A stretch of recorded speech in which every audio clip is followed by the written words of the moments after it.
Good morning, everyone, and welcome to finals day at the Siheung Korea Open. We've got a qualifying series 3000 event on the table, as well as an LQS 1000. Some of the best surfers in the Asian region are here competing at a 3000 in a wave pool for the first time. First time the WSL has run an event in Korea. Second, my man. I stand corrected. Good morning, Vaughan Blakey. And a Siheung, Binzi. And yeah, awesome to be here. Just was having a chat downstairs with some of the crew. There was a two-star QE held in Korea in 2012, won by our boy Connor O'Leary bra against Nathan Hedge in the final. No way. And have we got to day 3 of the competition before knowing this? It's pretty awesome. I actually texted Connor. I'm just waiting on a response. Could be waiting a long time, but no. But this is a major event in this Korean surf history, simply because it's the biggest event ever run here. QS 3000, big points up for grabs. We've also got the longboarding event in the tub for the first time ever. Wave Park has come to the party with pumping surf. It's always pumping here, Binzi. Always. It's always pumping. Always. It's never not pumping. Sometimes it's dumping. Yeah. An unbelievable blizzard midway through this event that went global, full viral videos of, I think, Sky Brown, Anna Matsuoka, a bunch of the competitors It's crazy, dealing wasn't it? with giant snowflakes in their heats. Jean-Marc Decombe from the Philippines running around with his tongue out, trying to catch snowflakes on it. He was one of my standout performers on day 1, and I didn't even realise he didn't surf on day 1. No, that's right. And then all the Indonesian competitors, obviously, absolutely frothing. Yeah, it's just been a special week, man. And adding to the festive atmosphere down here has been the Christmas carols that have been blaring over the loudspeakers. Is it December yet? Not far off. We're almost there. Yeah, they're fully embracing, you know, the joy, the camaraderie, and the atmosphere of this excellent surfing contest that we've played witness to. It's history, mate. It's huge, and you know, we've seen some Korean performers absolutely blitz, none more so than Palmiero. Yeah, Kanoa Palmiano. Yeah, He Palmiano, was sorry about that. ripping yesterday. He's only 15. Was so good, and he was really given lots of people. I believe he's still going in the semi-finals of the longboarding too, so we'll get to see him again.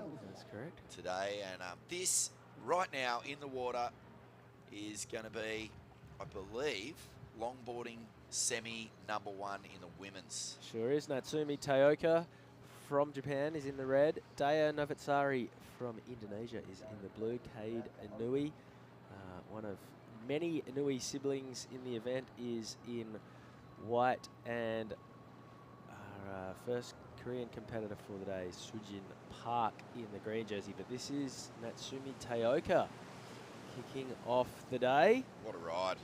Just gliding her way across this beautiful Arctic blue face here at the Wave Park. And it has been Arctic at times.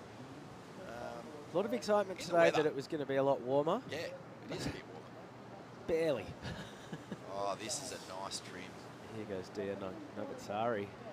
Longboarding is huge in Korea, mate, more so than shortboarding. It's just talking to some of the blokes this morning over at coffee, and they were saying, you know, it's always had a strong longboarding scene. Yep, down towards Busan in the south. Yep. It's sort of a the continental shelf here doesn't do the steep drop-off that some of the volcanic islands in the middle of the Pacific might, you know, your Hawaiis and Tahiti's and whatnot. It's more of a gradual camber from the depths to the beach, allowing for gentle, longer rolling sort of longboard type waves. But as we've seen on the back performances from guys like Kanoa Palmiano, there's definitely a shortboard culture that's coming in hot in Korea as well. One of the rare places where you're kind of waiting for summer to get the best quality surf, relying on typhoons to generate those summer swells, and some beautiful replays here. Grace. A bit like the Gold Coast. Yeah. Yeah. They got some of the best waves in summer. True. Doesn't get good till Christmas. Sort of just getting into autumn. That's when you really start to rub your hands together over there, man. March, April, May. Get those onion rings forming. Yeah, very close to Japan, Korea. Yeah, in the Sits shadow, on the in the same- shadow of. Same latitudes. Crazy that we flew 3 hours from Taiwan, where it was balmy. Boardies. We were surfing in boardies every day, and wow, Yeah. Day one of this event, the pool's heated, so even if it's -2 outside, you're still warm in the pool. at great expense to the management. So massive shout out to the Koreans supporting this event. All right, this is Cade Inui, Japanese competitor. I've been surfing with Kate a lot. She's been making the absolute most of every free surf busy. She's out there shortboarding, longboarding.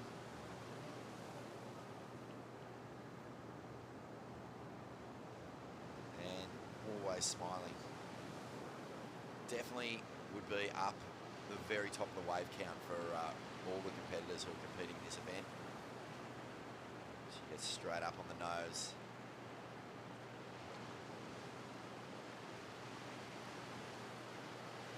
She knows this wave so well.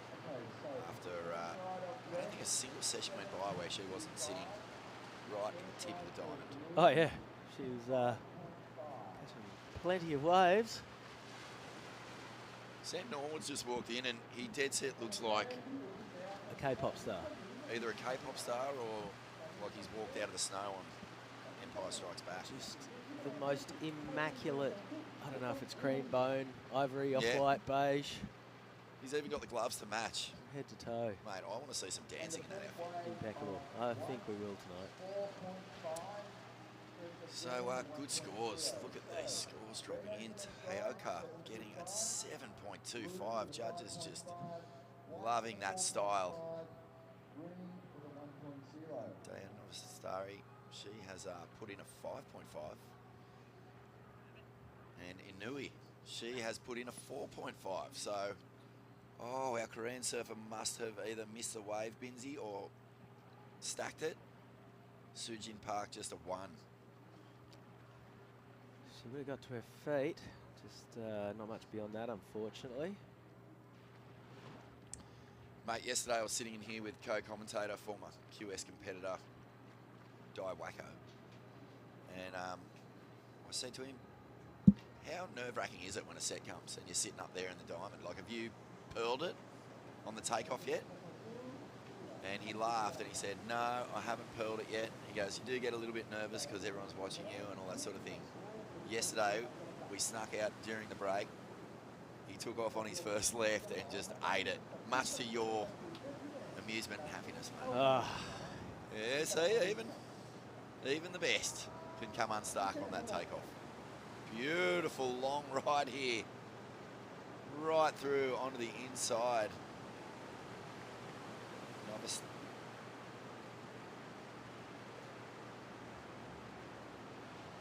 You know, it's not so much taking pleasure in the misfortune of others, but just taking a little bit of comfort from the fact that it can happen to anyone. Yeah.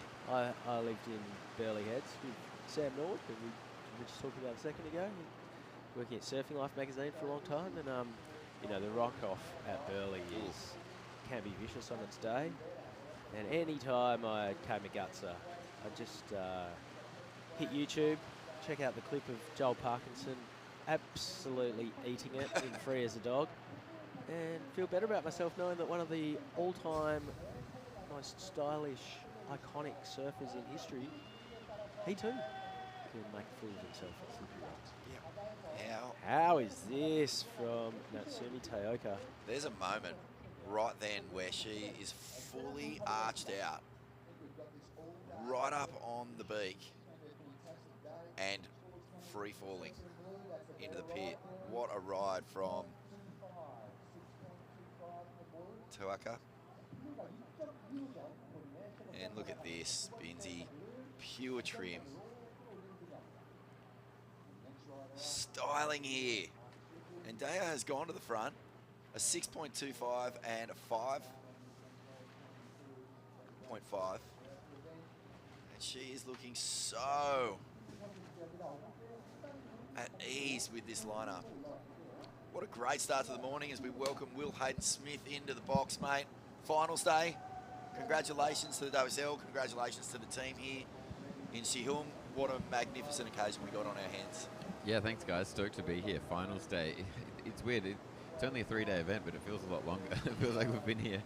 We had a couple of practice days, obviously, before we started. But yeah, stoked to be here on finals day. And waves are cooking, and it's not freezing cold today. It's a balmy 7 degrees. Oh, it goes down. Yeah, it's noticeably warm. It's also, there's a different rhythm to an event like this where you know that you're starting at, I think you start at 8, then 8:30 and then 9:30 today, and you know that you're just running until 4:30. Yeah, it's actually, it relieves a lot of stress and pressure from us in a lot of ways. I'm constantly checking the forecast at events. You know, 10 different forecast websites, all the charts and everything, and here we just know, we talk to Donnie, who's the local wave guru here, and he just flicks it on for us, and then we say longboards for the first 4 heats and then shortboards, and give him the schedule, and he changes it according to what we need, which is really helpful. Well, this is Sujin Park's second wave, and easily her best. So Natsumi Taoka with 7.9 on her last, extending her lead. Yeah, Natsumi's an incredible surfer. She's been on the World Longboard Tour a number of times, and obviously 2 7s to start this semi-final. Yeah, she's definitely the odds-on favourite to take this thing out. I think she's really great to watch, and so it's kind of a battle for second place at the moment, although it is being taken by Blue at this point with a really, really solid heat total as well. Now, Will, you're one of the big cheeses at the WSL.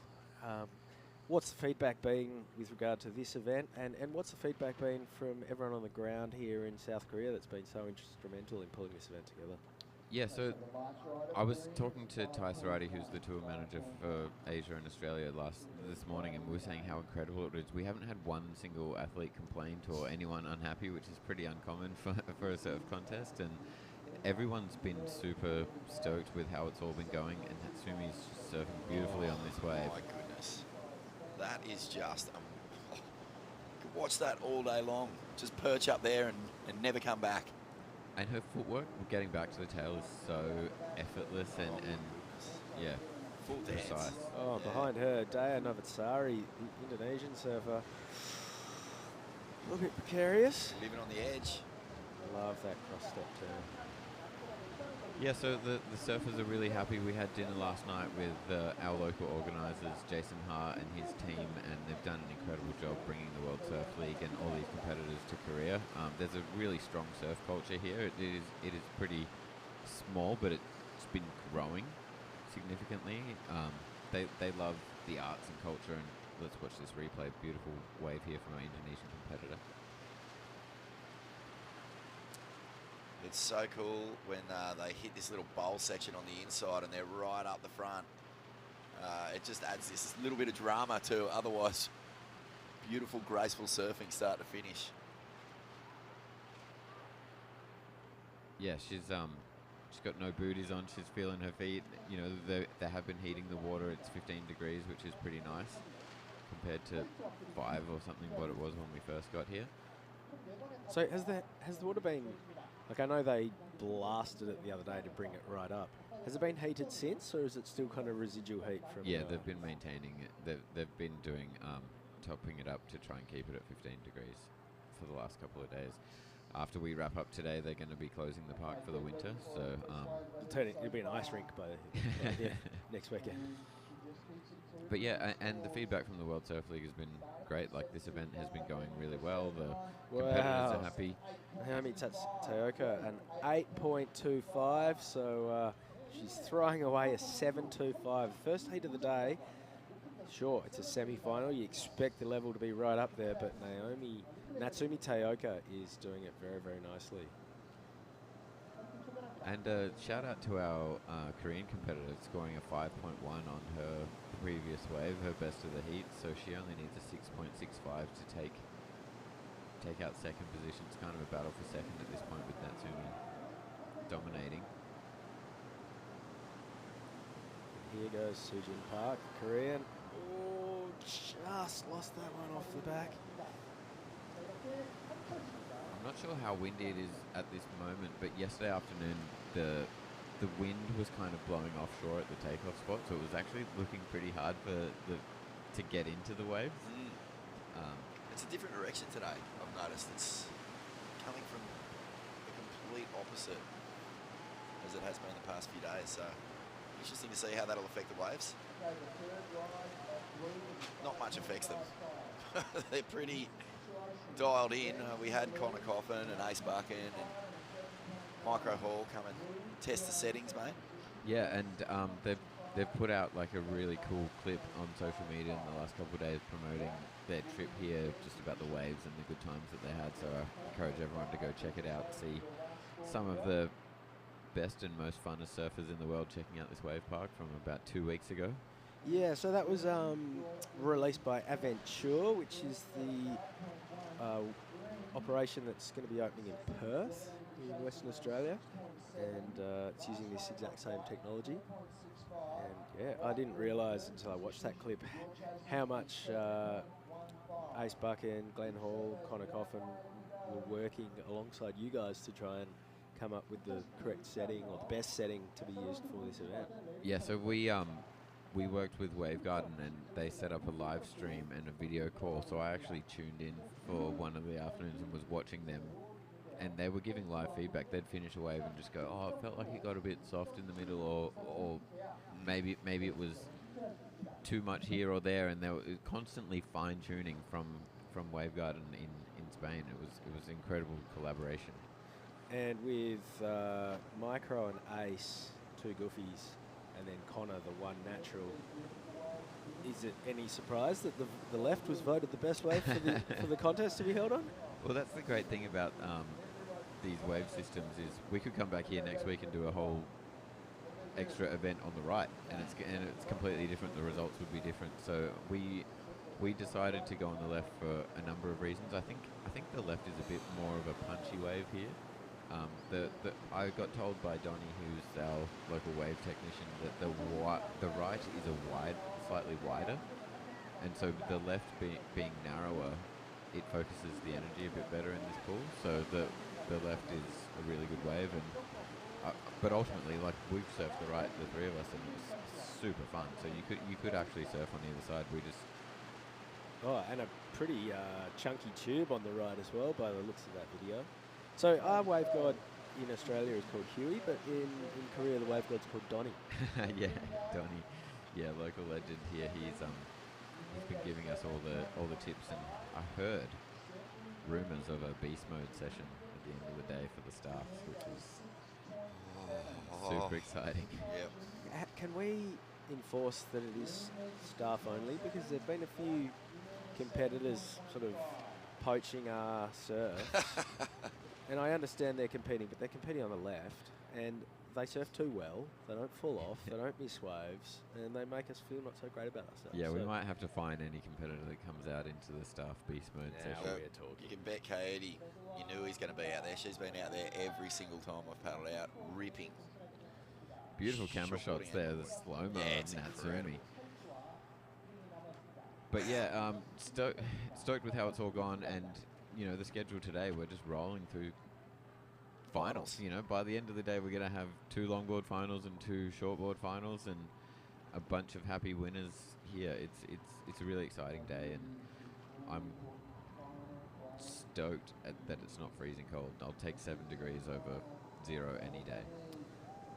So we see Sujin Park flying the Korean flag beautifully. She's chasing a 6.7.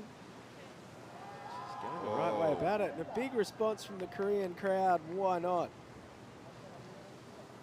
That was a pretty critical nose ride in that really steep section we've been talking about. That was probably her best wave. And Will, at our dinner last night, Jason Ha was talking about this event first, more or less being given the green light in 2019. That was before the wave park existed, right? Yeah, so Jason has been talking to the World Surf League about coming here for an event for years, really. there's, like we've talked about, there's a strong core surf culture here in Korea, and Jason wanted to bring an event here. We originally talked about potentially doing a longboard event at Yangyang, which is a really famous surf spot here in Korea, and then obviously COVID hit, and we all had to put the talks on hold and then we've been talking to him since this wave park opened, that it's kind of the ideal location, and we were originally going to come a couple months ago, but then just fitting it into the schedule and sponsors and everything, it kind of worked out pretty cool that we're here now. This is the last event of the year for the Asia Tour, and the snow the other day made this event go viral, and How cool is that? such a cool moment just there. It's, Siheung. So here goes Suji Sujin to be Park. hugged. She needs a 6.7. She got a great wave. Yeah, we feel like it could have been her best wave. So, you know, she's in the ballpark. And for Sujin to Ooh. surf with Oh, Natsumi wow. Teoka, Look at one of this. the best longboarders in the world, and just have that moment hugging and celebrating. Oh, just short. Just Oh missed my it. goodness. One judge gave it to her. The other judges didn't. Would have been a major moment for Korean surfing to Have a finalist. have a finalist. Just misses, only just. What a performance though, that last wave was one she'll be so stoked on. And here we go again. The next of our Anuis. This is Sakura.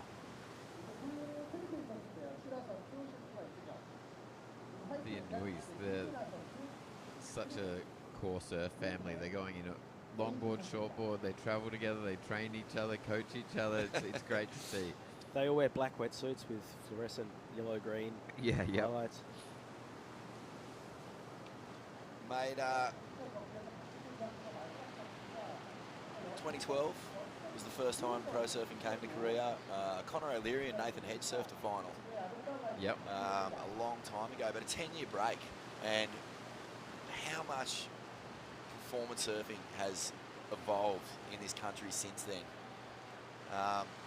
is quite remarkable. I remember we were down in Taiwan just the other day, and Joel Vaughan tried a backflip in a heat, and literally straight away in the free surf after the final, all these Taiwanese kids were out there trying backflips, like every single section. And you know what we've seen in this event, particularly with the local surfers, is high level performance. Like, these guys are shredding, but having the consistency, having the WSL come here and build that opportunity for them is really going to send Korean surfing into the universe, you'd imagine. Yeah, I think you raise a really interesting thing that I talk about with competitions a lot, is you can watch as many webcasts and surf clips as you can, but seeing the best surfers with your own eyes actually makes it way more relatable and inspiring. Like, there's no doubt that Mick Fanning and Joel Parkinson, just seeing a lot of the best surfers in the world at their home break, inspired them to approach the waves the way that they did, and that's why there are these surfing hubs around the world that keep producing that sort of talent, because they get to see it. So the hope is that this event has all these young Korean surfers have seen Hiroto Ohara's and Natsumi Teoka's approach the waves like this, and it's going to inspire them to push their surfing and take it to new levels. And I've got no doubt that's going to happen. All right, here goes Gina Kim. One of our Korean competitors. She looks super casual, up on the so nose. Cool. Almost got the 10. Oh, she got herself in sort of two minds there. Style for days. Valdez just little out of sorts on that one, but far out. This is some really nice surfing. Yeah, here's this From replay. Jenna. She knew she wants to get in that final. She knew she had to send it and go big, and unfortunately probably held on a little bit too long. This is the bit you're waiting for. Like, as soon as they take off, you want to see that nose ride through.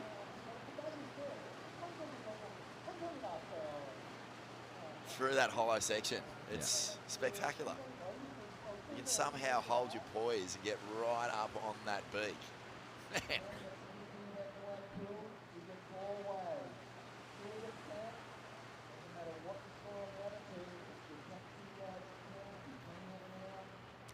Mate, worth mentioning again. It's gone viral, the big blizzard from day one. it, it shocked everyone. I had phone calls from home. You know, people who don't even really tune into surfing were texting me going, what is going on over there? They couldn't believe it. You know, it was just appearing on feeds left, right and centre. Magic moment. Yeah, super incredible moment for us. And like, it was freezing cold, obviously, but just the vibes. Everyone had the biggest smiles on their face. John Mark Takong, who's from the Philippines, never seen snow before, freezing cold, but just running around in his wetsuit, just giggling. You know, like we do a lot as the World Surf League. We do a lot of contests throughout the year, and that's a moment I'll never forget. You know, snowing at a surf comp, it's pretty surreal, and made play of the day on Channel 10 News in Australia, and like there's a lot of it. I think it's gone over 1 million views on Instagram. It's really cool. Yeah, if you think about how many people around the world laid eyes on this contest because of that snowstorm. Yeah. It's freakish. It's everywhere. And this is Gyeonggi-Do. Sheila May getting it done. So Sakura Nui opened up with a 6 to move into the lead, and she's back in action now. That wave was a bit of a grower. Wasn't a whole lot to it when she took off. Special mention as well to Troy Minogue, one of the WSL judges, who has taken on the role of wall marshal at this event, which is priority judge is out, wall marshal is in. And he's been directing traffic for 3 days straight, standing out in the elements. He's got icicles growing off his moustache. It's funny, like when we go to a new event, especially with an event like this where we've never run one before, you know, we've got a checklist the day before we start, you know, judges tower, broadcast, PA system and priority board. And I walked into the judges tower and I was like, okay, where's the priority board? And then I went, there is no priority board. we don't have priority, we just take turns. Yeah. Priorities so yesterday, man. Yeah. And also no start and stop siren. We're just doing 8 sets of heat until actually the finals. We're going to do more waves. It's so relaxing not having a contest hooter. I can't believe how chill it is. Like normally, you know, if you're up in the contest scaffold and you got your lunch, you're having your little break and you sit down, you're just about to put, you know, some food in your mouth or have a sip of your hot coffee and the contest hooter goes off in your ear and you spill everything everywhere. Stressful, man. Noah, our social media guru, was saying in Taiwan his desk was right next to the siren. He had PTSD from that siren going off every 25 minutes. He was waking up in the middle of the night hearing imaginary hooters. Noah's not just a social media guru. He has been packing pits on his backhand for the last couple of days. He showed me a Bit clip. jealous. Noah's a skateboarder, one of the best skateboarders in the country. I don't know how early he got into surfing, but man, the last couple of years, he has gone through the roof. Well, he's on the former team, so he hangs out with a couple of half-decent surfers. I love seeing skaters surf. They just have a really cool style. Noah's incredible to watch, and his energy he brings is amazing. So it looks like Red well and truly in the lead with a 6 and a 7. It's a battle for second position amongst the rest of them at this point.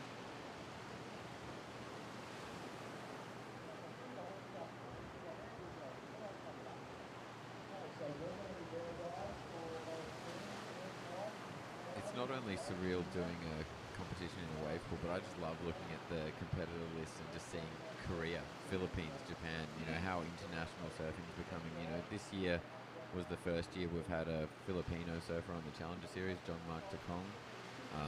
You know, when are we going to see a Korean on the Challenger Series or the World Longboard Tour? It's only a matter of time, and thanks to all the work from our partners here in Korea. There's a lot of relationships as well. You know, a lot of the Korean surfers have close ties to the Filipino surfers. There's a lot of Koreans go over and surf and practice in Bali, so there's that link with the Indonesians. Obviously, Korea and Japan have a lot of shared history. Yeah, I saw Katut Agus had like a mob of about 15 people following him, supporting him for his heat yesterday. It was really cool to see. He had a lot of local support, and the camaraderie on this Asia QS is really lovely to see, and these young surfers are building memories and relationships that will last in their lifetime. That's one of the greatest things that I've come to realise in the last couple of years of doing this job at the World Surf League is there's only one happy surfer at the end of the event in regards to their result. The winner's the happy one, but the rest of them they're making memories, they're making connections and friendships and stories they're going to tell for their whole life. That snow day, people are going to be telling their grandkids about the day that it snowed at a surf comp. Okay, here That is is so Sakura Nui. She's got a 7 and a 6. She's well on her way to getting rid of that 6. Perched beautifully on the nose. It's so cool. You can hear the whole crowd go up every single time the surfers hit the bowl. So they can appreciate what's going on here. And Sheila May coming through, yeah. I think also, mate, it's a credit to the WSL to have, you know, Jean-Marc qualifying for the Challenger Series and stuff like that. This Asia qualifying series is so chock full of pumping waves. Like, you know, gone are the days where you're bouncing around the entire globe just trying to pick contests to get to and where you're going to spend your money and all that sort of thing. Now we've regionalised it, and I was just looking at this Asia leg in particular. You've got, you know, waves like Cruy, you've got Nias, you've got Cloud9. You're talking about old surf mag fantasies, and they're all part of this, you know, building blocks for these regions to have surfers on the highest level. It's such a good point. I was actually talking to Sky Brown and her dad Stu about this the other day. They were like, the Asia tour is the dream tour. Yeah. Nias, Cruy, Cloud9, Philippines, Japan, India. You know, like we've gone to 2 brand new countries this year in Asia, India and now South Korea, and the waves are incredible. The people that you're meeting, the experiences. We had amazing Korean barbecue last night. Our staff have had to buy new luggage because of all the vintage shopping they've been doing. Incredible shopping here, and yeah, memories that'll last a lifetime. I absolutely love this Asia tour, and last event in Asia for the year, but the first one, you know, they'll be back in the Philippines in early January, which is really exciting. So, you know, it's an amazing series for our surfers to be able to compete on. So question, Will, without spilling too much company tea, we've got you know, a lot of Japanese competitors, and it seems like the Japanese surf scene is incredibly robust. There's a lot of sponsored men and women competing on the Asian QS. You're heavily involved in the Challenger Series. Japan used to be a fixture on the Championship Tour back in the day. Is there ever any, you know, you're always looking at bringing new events on tour. Is there any hope for Japan to get something up on the Challengers or maybe even back on the Championship Tour one day? Yeah, it's a really good question. I think, like you said, I can't spill all the beans. We've recently just announced that you know, Fiji's back on the CT. It took years of hard work from our team to do that, and we can't really say that while it's in the works because, you know, there's meetings with government and we don't want to disappoint people. But I can say that not just Japan, but we're constantly in talks with governments and locations around the world to try and get new events in new locations. We would love to have more major events in Japan. Japan has one of the raddest surf scenes in the world. The surfers there are dedicated, they're hardcore, they love competition. They've got a really strong domestic tour in Japan, which is one of the last few domestic tours kind of going, the JPSA, and there's a lot of great surfers there, and we would love to bring a big event there. So long story short, I hope so. You know, it's never been harder to run surfing comps in a way. You know, getting people to pay us to run surf comps is hard. You know, the global economy's tricky. Interest rates, inflation, all those buzzwords that you're hearing in the media, it is really tough. But I'm confident we're going to see a lot of events happening in Japan. I would love to see. You know, we saw the Brazilian Storm. We're currently seeing this wave of Californian surfers taking on the CT. I would love to see a band of Japanese and Asian surfers, you know, take the Challenger Series and CT by storm, and with the waves we have on offer, it could happen. The typhoon. Yeah, for sure.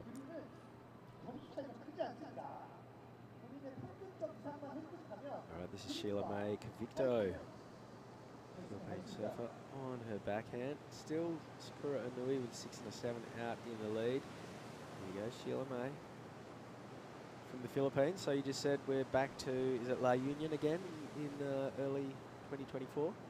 Yep, it's La Union, and I wouldn't be surprised if there's a brand new event location happening in the Philippines. The Philippines, like I said, there's 7,000 islands there, and they want us to go and do more events in more locations. Lots of surfers, lots of good waves. La Union's really fun. You went there last year, did you? Sure did. Had a great time. Yeah, fun little point break. Good longboard waves, shortboard waves. Yeah, really vibrant longboard scene. That very different event for the Philippines, because you usually think of heading out to islands and the extremities, but we were a 4-hour drive north of Manila, and I guess what you call the Philippine mainland, the biggest island. It really wasn't far as the crow flies, but the airport's on the south of Manila and La Union is to the north, so the traffic was amazing. One of the most densely populated cities in the world, I think. Yeah, and La Union was, man, that place was a vibe. It was a weekend holiday getaway for a lot of Filipinos from Manila, not necessarily surfers either, so huge beach party, kind of rave atmosphere, and lots of lasers on the beach, and sort of air horns going off, and discotheques. Did you get your glow zinc on and hit the scene? I was on a bit of a surfing bender at the time. I was just surfing my brains out as much as humanly possible. Yeah, I'm sure Luke Langdragon's watching, cheering on his fellow Filipinos. So I thought he would have shout out been to the here. crew. I'm not sure he loves the cold, to be honest. Actually, the other day when it was snowing, lots of people had sneakers on, the canvas. They were really regretting their choice of footwear. It was soaking wet, cold feet. All right, so this is Daisy Valdez. She needs a 6.05 to get up into the top 2. This is her last roll of the dice. Not too badly to this point.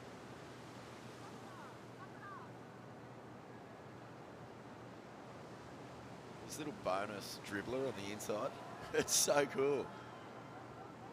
Look This at is that. one of the longest rides I've high-speed seen this trip event. right through, all the way through to the beach. We actually haven't seen too many people do this. Oh, little air rev on the inside. It's the closeout. He's going to have to watch her fin. That was a cool ride to come in on, needing a score. Looks a bit concerned. This is Gina Kim, Korean surfer. Daisy Valdez's last wave was a 4.1.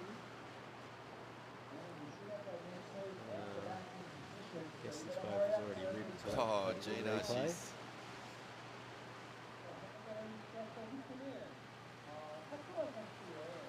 So this is a replay of Daisy's last wave.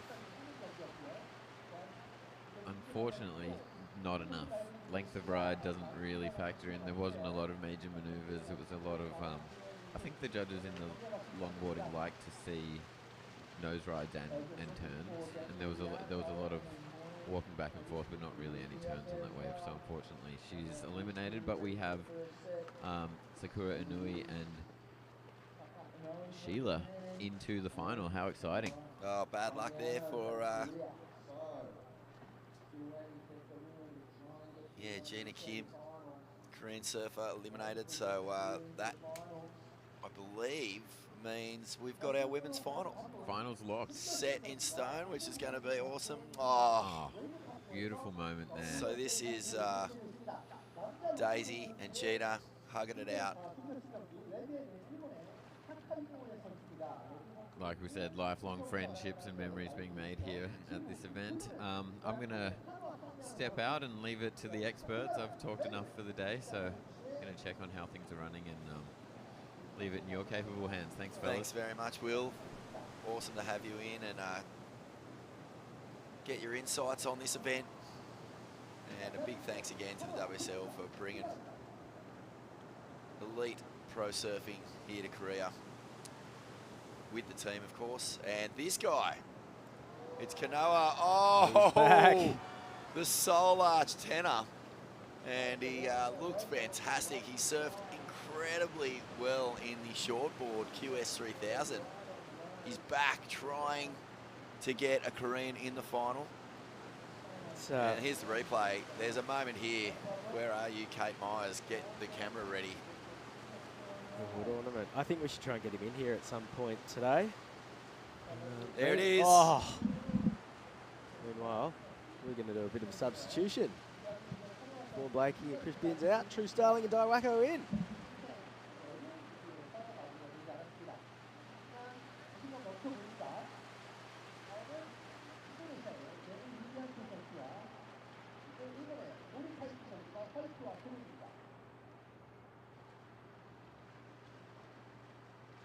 Function there, but we got it in the end. Well, Tucker, first wave of 5.5 for Tucker Inui. And scores to come for Kanoa Palmiano, sorry. And yeah, that was a nice ride. Di, good morning. Good morning. Finals day. Yes, it is finals last Already day. 2 heats are done. Yep. We have women's finalists locked in. Yes. Exciting heat from the women's heat. I watched online. It's Yep. amazing surfing. Amazing. So exciting to see. And here is Danny Widianto. He's also in the QS Right, yeah. event as well. Wow. Both of the surfers were in men's QS event as well. Kanoa And Danny. Tucker. and Tucker. Wow. Wow. And this is Mori Taiki. Taiki. Mori? Mori. Mori. And wow, that was really nice locking in there. Oh, it is not as cold today, but That's what I thought. It's still cold, but yeah. it's way warmer than what it's been We have for the a last few days. low of 4 degrees, a high of 14. It's currently 11. 14. Yeah, 11 Good. degrees right now. Good to hear that. Balmy. So a little bit of light side shore, Yeah. I understand. Yeah, Doesn't this, affect much on the surface. of the yeah. waves. This is a replay of that last wave of Danny. That was nice. Right. Oh, Oh, wow. This And is- Morty. Taiki's last wave. Oh, just that Oh. footwork straight to the nose. Oh, that was a 10 there. That was a great ride from Taiki. Yeah.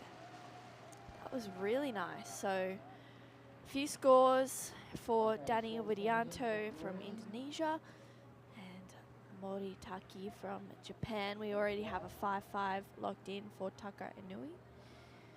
3-2-5 for Kanoa Palmiano from Korea. 4-2-5 for Danny, and then a 4-7-5 for Mori. Well, close heat so far. Yeah, super close so far. 4 rides in these semi-finals. And then after this, we'll go into the men's quarterfinals.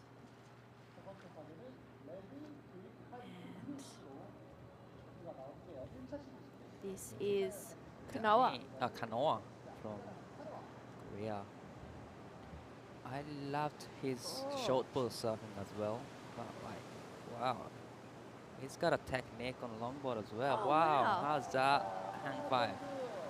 Tight hang five, really long. And this is Taka. Oh, This is a wow. world level of longboarding. Wow. That's a beautiful ride from both of surfers. Oh, wow. That was really beautiful to watch from both Taka and Kanoa. Oh, Taka. oh, He is just looking on fire. He liked the Wow, feeling yeah. of that one, didn't he? he loved that one. We saw his sister Sakura that last heat win the semi-final, so she'll be going into the women's final. And then, Oh my God, this ride is Wow. amazing from Kanoa.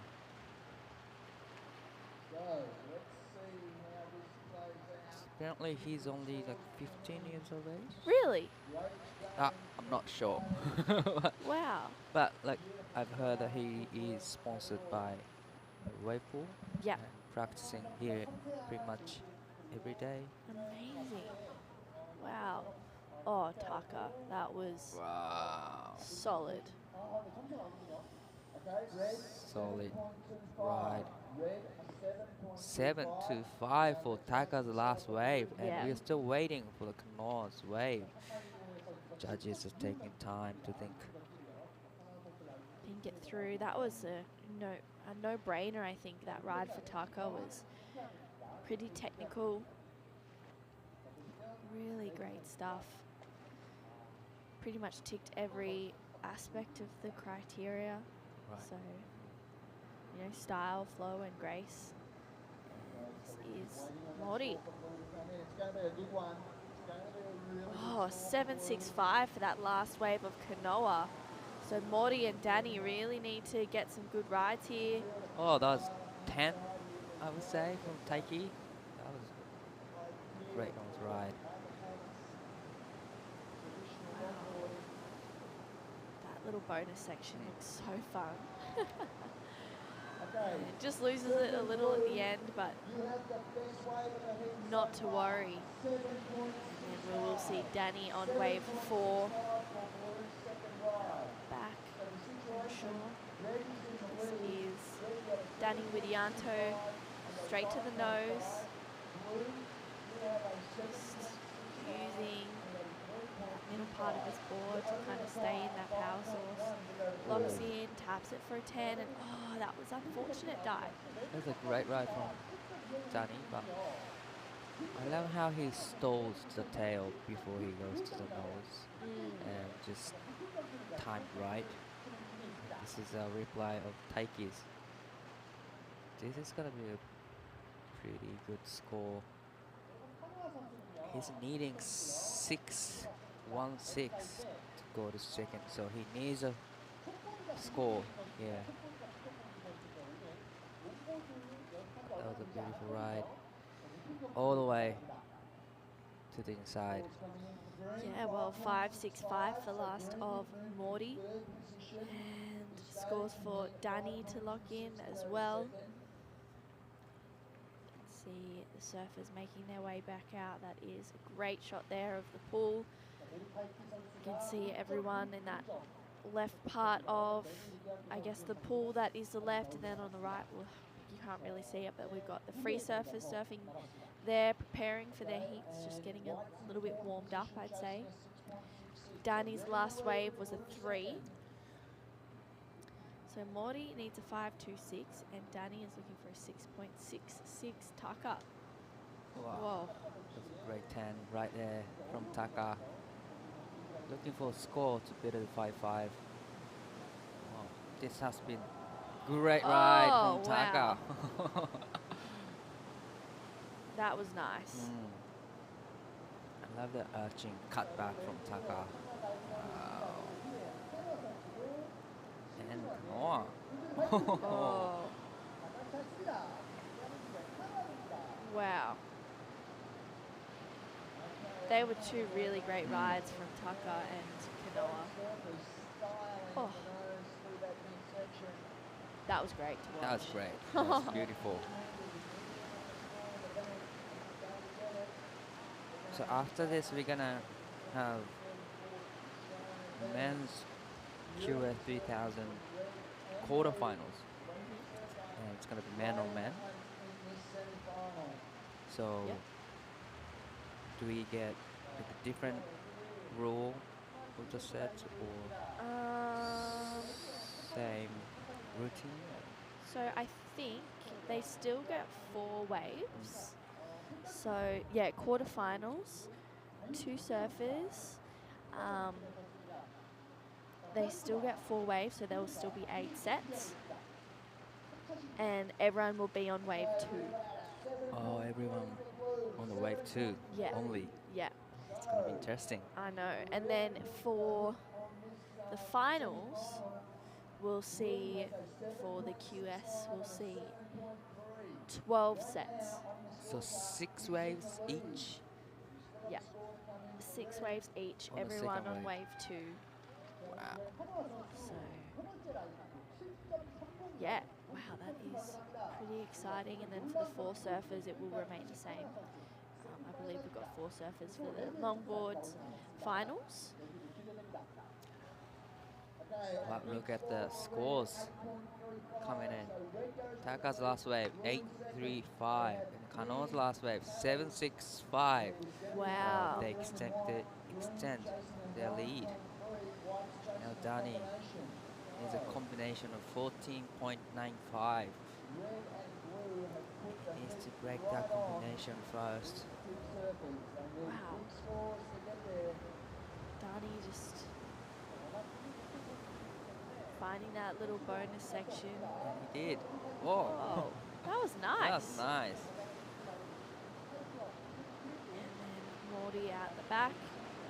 Everyone has had 3 rides, so one more opportunity for our surfers. We'll see if this kind of puts them back into the game for Danny and Morty. Morty needs a 9.3. Danny chasing a combination of 14.95. Wow. So Taiki needs 930. But actually, his last name should be Taiki. And the first name should be Mori. Mori Yeah. Taiki. The other way around. Taiki, the last wave. Is his first name Taiki? Yeah. Oh! Taiki. Yeah. Well, we'll switch that. But scores to come in. Looks like Danny has a decent wave to lock in. A 6.3 breaks his combination. That is a decent score. Now Yeah. needing 865. That's a achievable score for him. Yeah. And he gets another shot. So And Taiki has another wave to lock in. seems like you need to put the extra section right there to get a point Yeah. for longboarding. Yeah, it feels like you need that. We can see scores locking in for Taiki, 595. He needs a 9 now. That's his best wave. So Taiki is looking for a 9. And this is Kanoa.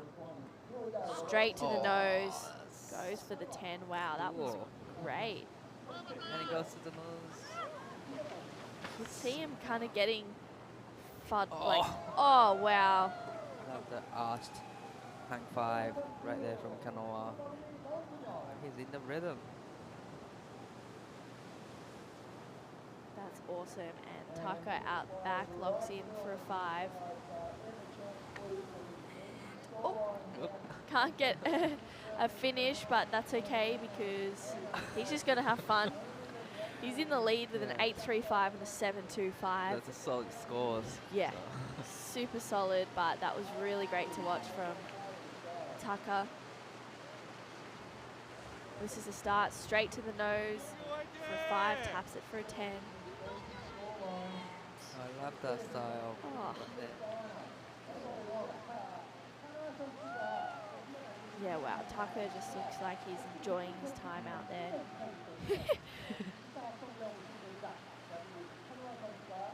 Wow. Yep, he's having fun. Yeah, absolutely. And then this is that last ride of Kanoa Die. That was a beautiful hang 5 to hang 10. It wasn't long, but still was beautiful techniques from Kanoa. And again, How's that soul arch? Scores that are locking in for this last ride of Kanoa are looking pretty solid. Wow. Looks like it might even take him into the lead for first indications. And an 8.0 for Kanoa Palmiano. He goes straight into the lead. Taiki now needs a 9.65, and Dani Widianto chasing a 9.3, so big scores to take Taka Inui out of the semi-finals. Well, 9. They have to do something solid. Here is last chance. Whoa. That was a beautiful half 5 from Taiki. Comes next section. Ooh. Ooh. Wow. That is a beautiful ride from Taiki. How's that? Hang 5. That was great to watch. And here's a bonus section. Oh. He needs a 9.65. It'll have to be the highest waves group in the heat. Wondering what Dani got done out the back as well. Maybe not anything too great because it looks like the score's locking in. He goes straight to the nose, walks up the board, locks in there, and almost lost it. And that's where we see him. It was almost just like, I know that that's not going to be the score. But it's been great to watch Dani's campaign. This is the one that, you know, could be of consequence. A 7.0 locks in for Taiki. So big score, but yeah, he was needing 9s. I mean, if he had one more wave, then he would have needed an 8.6. But yeah, what an amazing performance by all 4 servers. That was a great semi-final to watch. Kanoa Palmiano ending up getting the win with that 15.65 combination. Taka Inui really close behind him, 15.6. So we have 2 finalists. The men's LQS 1000. That is Taiki Mori on screen there. Last wave was a 7. And then in this next semi-final, Crisanto Villanueva from the Philippines, Kim Dong-kyun from Korea, Kai Hamase from Japan, and Masaya Tsukamoto from Japan as well. So this is going to be a really good semi-final as well. This is great matchup, big matchup. Kai Hamase is very strong competitor as well. This is Crisanto. Fast wave. Beautiful nose ride from there. And again. Calves back.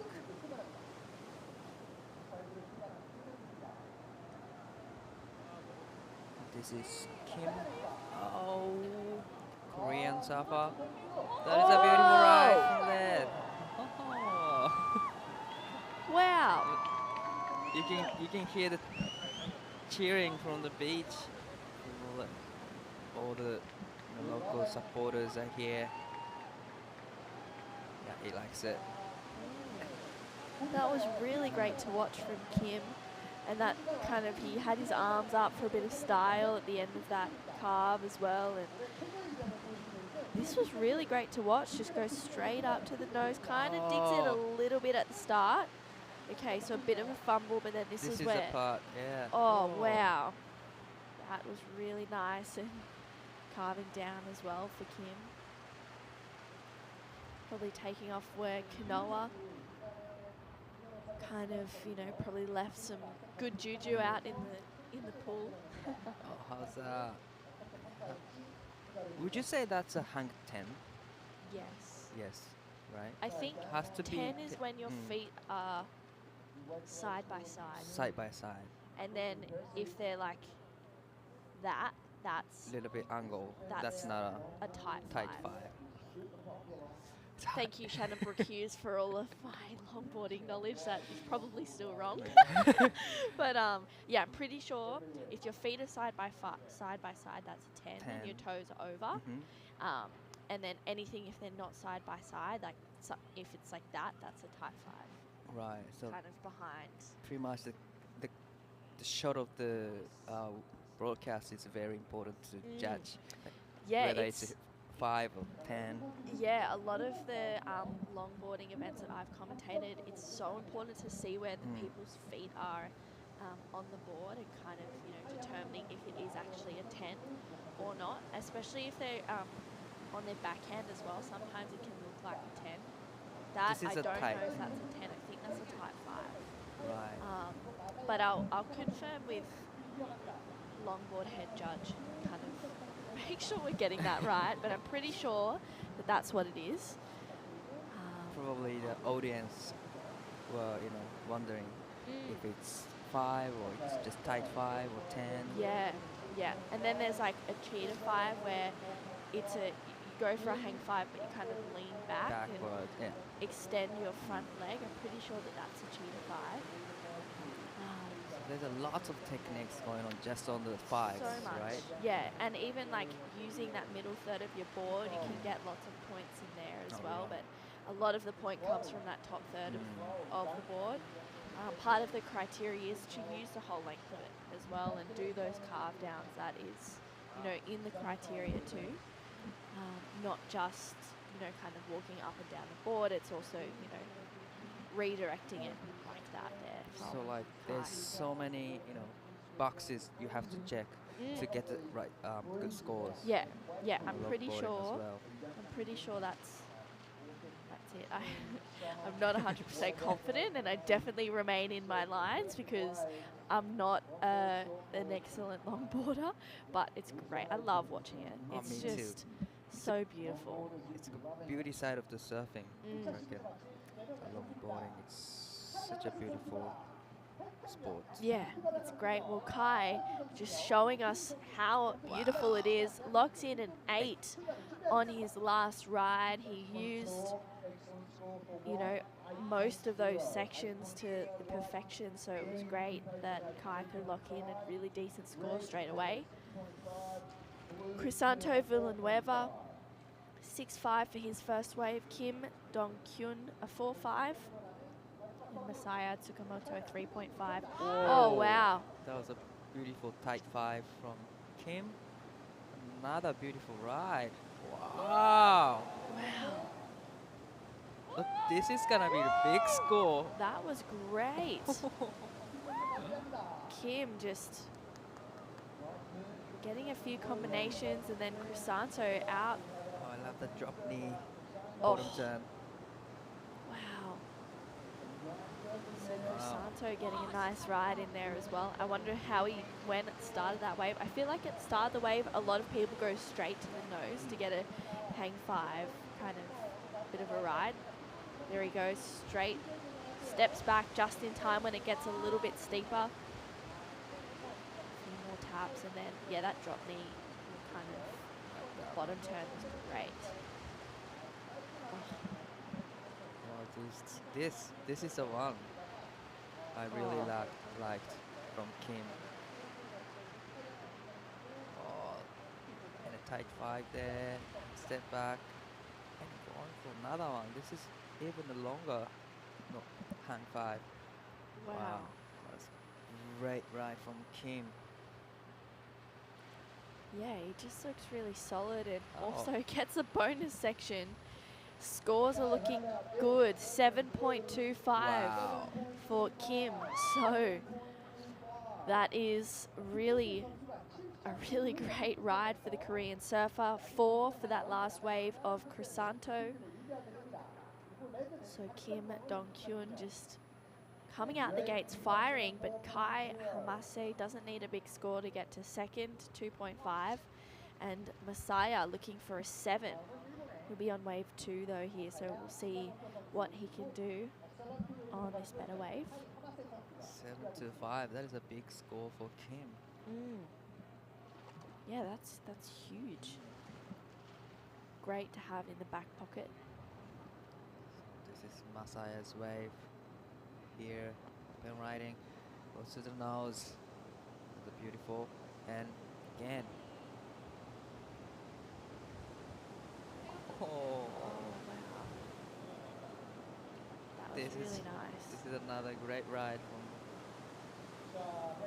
cast back down and waiting for that bonus section. He puts another hand 5 right here. Just gets caught behind a little bit there for Masaya. And Kai he may have fallen or had a bit of a mishap on that wave. But we'll see. Straight to the nose for a tight 5 for Kai. Drop knee as he goes. Oh, wow, that was great for Kai Hamase. Oh, That's the steepest section to do the yeah. hang 5. How beautiful is that, though?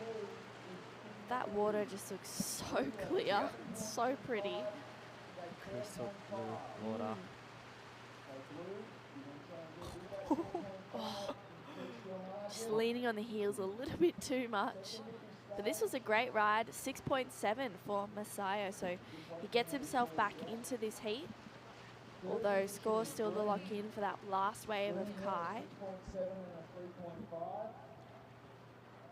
So pretty much like everyone has got best score. They just need backup score right now. Yeah. Yeah, absolutely. 2 more waves to do it. Scores locking in look really nice for Kai. First indications in that kind of average to good range. He got a 4.3, so that took him straight into the lead for Kai. He has an 8 and a 4.3. He's in first place. He'll be on the next set after this one. This is Crisanto from the Philippines, up and riding. Hitting 5 to 6.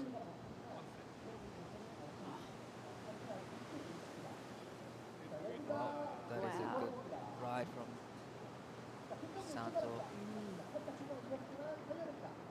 And he gets the bonus section here.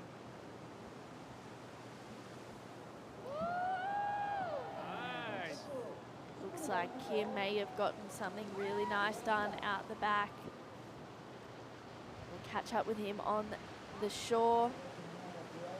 He kicks out of that one, doesn't quite get around that section. So looking forward to seeing what he got done out the back. Whether it was anything of consequence or not, here he is. Catches a bit of nose, but holds on. Oh, my. wow. That is a beautiful hang 5 to tight 5.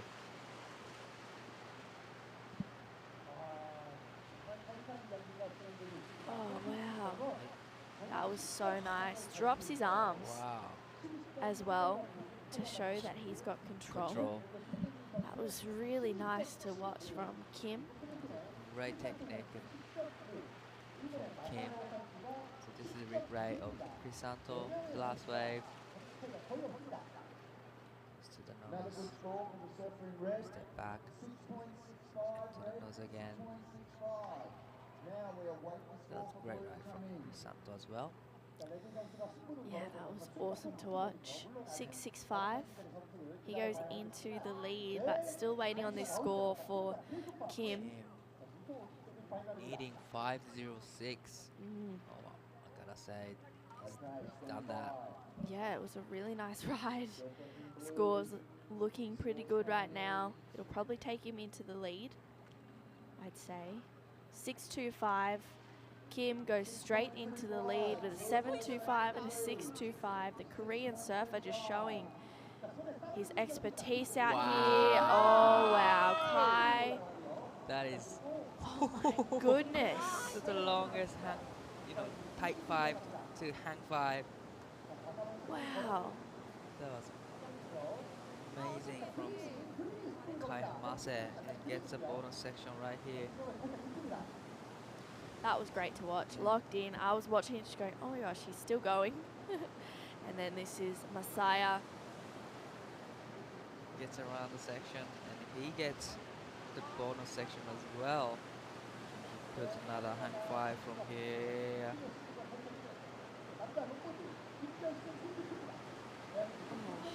Great control. my goodness, that was so good to watch.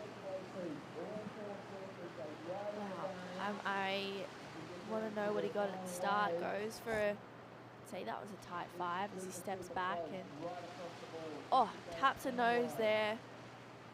right as the Another board was one. kind of going down, and locked in for a longer 5. And just carves it down for this one. He's got a score to come through. So does Kai Hamase, the high. This is Oh. probably the longest hang 5, take 5 to hang 5,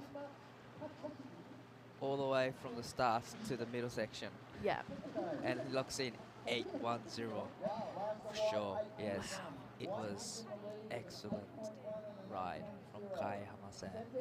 Yeah. Now he's in the lead. 8-1-0 and 8-0. 16.10 in total. That is a solid scores right now. He gets another shot. And Kim is in the second position right now. And Crisanto needing 686. And Masaya needs 681 to gain a second position. Yeah, Messiah's last wave of 565. Not enough. As you said, Dai 681 is a score. They have one more opportunity. This is the last wave we'll see for Kim. Go straight for a tight 5 to 10. Taps the nose here. Locking in. Wow. Wow. Oh! That was unfortunate. Well, here is Crisanto needing a score, 686. Wow. That was really nice for Crisanto.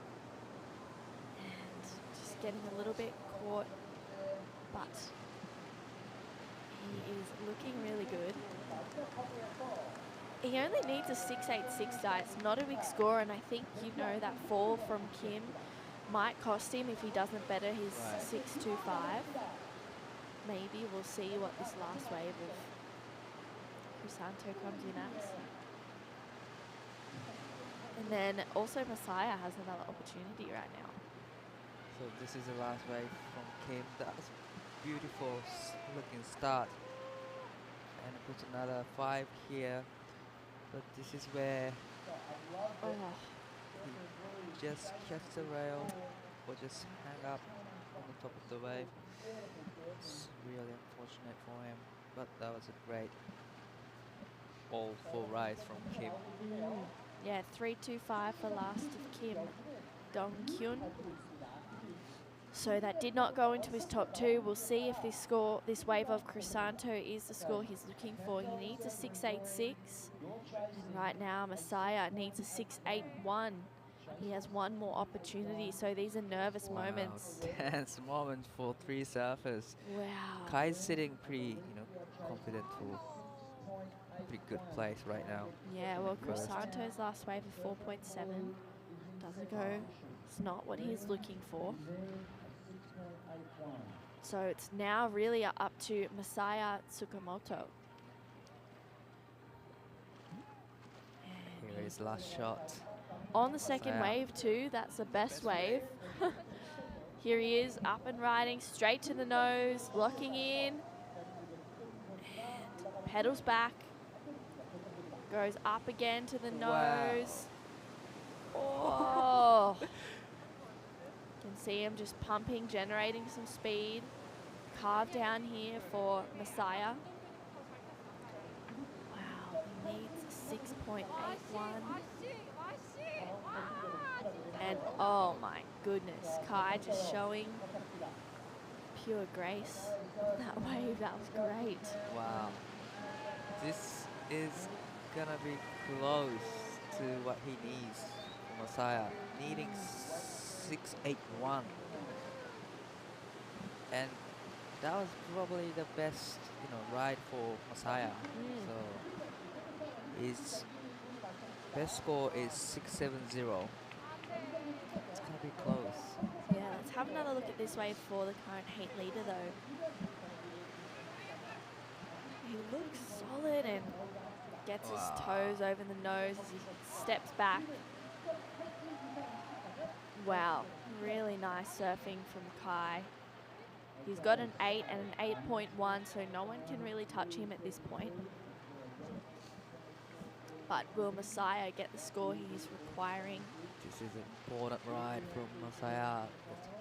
beautiful nose ride from starts to middle section, and it gets another one here.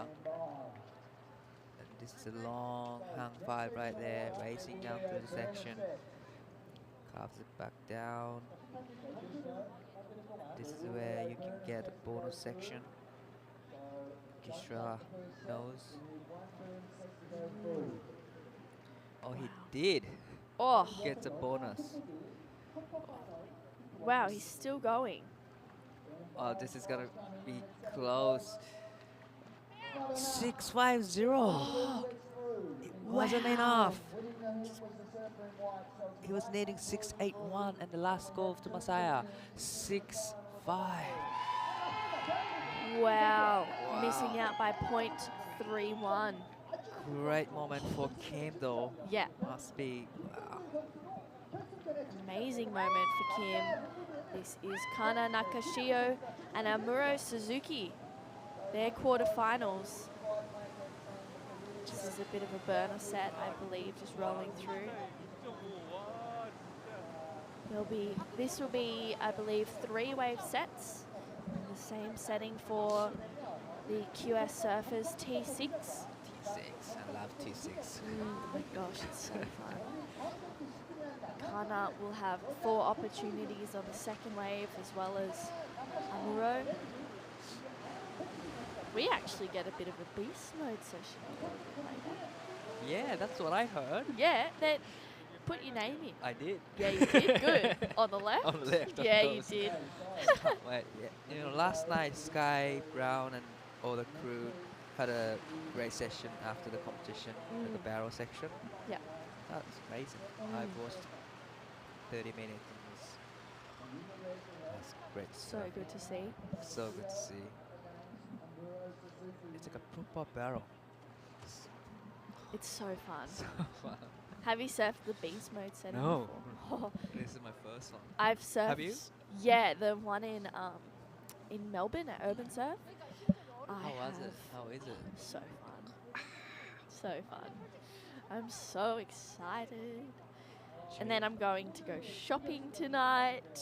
Really? Yep, After the session, maybe. you have I a tight reckon. schedule Yeah, I for know. today. So Yeah. this is the last day of the event, and we are all going back tomorrow. I Yeah. guess. Heading Yeah, home. you have to go shopping Yeah. tonight. Got to just get one last, in case I didn't get anything. But you did I got a do lot. shopping the Yeah. other day, right?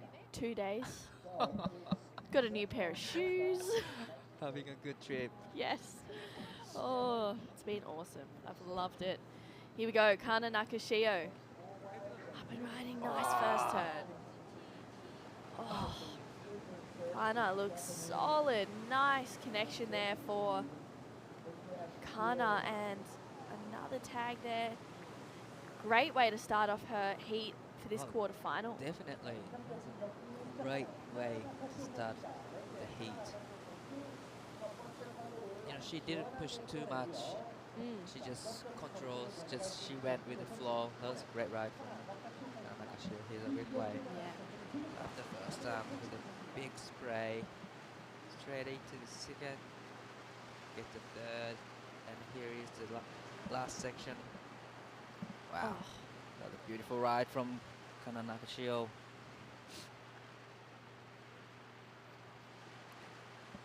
That was great surfing. The next quarterfinal, we have rank number 2 of the Asia rankings, Anon Matsuoka taking on the rankings leader, Sarah Wakita. Wakita. It's gonna be a great matchup. Wow, every heat we have great surfers. So Kana locks in 675. Oh, that is a good way to start a heat. 675. Yeah, Kana just applying that pressure early, bit of a, getting in front of the 8 ball there. So I love Kana surfing. I think she's such an incredible surfer. So I'm excited to see what she can do for the rest of this quarterfinal. But she does have Amuro Suzuki to go up against, who has been looking on fire this whole event so Right. far. She had a great heat with Sarah Wakita for the round of 16 heat. They were just really leveling up each other. It was great to watch. Here she goes. Amuro Suzuki up on this one. Nice Oh. first turn. Patient off the bottom as she Oh. sets it up for another one. Lines it up again. Wow, Amuro looking solid. Doesn't get a finish though. Doesn't get a finish. But Wow. the first turn was, I think, more vertical than what Kana did Mm. first section. So I don't know. She didn't get a finish, but still, the great 3 turns, solid 3 turns. Yeah. Love the first turn right here. Oh. And that one too was so nice. I liked this turn as well. Just Yeah. That was just unfortunate. She didn't get a finish right there, but still, love the first turn. Wow. And you can see her, she's eyeing that section here. She probably hits it maybe a little bit too late. You can see her like just going up as the waves already crumbled. But 4 opportunities, a 5 for Amuro's first wave. So Kana getting the best first wave, 6.75. It's funny like hearing a 6.75 and then hearing a 5. You think a 6 is so much more than what it actually is than compared to getting a 5. It's just 1 point difference, but So much difference So between much. 5 and 6.75. yeah, it's insane. To get a 6.75, probably a few judges put 7s, right? And a few judges put probably 6.5. Yeah. And there's in between here is 6.75. So 7s and 5s are big difference. Yeah, Kana, she had a 6.5, a 7.5, a 7, and then another 6.5 drop. So, yeah, really, really solid scores. She's going to have her second go here. But she wants to put more pressure to Muro. Yeah, this is her moment to really leap out in front. Nice second turn. Driving hard for a third. And again, unfortunately, wow, doesn't get a finish. For the first 3 turns, she went pretty much same combination with the first wave, and she had a rhythm. But unfortunately, she couldn't get a finish as well. Well, that's a beautiful 3 solid turns right here.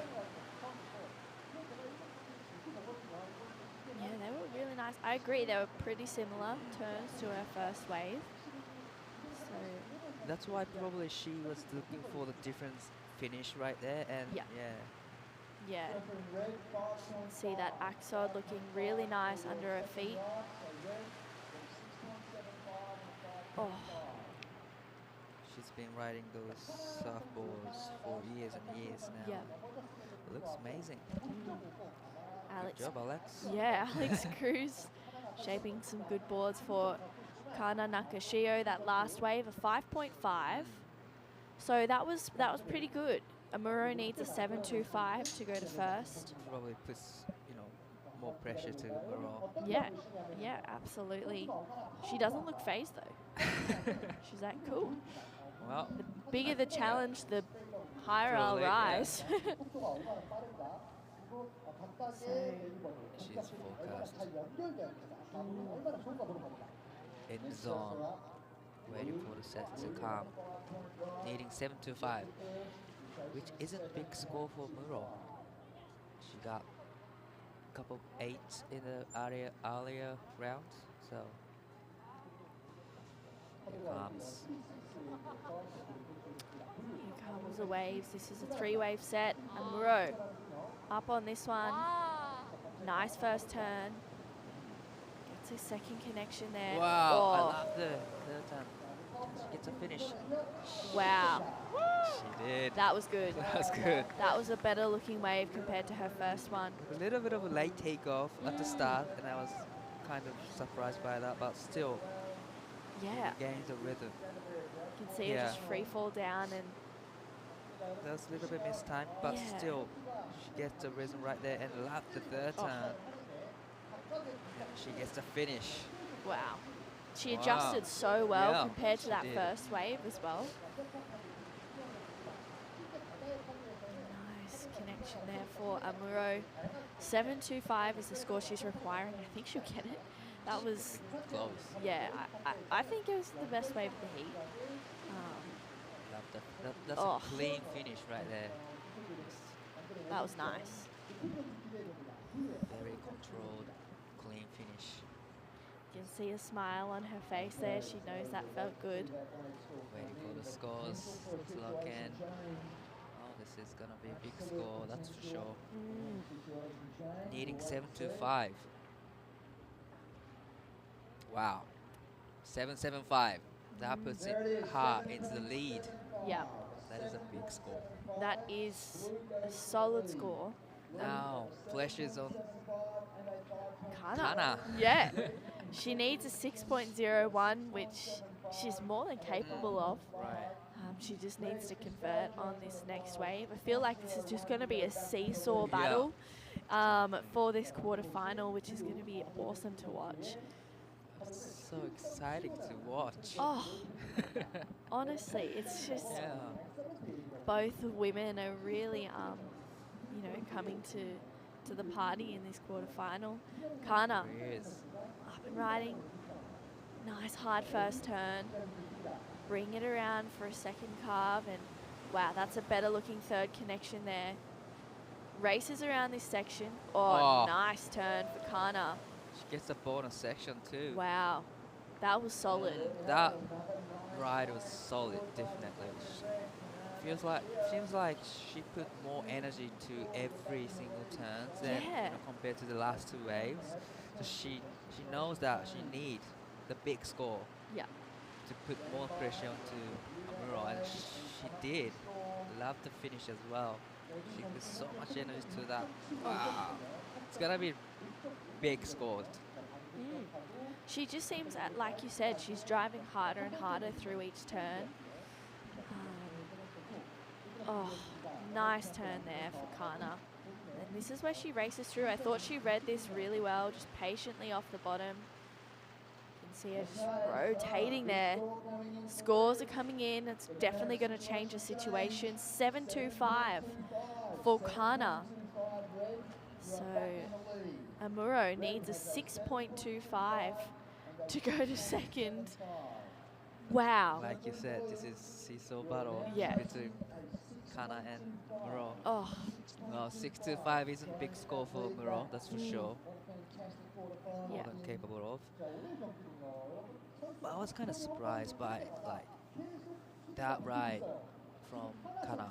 It was a little bit lower than Amuro's last wave. Yeah.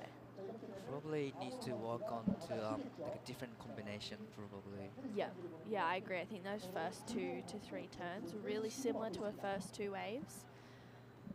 We saw Amuro just visualizing there. You can see her just moving her hands, just kind of trying to time Yep. her turns on the wave. Amuro. Oh, solid Right. first turn. Solid. You can see her just putting her arm in the wall, to really pivot, and then racing through this section. Needs to find a finish, she can't. Wow. Amuro. I love the first turn though. That Yeah. was It was solid. She needs a 6.25. I'm wondering whether it'll nudge for that score, even though she didn't get a finish. Oh, nice first turn die. And race second and third. This is where she needed the finish and almost had it though. I like how where she took off the wave, she took right next to the wall. Yeah.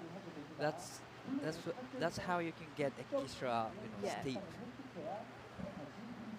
Solid. So waiting on these scores for Amuro. 5.75. Not enough. Oh, yeah, just not enough. It was really the difference of her making that last turn. It was 0.4, or sorry, 0.5 between her getting that score and just missing it. So Amuro has one more opportunity to get a 6.25 unless Kana can better her 6.75 now. Wow. I am nervous right now.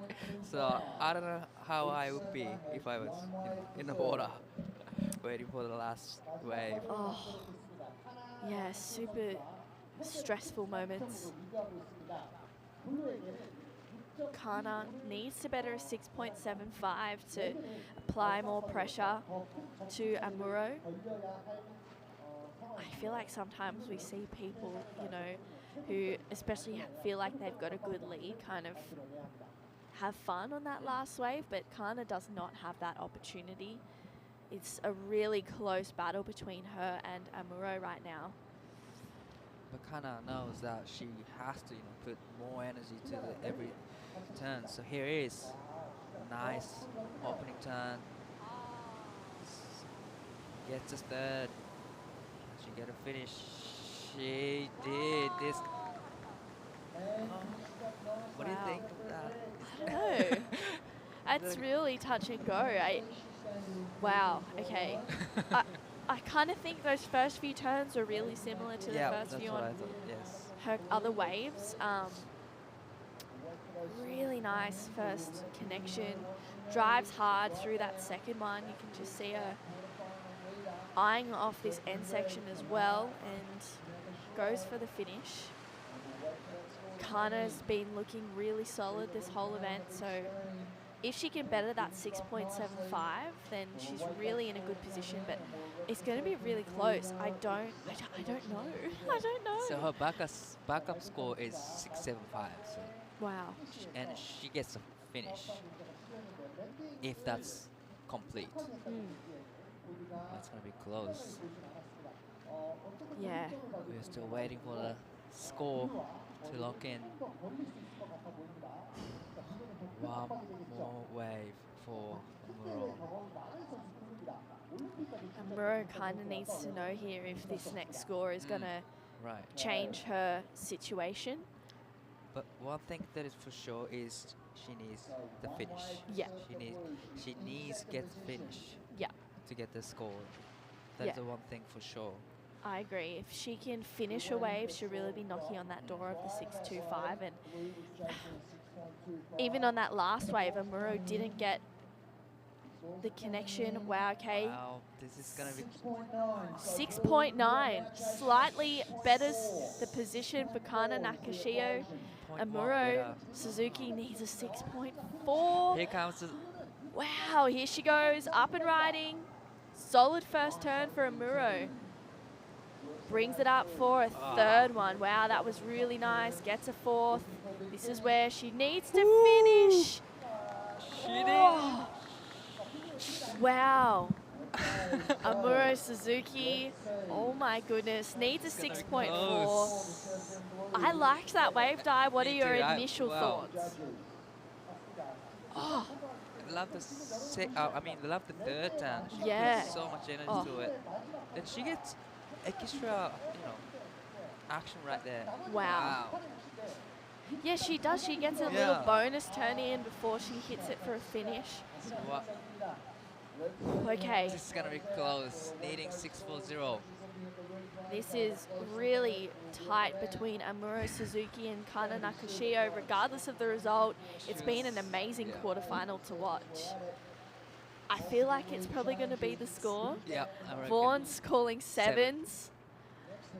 It's gonna be close. Oh, wow. Well, stressful moment. I think she's feeling like Right it though, could be yeah, it. Yeah, she gets a finish, so she did what she could do on the wave. Wondering how Kana Nakashio is feeling right now, because super important result for Kana. There she is on screen waiting for the score. Probably she was watching, Amuro's wave, so stressful moment for both of surfers. Wow.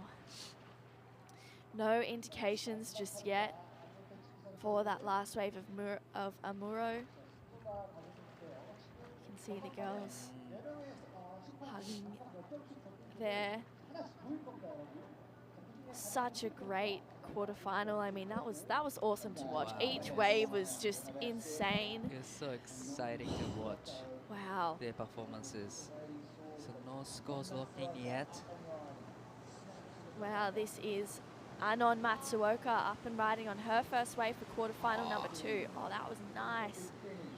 6.6 for Amuro Suzuki. She goes into the lead. Wow. Gets the score by 0.02, so a great performance between Amuro Suzuki and Kana Nakashio.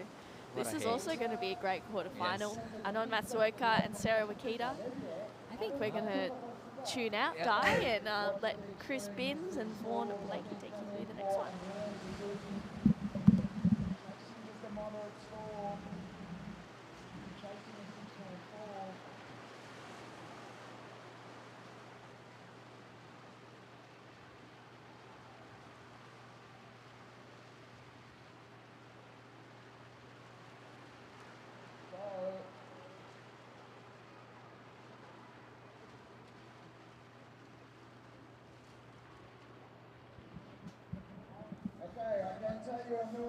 All right, well, straight into action in quarterfinal number 2. This is the goofy footer in red, Anon Matsuoka hammering away at a beautiful opening wave.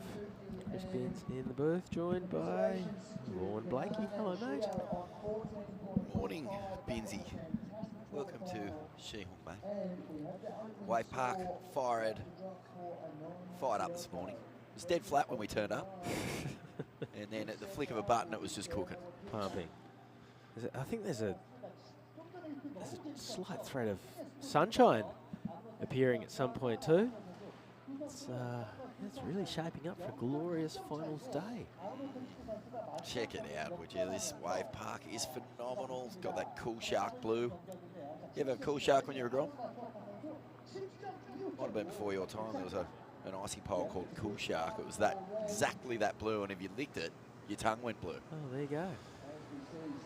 This is Sarah Wakita on a roll. She got the W last week in Taiwan. Oh, just about copped a lift to the back of the head then. That's her second win, was it? In as many months? Yeah, took out India as well. Really just adding stamps to the passport at the moment. Exciting heat, that last one, for a place in the semi-finals. Amuro Suzuki got through. She actually surfed the final against this young woman, Sarah Wakita, in Taiwan. Good friends. And I think, mate, if Sarah gets through this, that's going to be a rematch of the Taiwan final in semi-final number 1 of the QS 3000 here in Korea. You're right. There is a grudge match, blood Amuro feud. Suzuki at our window running past. Oh, just a big karate chop of a lip to the back of her head. Yep. Wakita has been in some blistering form lately.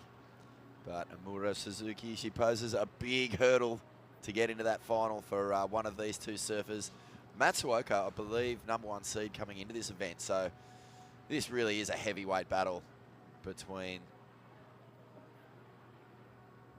the number 1 seed and number 1 on the QS, Asian QS rankings. Number 1 on the rankings. So this is going to be a great heat, Binsy. 7-2-5, already locked away for Anon Matsuoka of Japan. Sarah Wakita just getting a 4 there. Found herself in an iffy Sicho. And we've dialed the machine down in terms of frequency of waves. Only 2 wave sets now. Only 1 surfer to ride per set, but the quality of the wave gets that little bit better when there's less water moving around in the park, as we see vicious snaps here from Anon Matsuoka as she flies around that section. Oh. Gets a huge tail blow. I've noticed that end section is providing a much bigger platform for a big finishing move now, Binsy. We've seen throughout the course in the 4-wave sets, it's just a racy little dumper. But Anon now, this is 2 heats in a row where we've seen that section come into play. That was a big turn.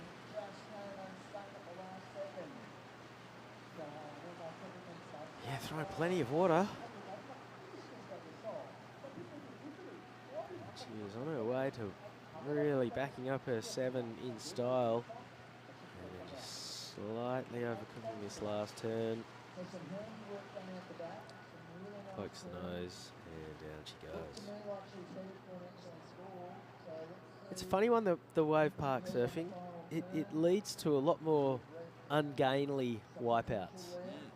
I think because there's so much water just rushing up the face the whole time, you know, almost like a flow rider kind of thing.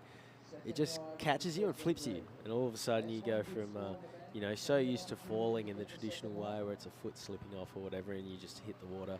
But here you just get upended, and all of a sudden you're cartwheeling and your legs are askew and you... And because the cameras are so tight to the action, you get to really enjoy some tweaked body language. So number 1 and 2 on the Asia Qualifying Series rankings are in this quarterfinal. So someone huge is going to be knocked out before the semis. And it's really been a seesawing battle on the rankings between Anon and Sarah Wakita. Wakita on a massive charge to hit that qualifying series. Challenger series, I should say, and here she is. So she's looking to make amends. So Anon got a 6 on her last wave despite falling at the end section. Sarah Wakita didn't really piece that one together. Each surfer gets 4 waves. Ooh, is she injured here or just... I don't know. She wasn't looking particularly chipper after coming up from that last wave either, where she copped the lip to the back of the head. She's not looking exactly 100 there either. She's trying to find the rhythm on this wave. That first turn's really nice, so she's getting busy. And just trying to deal with this end section. And doesn't get the completion, so just frustrated. She'll have 2 more waves. So interesting to see there, Anon Matsuoka, a 6 on the wave in front, went down on the end section.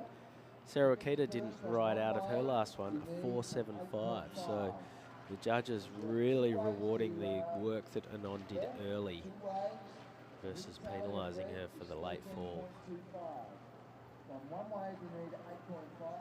So Sarah Wakita now chasing an 8.5.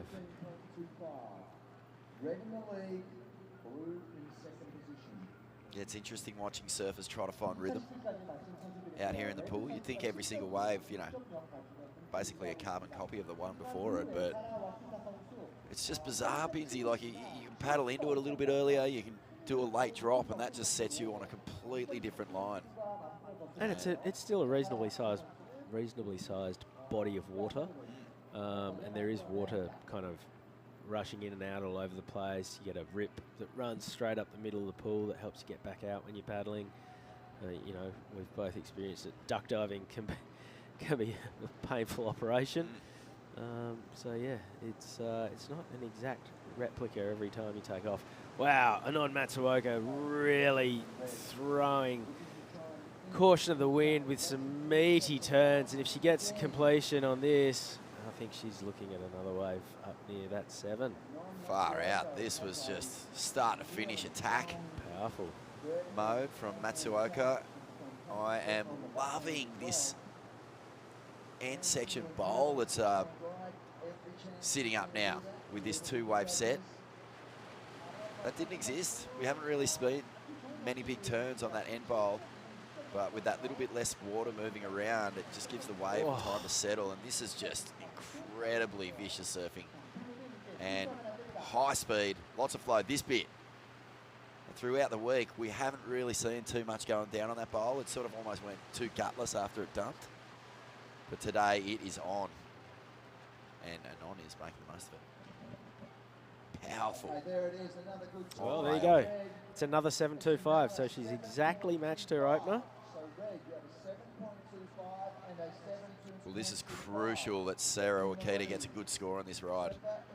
She might not need the 9.75 necessarily in one big hit. She'll have 2 chances to work away at that total. But she's got to get something in the 6s or 7s here, Binsey, if she wants to give herself a shot with her final wave.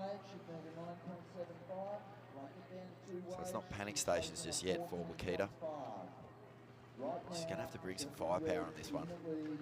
And she definitely is going to have to complete. The judges won't throw scores in the 7 if you're not riding out. No. Okay, big moment. There's your little check wave. That one always, yeah, it gives you a little puff, doesn't it? Just gets you excited. All right, here goes Sarah Wakita. First turn was pretty crisp. Second one wasn't bad either. Now she needs to get rhythmical through the middle section. Here we go. This turn is all important. Oh, and she Crunches does it. Does it very nicely. And That's she better. kicks out. That's her best wave. She's back into it. She desperately needed to complete that ride, and she needed to go big with her first couple of turns. She did both those things. Wakita comes back into the heat. Let's have a look at this. Oh, that was so in the lip. Nice speedy power carve. Jams that one with even a bit more fuel. And a big load up. Nice re-entry. Gets the bonus. She's just put herself in with a chance here, and Anon will want to put the foot to the floor, try and increase her lead. But this is a good answer here from Wakita, who looked a little rattled after her last wave, Binsey. Oh, an 8-point ride. Here Best she wave comes. of the heat so far. She is well and truly back in the picture, and this is what we want to see. 4 waves, your best 2 count. And this is going to come down to the last wave for Anon Matsuoka and Sarah Wakita. Sarah Wakita still has the job to do. Anon Matsuoka can surf knowing that she's already got runs on the board. She's got a pair of 7s, a 14.5 total. So Sarah Wakita definitely needs to get a 6.5. Anon Matsuoka can upgrade one of her waves and make that requirement a little bit tougher for Sarah Wakita. Anon just trying to stay focused, not let that score get into her head. She will not feel comfortable that Wakita's only needing a 6.5. That's definitely going to be a worry. So she won't safety surf this one at all, Binsey. This will be all-out attack, I imagine. From Matsuoka, here she goes, late drop. Off the bottom, gets that first snap in. Nice carve there. Back onto the foam ball, jams it again, and this is the section. Flies through, gets the tail free, overcooks it, and leaves the door open here for Wakita. I felt like she didn't actually go after that wave as much as she did on a 7.25, so a little bit nervous. Whoa, door Couple of nice turns. open. What do you think? Well, I thought this was kind of on a par with 7.25, but then she gave it a little bit That more turn was spice good. right on the end section. So I thought she was a chance of upgrading one of her 2 7s. Got the fins out. Couldn't ride clear. Matsuoka. She surfed an amazing heat, don't get Yeah. me wrong. Well- Pair of 7.25s is a huge total. But it's still Sarah Wakita. She's got to overcome nerves. She's got to, you know, she knows what she has to do. A 6.5 is a tricky score, though, because you can't safety surf No. to that at all. She's got to finish the wave, but she can't just cruise. How unique is this situation where Anon, and this is going to happen throughout the day, you know, we're going to have one surfer standing in the shorey watching Yeah. their opponent try and chase them down.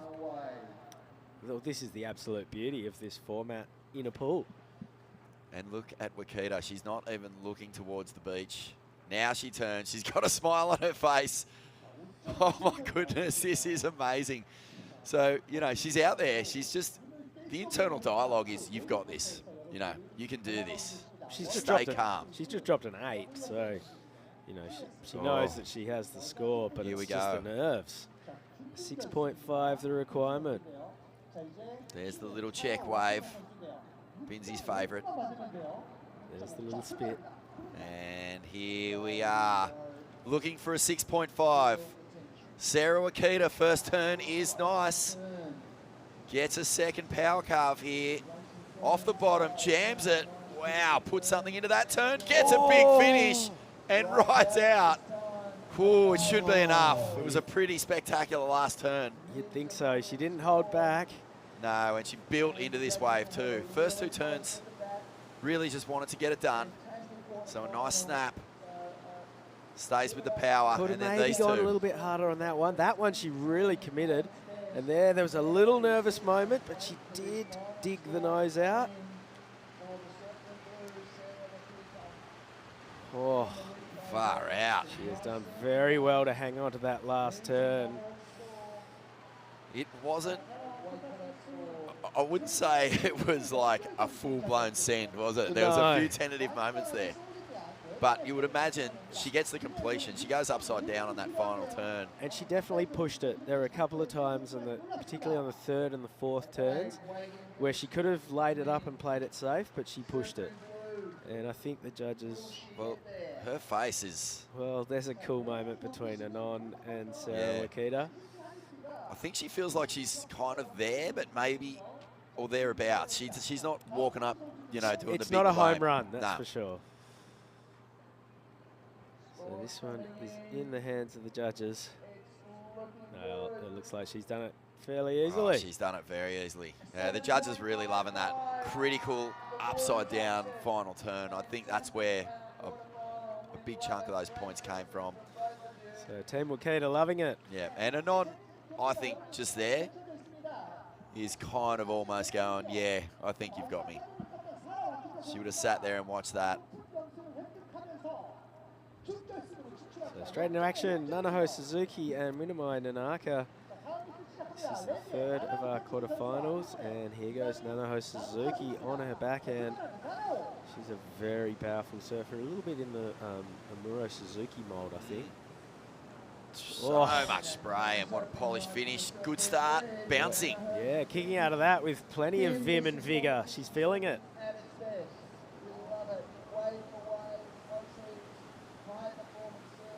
Siheung Korean Open, QS 3000, Asian qualifying series, big points up for grabs. And we are going to see our semi-finalists locked in after the next heat. But a big semi-final coming up is going to be Amuro Suzuki versus Sarah Wakita, mate. It's a replay of the Taiwan final.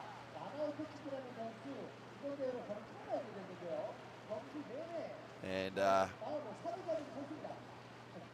many moons ago, just over 10 years ago, the QS came to Korea, Bidsy. It was Connor O'Leary who took out a 2-star back in the old Star Series rating against Nathan Hedge in the final. That man we just saw outside the window was a wildcard in that event, and now he's calling all the action for Korean television. There you go. Nanaho Suzuki, a 7-point ride to open up the third quarterfinal. So this event being broadcast this afternoon. All the finals into every home, every television in Korea, mate. That's a lot of TVs. It is a lot of TVs, isn't it? 10 million people in Seoul alone. That's half of Australia, more or less. A lot of Samsungs, a lot of LGs. Two of the big powerhouse Korean electronic brands. All right, here goes Minamai Nanaka on her backhand. Whoa! That was Upside down nice. on her first turn. Slighter in stature than her opponent, but throwing buckets as she wails her way down the line. Big finish coming up. Oh, Oh, she's not done Wow. yet either. a It's out in the 7-point channel. ride for first to Suzuki, mate. That's going to go higher. Has to. Perfectly timed surfing here from Nanaka. Yeah, looking electrified. Looking activated. Talk us through the replay. Yeah, everything about this is just perfect timing. Hooks it under lip, gets that big fan of spray. Again, second turn, very nice. That there was just perfectly timed. Begins weaving, putting the zigzags between the zigging and the zagging. Gets a really crispy finish, and that is just a flawless approach here from Minamai Nanaka. Feeling it. What about that little shifty there? Really getting the board working. I love this angle. Bottom turn, up. Oh, aggression. And into the lip. Airdropping. Almost gets the tail free on the airdrop. How's the focus? I love these camera angles, mate. We don't get this close to the action usually. You can see the intent. And Suzuki, she was so happy with her first ride. It was a 7.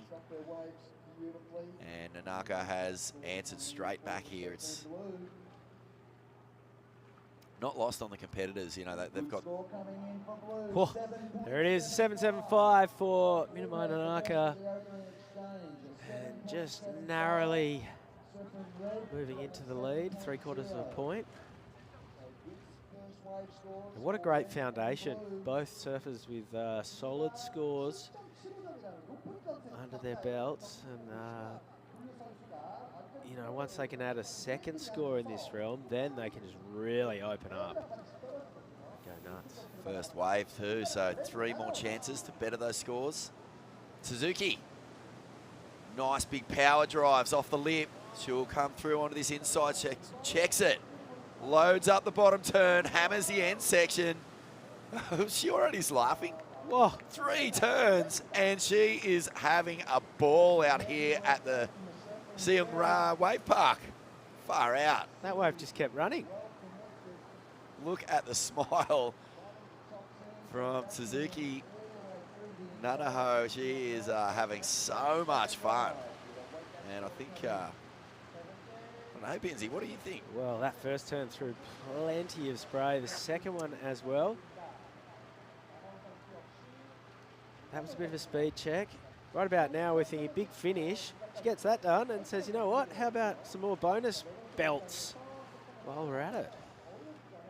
So I wonder what the judges will make of this. It's start to finish. She's just dismantling this wave. 6-point ride, the result. Judges seeking quantity over quantity. I think she will need to bring a little bit more variety if she wants to overtake that 7 that she got on her first ride. Yeah, what I like from Nanaka's last wave was that first turn, she just went so hard, went upside down and signalled her intent from the start. Nanaho on that wave looked like she really wanted to get to the end. And I don't know if that's the kind of body language that you want to be putting across, that you're just there to survive. A lot of really similar turns, executed perfectly, done with speed. As you say, race down the line. I think she's just going to have to add that little bit of extra punch, a little bit of flair. Because Nanaka is doing exactly that. First turn. Again, hooks it. Now there's a point of difference. Critical turn, brings it right through, loads up onto the inside, and knows. Leaves a big score on the table. That second turn, Binsey, that's what we're talking about, you know. Just pull commitment. The turn in that little bit harder. Yeah, just pure commitment. And the problem with going that hard is sometimes it's not going to pay off. But have a look. That turn, not bad. This one, loaded up and just wrenched it around. Had to recover a little bit. And then, you know, was looking at a mammoth score. Unfortunately, just didn't quite connect with the lip crisply on that last turn. I almost felt like after that check, she might float the boat. I thought she might throw it up on the lip and do a good old-fashioned floater. Haven't seen many in this event so far. So 4.75 the result. Yeah, you know, she was looking at a very solid number if she could have completed that last turn. You're chasing a 5.25. 5.25 to get back to the lead. That's the halfway mark. Each surfer has 2 more waves to serve. So the top half of the draw falling into place. Miro Suzuki will take on Sarah Wakita in the first semi. We're now trying to figure out the second semi. At the moment, it's Nanaho Suzuki with a 6 and a 7. He's got a slender lead over Minamai Nanaka, but Nanaka is in the box seat with a 7.75 as the highest scoring wave so far. So best 2 waves of 4. It's the red red jersey, the top-seeded surfer who goes first. Maybe puts a little bit more pressure on the surfer going second. Of course, the advantage is you know exactly what you need to get through if you're on that final wave of the heat, as we see now. Suzuki. I love that cut down. That's something we haven't seen yet. Oh my goodness! Can she ride out of it? Oh! The crowd goes mad. Backside chop hop / air to reverse. I love that she went for it, and she's How's the smile? having a great time out here. She'll have one more wave, Binsey. So that was cool. I really love the cut down. A different line here from Suzuki, and that's what she needed to bring. She could almost see. She almost got it around. Man, just a little bit too far out onto the flats. Times it really nicely. Gets that fakie position and just can't get down the face. 4.5 the result. That does not increase your score, Ryan. You have a 7 and a 6. You have a surfer in blue, still chasing. I was going to say, with the way that that end bowl's shaping up, we're going to see aerials today. Absolutely. That's just a perfect ramp. We had a soul arch floater. Just throwing it out there. Absolutely. Why not? Don't know if it'll score well, but Did Kanoa get through? He's yeah, I'm pretty sure he's off to the finals. semi. Yeah. So Korea has a representative in the final of the men's longboarding. That's correct. Oh, that is awesome news. All right, well, Minamai Nanaka is in position.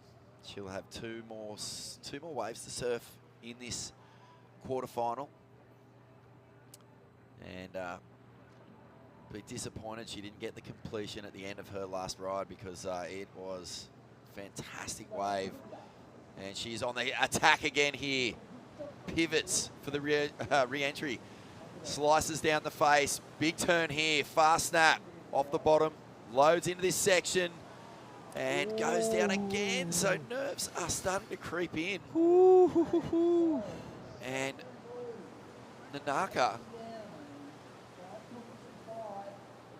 has got the highest scoring ride of this heat, but cannot slam the door shut on Suzuki. She's putting together some beautiful turns, but this end section, you've just got to nail it. She throws it up just a little too late. There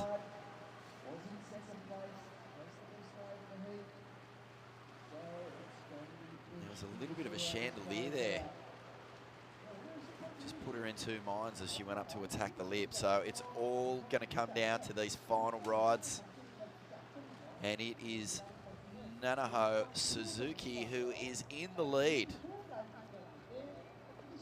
7 for her first ride, a 6 for her second ride.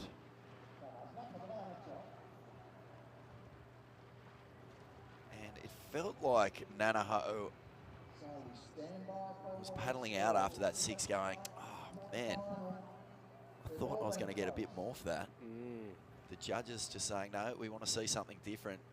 She answered that call with an attempted air reverse on her last wave. And in the meantime, her opponent, Minamai Nanaka, has not been able to close the gap. 5.5 for her last ride. So again, Binsey, you know, that last turn has cost.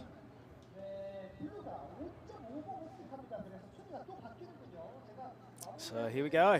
It's down to the last wave once again. And here we go. It is Suzuki looking for a 6.26. So actually, Nanaka gets the score on her last ride. Power moves here. Hammers that inside bit. Looking for a big turn to finish. Gets the tail up and over. Are you kidding me? Wow. Wow. She's laughing already. Hasn't even finished, and she has really answered the call here. And then throws the chop up in to almost, you know, replay how she finished her last wave.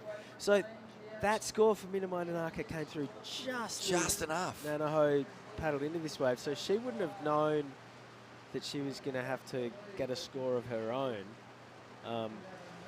She's looking for a 6.26. Love I that think speed check. for mine, she's done it very nicely. That turn was fantastic. Yep. This is, for mine, her best wave. I'm with you. But it had to have this manoeuvre in it. Because we saw her dismantle a wave earlier for a 6. This wave had a lot of variety. I actually loved the speed check too. It was a real powerful move to build speed. And she did not waste it. She absolutely clobbered that last section. Gets a little tail drop out of the lip. And now it all comes down to this score, which I think you're right. It could go north of 7. That's her best scoring ride of the heat so far. And then you just wonder whether Minamai Nanaka is going to hear this before the next set. Well, I think this score has to be locked in before the Naka takes off. That should just be sort of the formula, surely. Hope so. Oh, She needs a 6. wow, okay. She needs a 6.26. It's not going to get there. Oh, my goodness. So, This is a Minamai victory lap for Nanaka. Minamai Nanaka. Well, don't we look silly? We look really silly. Especially, I thought, based on the fact she didn't complete her last wave, that she might not even get the score previous. But she's put together a strong heat here. She sure has. I mean, there's only 0.15 difference separating the two surfers at the end, but it is Minamai Nanaka, our second semi-finalist. We're off the pace there, Bigsy. That's why we're in the soundproof booth, and the wise men are in the fresh air tent. Minamai Nanaka, she actually can't believe it. She's like, I made so many mistakes in that heat. Well, I mean, it was her first wave that's won of that heat. It was incredible. Perhaps, you know, setting the blueprint for what you do. You just go out on your first wave and absolutely tear it to shreds. Well, there's no doubting Nanaho. They say that the best surfer in the world is the surfer having the most fun, right? I mean, a little bit of disappointment here for Nanaho, but she put on a really Great performance. And, a great performance, a fun performance. And people will remember that performance. All right, last quarterfinal. Shino Matsuda from Japan is in the red. Sky Brown from Great Britain in the blue. Sky Brown has a Japanese mother, spends a lot of time living in Miyazaki, hangs out with a lot of Japanese surfers.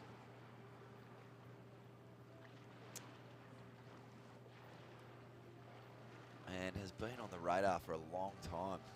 Child prodigy, skate genius. Yeah, Olympic bronze medalist, skateboarding. Great Britain Young Sports Personality of the Year last year. I've got a Sky Brown skateboard in my garage. My daughter loves Sky Brown. There you go. All right, here Here goes we Shino Matsuda. Whoa, nice snap to get things going here.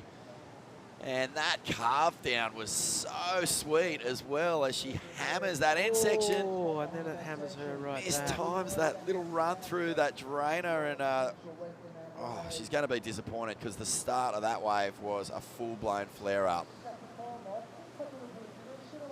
She knows she's going to have to be really on point here against Sky Brown.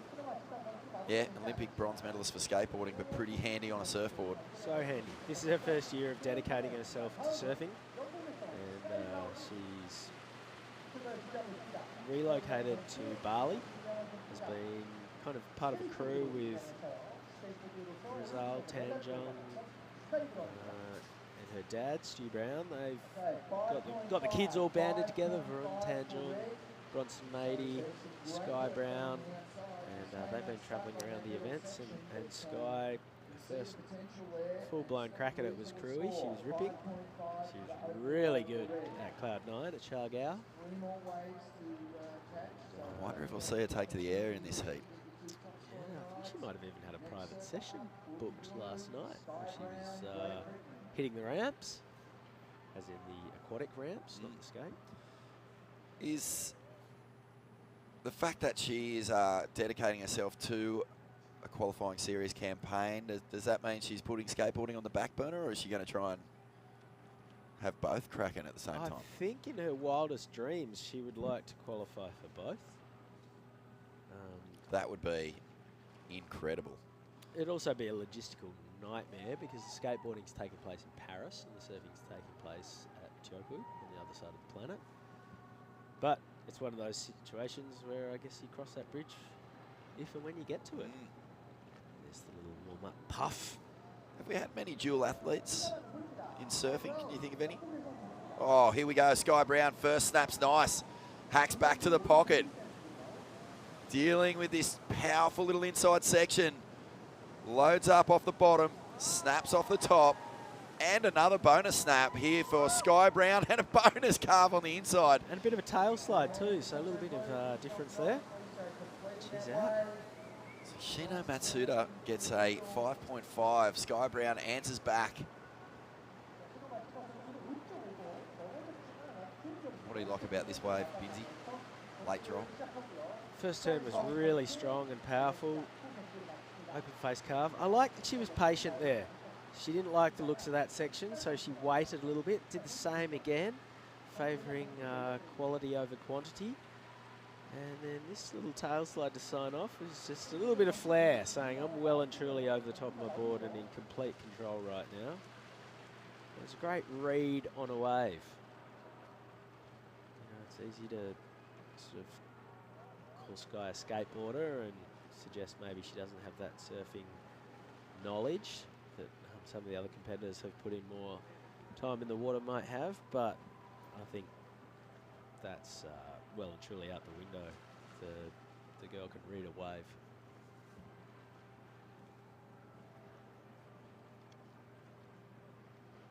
A lot of surfers these days. I mean, back in the old days, you surfed and that was it. You went surfing and So that's five, what you did. a 5, the opener for Sky Brown. So low scores for both of our competitors here. You mentioned dual athletes. Well, that's what I was going to say. Like, there's dual athletes. There's all these surfers have so many strings to their bow now. Like, Geordie Smith, musicians. incredible soccer player. is he Yep. Sally Fitz was long distance runner or middle distance runner, I believe? correct. Won 2 junior Olympic gold medals for running. All right, so Matsuda now flying and a couple of big power moves to get going. Jams that end section. Oh,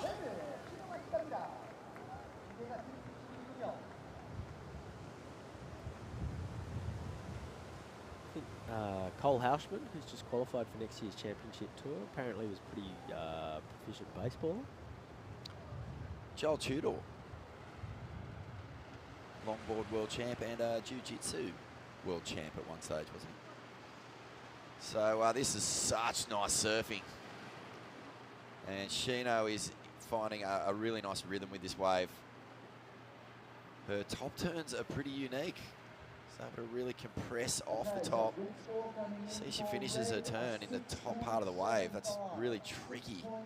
All right, a 6.75, the result there. Bottom turn. How cool did that look, Binsey? And jams that tail to get the completion. She really comes off the bottom. Full commitment. What about Kingsley Looker? Pro surfer slash concert pianist. Yeah, it's not one you hear of often.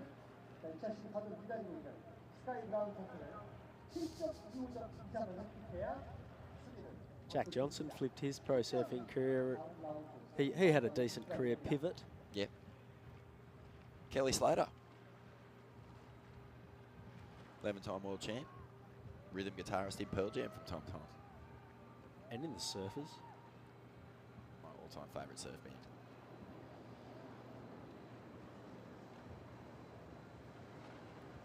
Got a few things going on, hasn't he? Big goat. Whoa! Big start here for Sky Brown. Oh, another critical pocket snap. And I think she heard that 5 and went, all right, you want more? Here's some more. Gets another big snap off the lip on the inside. And this is a much stronger performance from Sky Brown. Her first wave was nice. It was sharp, but this one, she turns the dial. Yeah, first wave was nice. Second wave was nasty. She went after this. So strong off the bottom. That was a big, vicious hook. Bang! Smashes the target on that second turn. And then flying down the line, gets her section, eyes it off, and goes, boosh. Oh, mate, I love what you said. She kind of gives herself a little bit of time at the bottom of each wave. After each turn, look at this. Critical in the moment, and then just hangs. Waits for the section. Kicks it into the lip. Skates through this bowl. Hammers that end section. 7.5 the result. Wow, that's a huge score. The judges loving the extra aggression that Sky Brown is bringing to this heat. Shino Matsuda as well, a 6.75. So these two are really going blow for blow at the moment. They sure are. Shino Matsuda shading Sky by half a point on the first exchange. Sky coming back, upping it by 3/4 of a point on the second wave. Geez, it'd be tempting to get a bit of trash talking going on if you were, like it was you and me out there and I heard you got a score and then I did it like a point better. I'd be paddling out going, how do you like them apples, Binsy? Oh, yeah. I mean, you'd be paddling in, I'd be like, oh, this looks like a heaper, doesn't it? Really? You're going to pick this one? You're going to go this one? Nah, there's no such thing here. A lot of respect between these competitors as Matsuda starts to unwind on this thing. Power moves, just a speed check. Loads up the inside. Deep bottom turn, gets the tail out over the back and snaps again. Big response from the crowd as well. They're feeding off the energy of the surfers on finals day. I love this inside section today. We're going to see some incredible maneuvers going down and wow, that first turn, everything thrown into it. And just big, powerful sprays coming off the rail. And that one, that little bit of extra flair, I think that's going to get the judges' attention. Binsey, I'm sensing she'll go north of her best ride yet again. A really dynamic turn. Plenty of build-up. That middle section, it's a bit of a racetrack, isn't it? And an 8.25 the result for Shino Matsuda. So, punch, counter punch, mate. Yeah, isn't it? The lead just keeps changing hands. Sky Brown has 2 more cracks at it. Currently, she's looking for a 7.51. Shino Matsuda has 1 wave to come. Well, she's a natural-born competitor. She's tasted success at the highest level. And these are the moments that champions step up. Look at these scores. It is just punch, counter punch. We will see a couple more waves ridden by Sky Brown. Shino's only got the 1 ride left. Let's see if Sky Brown can answer back to this 8.25. You know she's got the competitive nerves. Oh, yeah. Now it's time to show what she's got in the water. First turn was aggressive and a little too aggressive. Sky Brown goes down, so advantage Matsuda. 1 more wave to come, and it's Shino Matsuda with a 15-point total. Whoa. Sky Brown now chasing a 7.51. She's already got a 7.5, so she knows she's more than capable. But can Shino Matsuda upgrade her 6.75 and make things a little bit tougher for the British surfer? Just mistime that off the lip. A rare mistake. Still within striking distance. She'll have to do it on her last ride. But as you said, Binsey, Shino can put this thing away with another excellent score.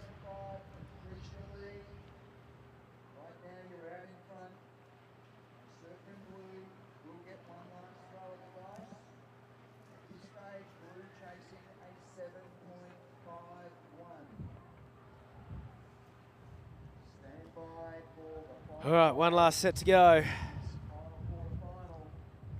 There is the beautiful Siheung Wave Park.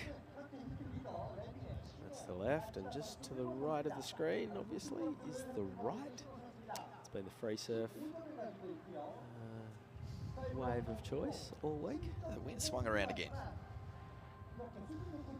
Yeah, we're out on a bit of a reclaimed man-made peninsula here, and the wind just, I couldn't tell you which way the prevalent wind is. Well, it's a headwind. It's blowing straight up into the head of the turtle. Did you know this island that we're on, this reclaimed land, is actually fully crafted into the shape of a turtle? If you go on Google Earth and zoom in on it. Here we are.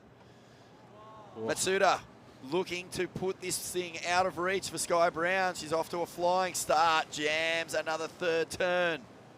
And good safe finish. Will that get rid of the 6.5 or the 6.75, I should say? She's feeling very good. Yeah. Big grin. Gave herself a little fist pump. I think that was more of a personal rev up than trying to sell anything to the judges.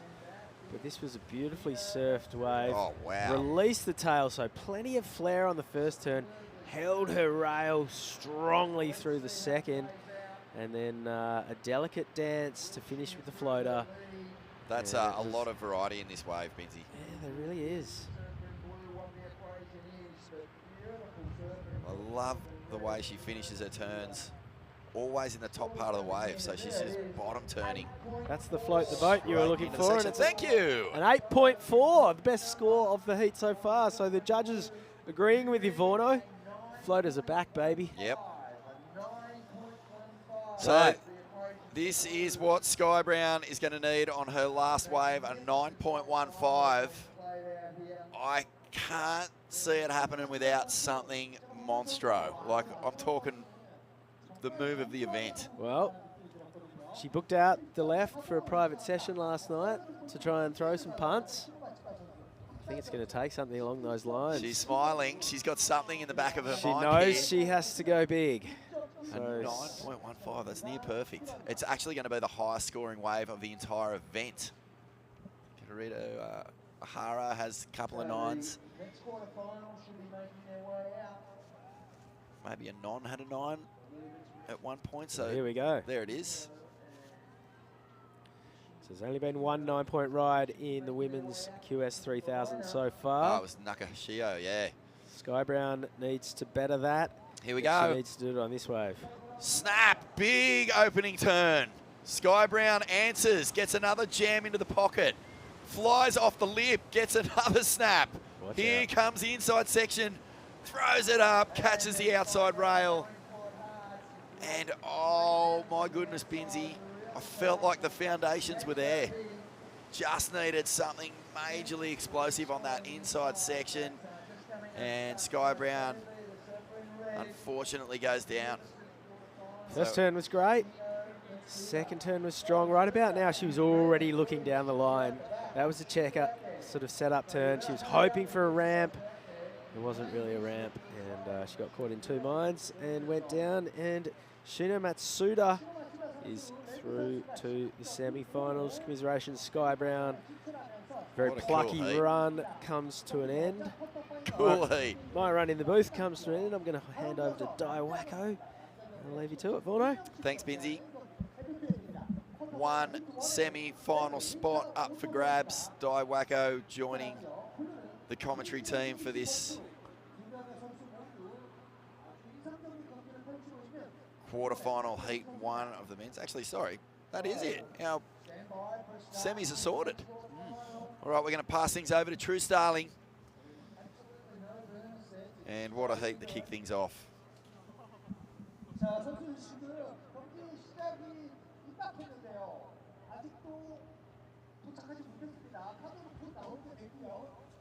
카드를 훔치면서 기회를 뺏기게 됩니다. 어제도 한 히트에서 김명래 선수가 카드를 하지 못했거든요. 자, 선수가 나오고 있는데요. 레드가 자, 엄청 숨찰 것 같아요. 자, 지금 이 다음 카드 파야 합니다. Now we are into men's quarterfinal, heat number 1. Linta Otto, It's up and riding. That was a Oh, massive 3 turns. To the last section, he gets the finish. That was a great ride to start the quarterfinal. Heat number 1. yeah, wow. Just That smile. was That was wow. That was a big, solid serving from Rinta. Up against Keijiro Nishi. Wow. oh, really solid backhand turns. Oh, that first one was really nice, throwing heaps of spray. As I was walking here, I heard the beach marshal say, everyone, make sure you should be out there. You might miss your first wave. So they all started sprinting. Solid score, 7-5 for first of Rinta. Wow, great way to start off a quarterfinal. Best way. Yeah, these guys almost missed the first wave. Especially Rinta was still paddling. The wave comes, so Yeah, really stressful. well, he's lucky. Get a first wave and get 7.5 for the opener. There is a Shino Matsuda right front of our booth, getting through to the semi-finals. That was a tough heat on paper with Sky Brown, but Shino just came out the gates firing, really, didn't she? Yeah, she did. She was looking solid. 16.65 total score for Shino Matsuda in the last of quarterfinals. That's a big score. All right, here we go. Keijiro Nishi. Oh, that thing spat. Keijiro up and riding die. Well, that was a big first turn, but unfortunately he nosedived. Wow, he went really big for the first time. That was the biggest turn. That was just 1.0, but still he gets 3 more waves. It's not over yet. Yeah, 3 more opportunities. That's actually quite a lot. Yeah. So Keijiro just needs to remain focused, composed. You can see him probably just taking a moment here. It was a really good looking first turn. Fins ditched out the back. But yeah, just catching his nose on the way down. That was unfortunate because I thought he was going to be off to a really good start. But really liked the approach, attacking it. A different approach Yeah. compared to the other surfers. Go vertical, fins out. Yeah, I talked to Muro 10 minutes ago, and she said the waves are different compared to the yesterday. Yeah. It's because maybe there's only 3 waves coming in, so but definitely conditions are changing Yeah. out there. And I think maybe it's not as windy as what we saw yesterday. But yeah, no, you are right. Yesterday we had 5 wave sets coming in, whereas now when we've got the quarterfinals and semi-finals 2 surfers, there's only 3 wave sets. So Maybe that's because of that, but definitely the conditions are different compared to yesterday. yeah. So surfers need to adjust the condition, and here it comes the set for wave number 2 for Rinta. Wow, that was a big, solid first time. Wow. Heading to second, third. The speed check down right there, and it gets a finish. Oh, almost. Almost. Wow, that was really good though. You can see he's got a smile there. That wave probably felt really nice. It looked great. Rinta has a score to come through. Oh, that was really nice. Again, for a second turn. Wow, just really connecting the dots on this wave. I feel like, you know, each wave we anticipate what's going to happen, but I think for Rinta, he was just getting better and better with each turn. 4.75. I think if he had made that, it probably would have been up Right. in the higher numbers. So Rinta locks in 475, sitting in the first place with a 7.5 and 4.75. Little bit of a pressure on Keijiro Nishi. As unfortunate for the first wave for Keijiro. 4.75. So red has a 7.5 and a 4.75. Yeah, Keijiro just needs to just come back now, but I guess with limited, it's good because you know you're guaranteed waves, Right. but it's limited, so you really have to perform on pretty much each wave. And if you fall on your first, you don't give yourself much wiggle room to kind of have a few mistakes on your other waves. So I think for Keijiro, he really needs to do some solid surfing, get in the sevens, just to get himself in a good position for the next 2 waves that he'll catch after this one. Here comes. Been riding. That's a nice carve, different approach. Oh, that's a great third turn, and here we come to the last section. Whoa, Oh. takes it to the sky. That Wow. that's great comeback from Keijiro. But probably there's no pressure from the falling off first ride. That was a great ride. He kind of looked more fired up from that. I think he's like, wow, I just want to surf this wave. Nice first turn. Oh, that was nice too. Just a bit of a slash, and then nice snap there for Keijiro, and then this turn. Wow. Wow. Brings that Oh. tail. That was really solid surfing. It was. I like how he adjusted his approach from the first wave as well. You know, he kind of just wanted to get Totally. some rhythm, and I think that was Amazing. this turn. This turn. Wow, left the wave. Scores are locked in. 8.5. Oh, Excellent ride from Keijiro. What a comeback. That puts pressure on Rinta now. But still, Rinta has 7.5, 4.75. So just looking for a ride to better the 4.75 now. 2 more waves for each surfers. yeah, Rinta needs to drop another 7.5. This is, so far, has been a great quarterfinal. My goodness, amazing surfing. This next one's going to be really good as well. Danny Widianto and Hiroto Ohara. Wow, that's a big names. Oh.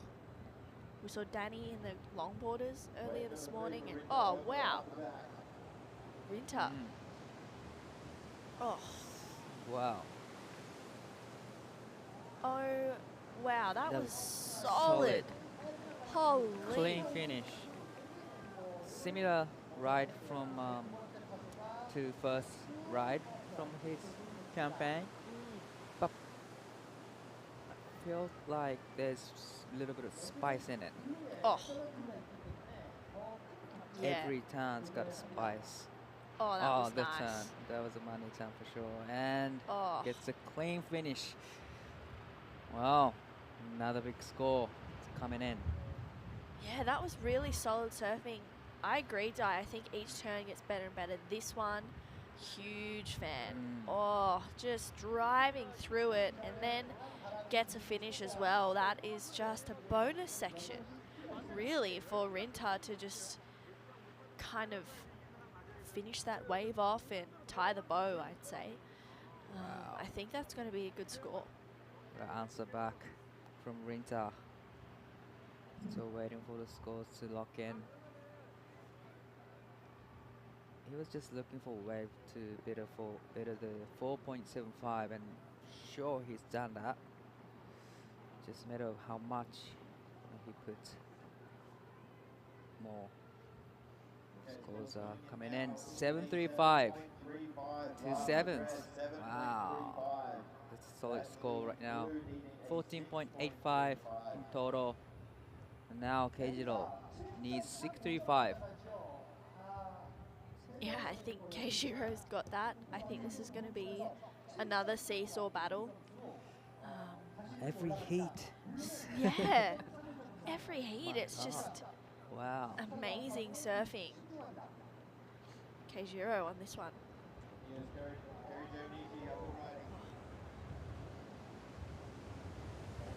Gets the third turn in. Here comes the last section. Oh, takes to the Oh. sky again, and this time Wow. he rotated perfectly, spun around. He is really happy with that ride.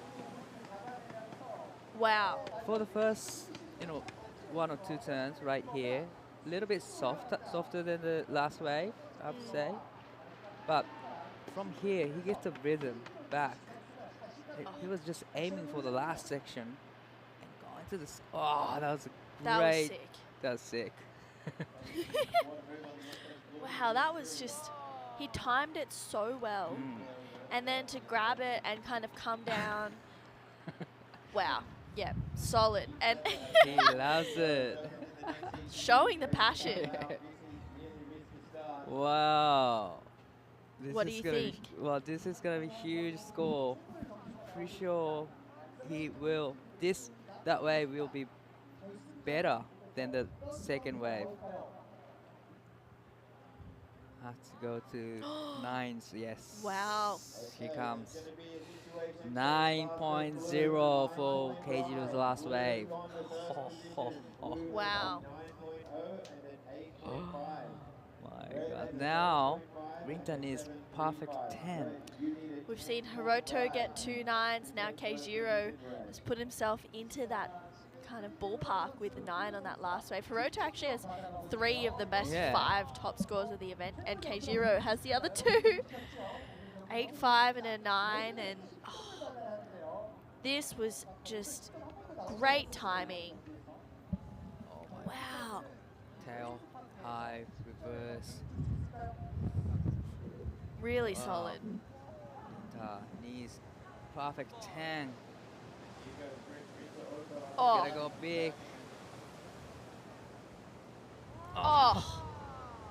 Oh. Oh. Almost. That was almost.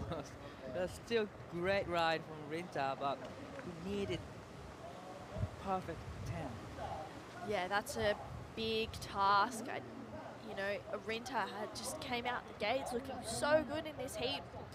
And Keijiro just, bringing it back. But this was solid surfing. I mean, his backhand just looks really solid. I love that turn. Right, yeah. Oh. Amazing. Fortunately, just he couldn't ride out of it. Yeah, that won't be the 10 that he's looking for, but What? great weighted. Yeah. What would you do to get a 10? Yeah, what do you get? Probably you need to do airs, that's for sure. 2 airs. 2 airs, yes. Yeah, that last wave of Rinta of 5.75. So the last wave for Keijiro will be just a victory lap. Yeah. Feels like he's gonna go big on the last wave. Wow, look at that score. 9 and an 8.5. That is solid. Great. You have to have a lot of confidence to kind of go to the air, especially on that end section. We saw so many people. I think Riyadu was one of them who kept going for that and just wasn't making it. But Keijiro timed it so well, and yeah, as you said, a bit of a victory lap here for Keijiro. Wonder what he's gonna do on that victory lap. So he's looking for a wave to better the 8.5. Oh, different approach and nice carve. Straight into third, and here comes the last section again. Yes. Oh. That was so close. Wow. That was really close. Yeah. Oh. Almost had it. 3 airs in a row. What a rise, what a performances from both surfers. Oh. After labor. Really nice second carve. Just timing it so well out there, and then, yeah, here. Here it comes. Oh, No grab. no grab. Ah. Yeah, just catches his nose. Yeah. Coming down, but wow, that was great. 6-2-5. Without the last finish. Oh. Wow. Yeah, he timed it so right every time. Wow. Must be so feeling so great right now. Now Gyeonggi-Do moves into semi-finals. It'll be great to see Keijiro, and then either Dani or Hiroto will take him on, which will be super exciting. We've got Kai and Yang and Roy Kanazawa in quarterfinal 3, and Ryota Matsushita and Ketut Agus coming up in quarterfinal number 4. Great matchup. Oh, then we'll see women's semi-final 1, and then we're going to have a break. Kick back off again with women's semi-final number 2, which will be super exciting to see, and waves coming through now for this second quarterfinal.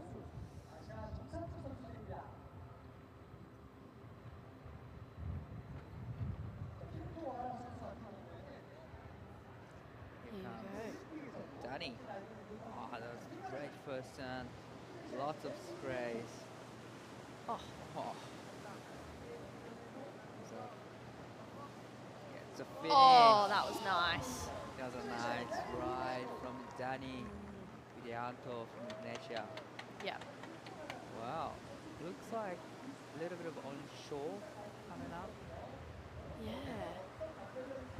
Producing the good ramp for airs.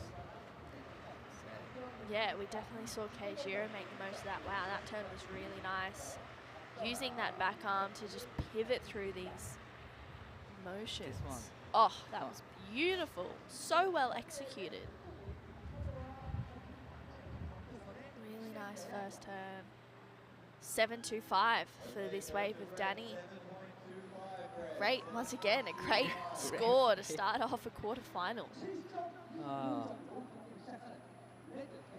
watching these guys Oh. surfing is making things easy to get a 7s, 8s, 9s. Yeah. Actually hard to get those kind of scores in the heat. Yeah. Yeah, it is. I would be struggling to get those scores, but these guys just firing up.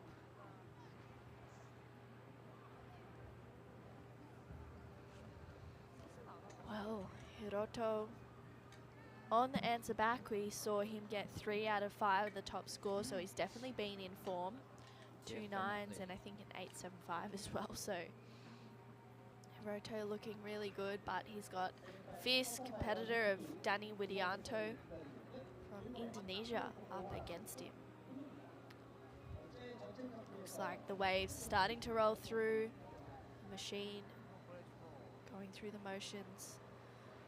And Hiroto up on this one. Nice first turn. Nice third turn. Or gets to fourth turn. And finish. Oh, wow. Oh my And gosh. another one. Wow, he got like 2 extra like bonus turns and proper turns actually. Wow. Wow. That was just great rail surfing. Really solid. You can see him just trying to get some warmth in, but oh, solid first turn, straight up into it. Kind of carving through that one. That was a nice turn. Bit of a bonus check snap, and then you can see him fly down here. Oh, that was so nice. And then gets another one there as well. I mean, yeah, that is really seamless surfing. Love that turn. Each turn just gets better and better. That was kind of like a speed check, I'd say, and then just straight up into that connection, releasing the fins. Yeah, I wonder Wow. how those 2 extra turns affect to the points. Yeah. 8-5. Whew. Wow. All right, we've Straight got a into heat on our hands. Straight into the excellent score. 8-5 for the opener for Hiroto. Wow. Great answer back from Hiroto.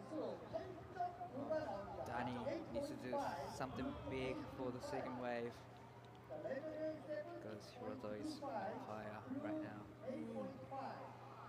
He really is. I think, you know, Hiroto this whole event has been the one to watch. He's been also the one to stop as well, just looking so in form. Danny, you know, he's solid, he's fierce, he wants to make a semi-final berth, so it'll be exciting to see what he can make of this next wave.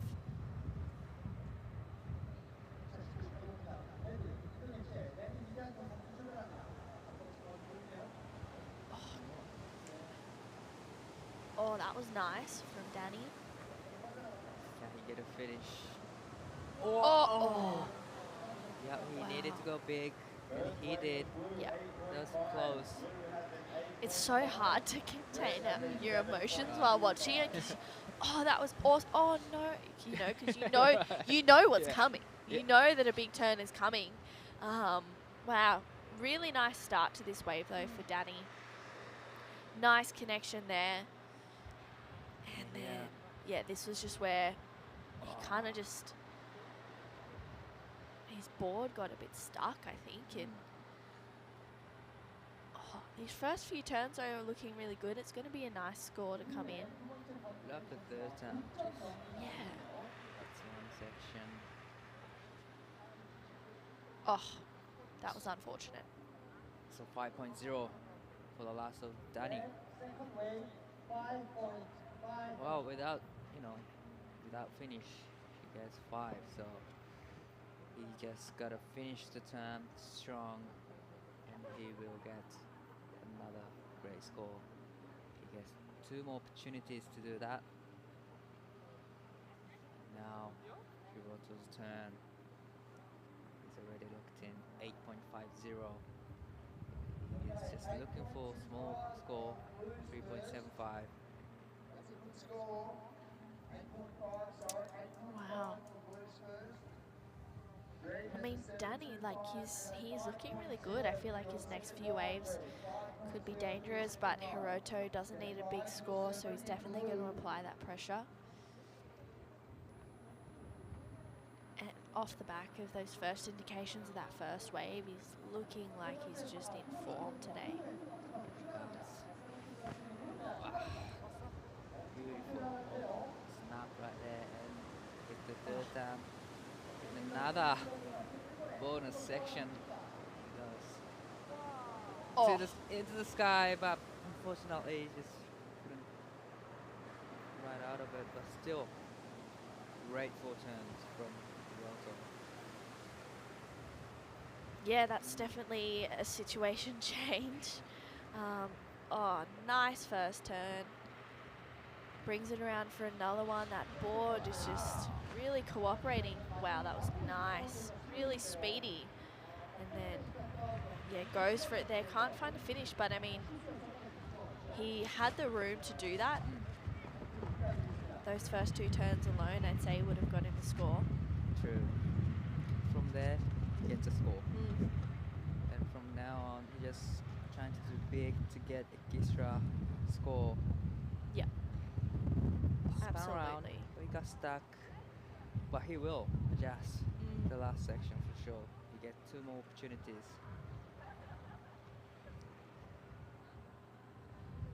6.0. That puts him into the lead.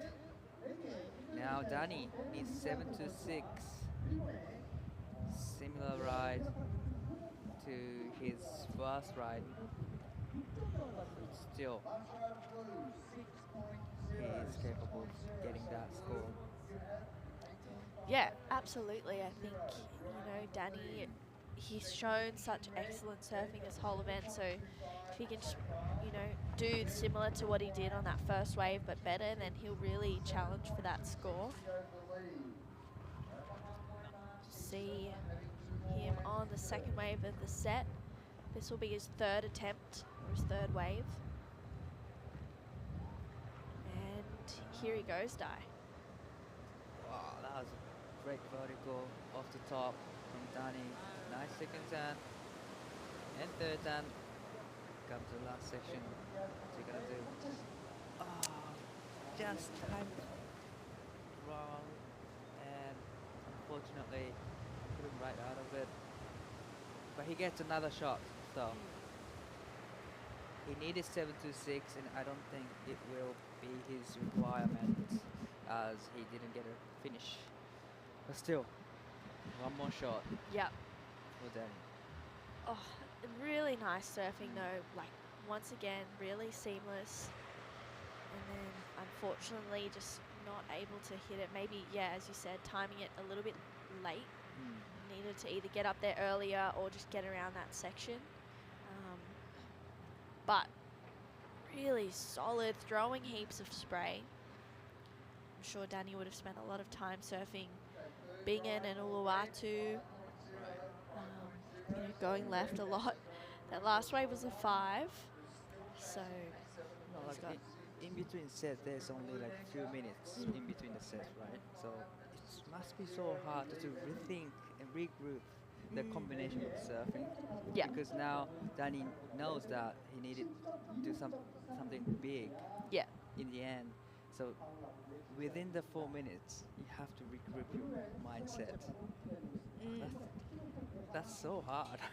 Yeah, it's pretty crazy, right? Especially if you're like getting waves or you miss timing sections. Like you really have to figure out why you're mistiming it and where you need to like either hit it earlier or hit it later. And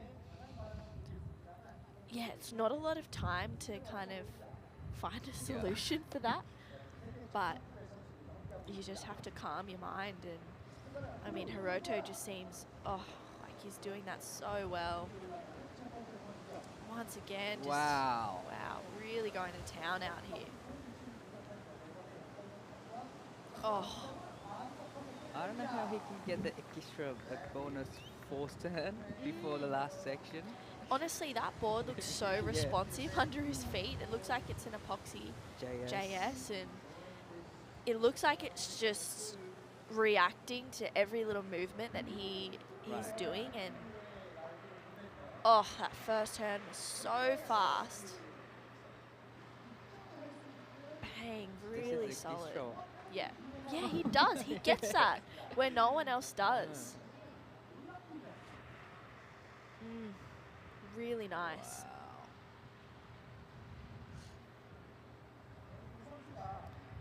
Just really connecting these sections together.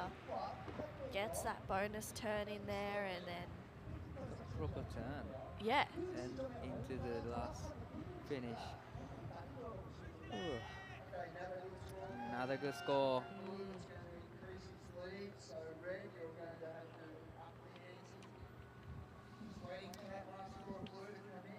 Yeah, this last score is going to be really good. 8-point ride from Hiroto Ohara. So now he has 2-8. 16.50 total. Wow, Danny now needs 9.25. He gets one more shot to get the requirement. Definitely he needs to do something big in the finish or the first turn even. Here comes the set.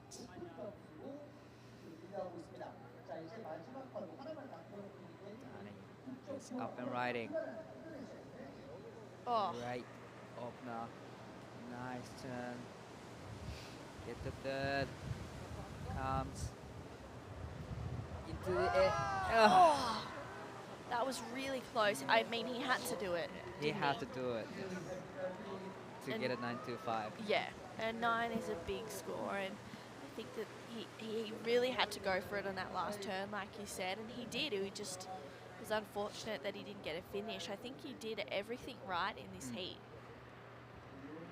Really solid surfing. You can see him start to punt through this section, go straight up, and then just kind of just bouncing. His board just bounces off the water. So this next wave for Hiroto will just be a bit of a victory lap dive. Victory lap. So I wonder what he's gonna do on the last wave. probably try something different to, be ready for the coming up semifinals.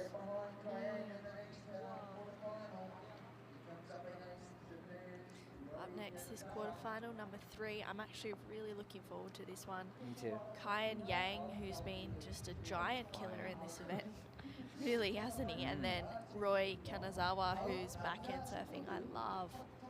You can see Hiroto there just probably rotating a little bit. Still waiting on this last wave. One more opportunity for Hiroto as Kyan and Roy make their way out.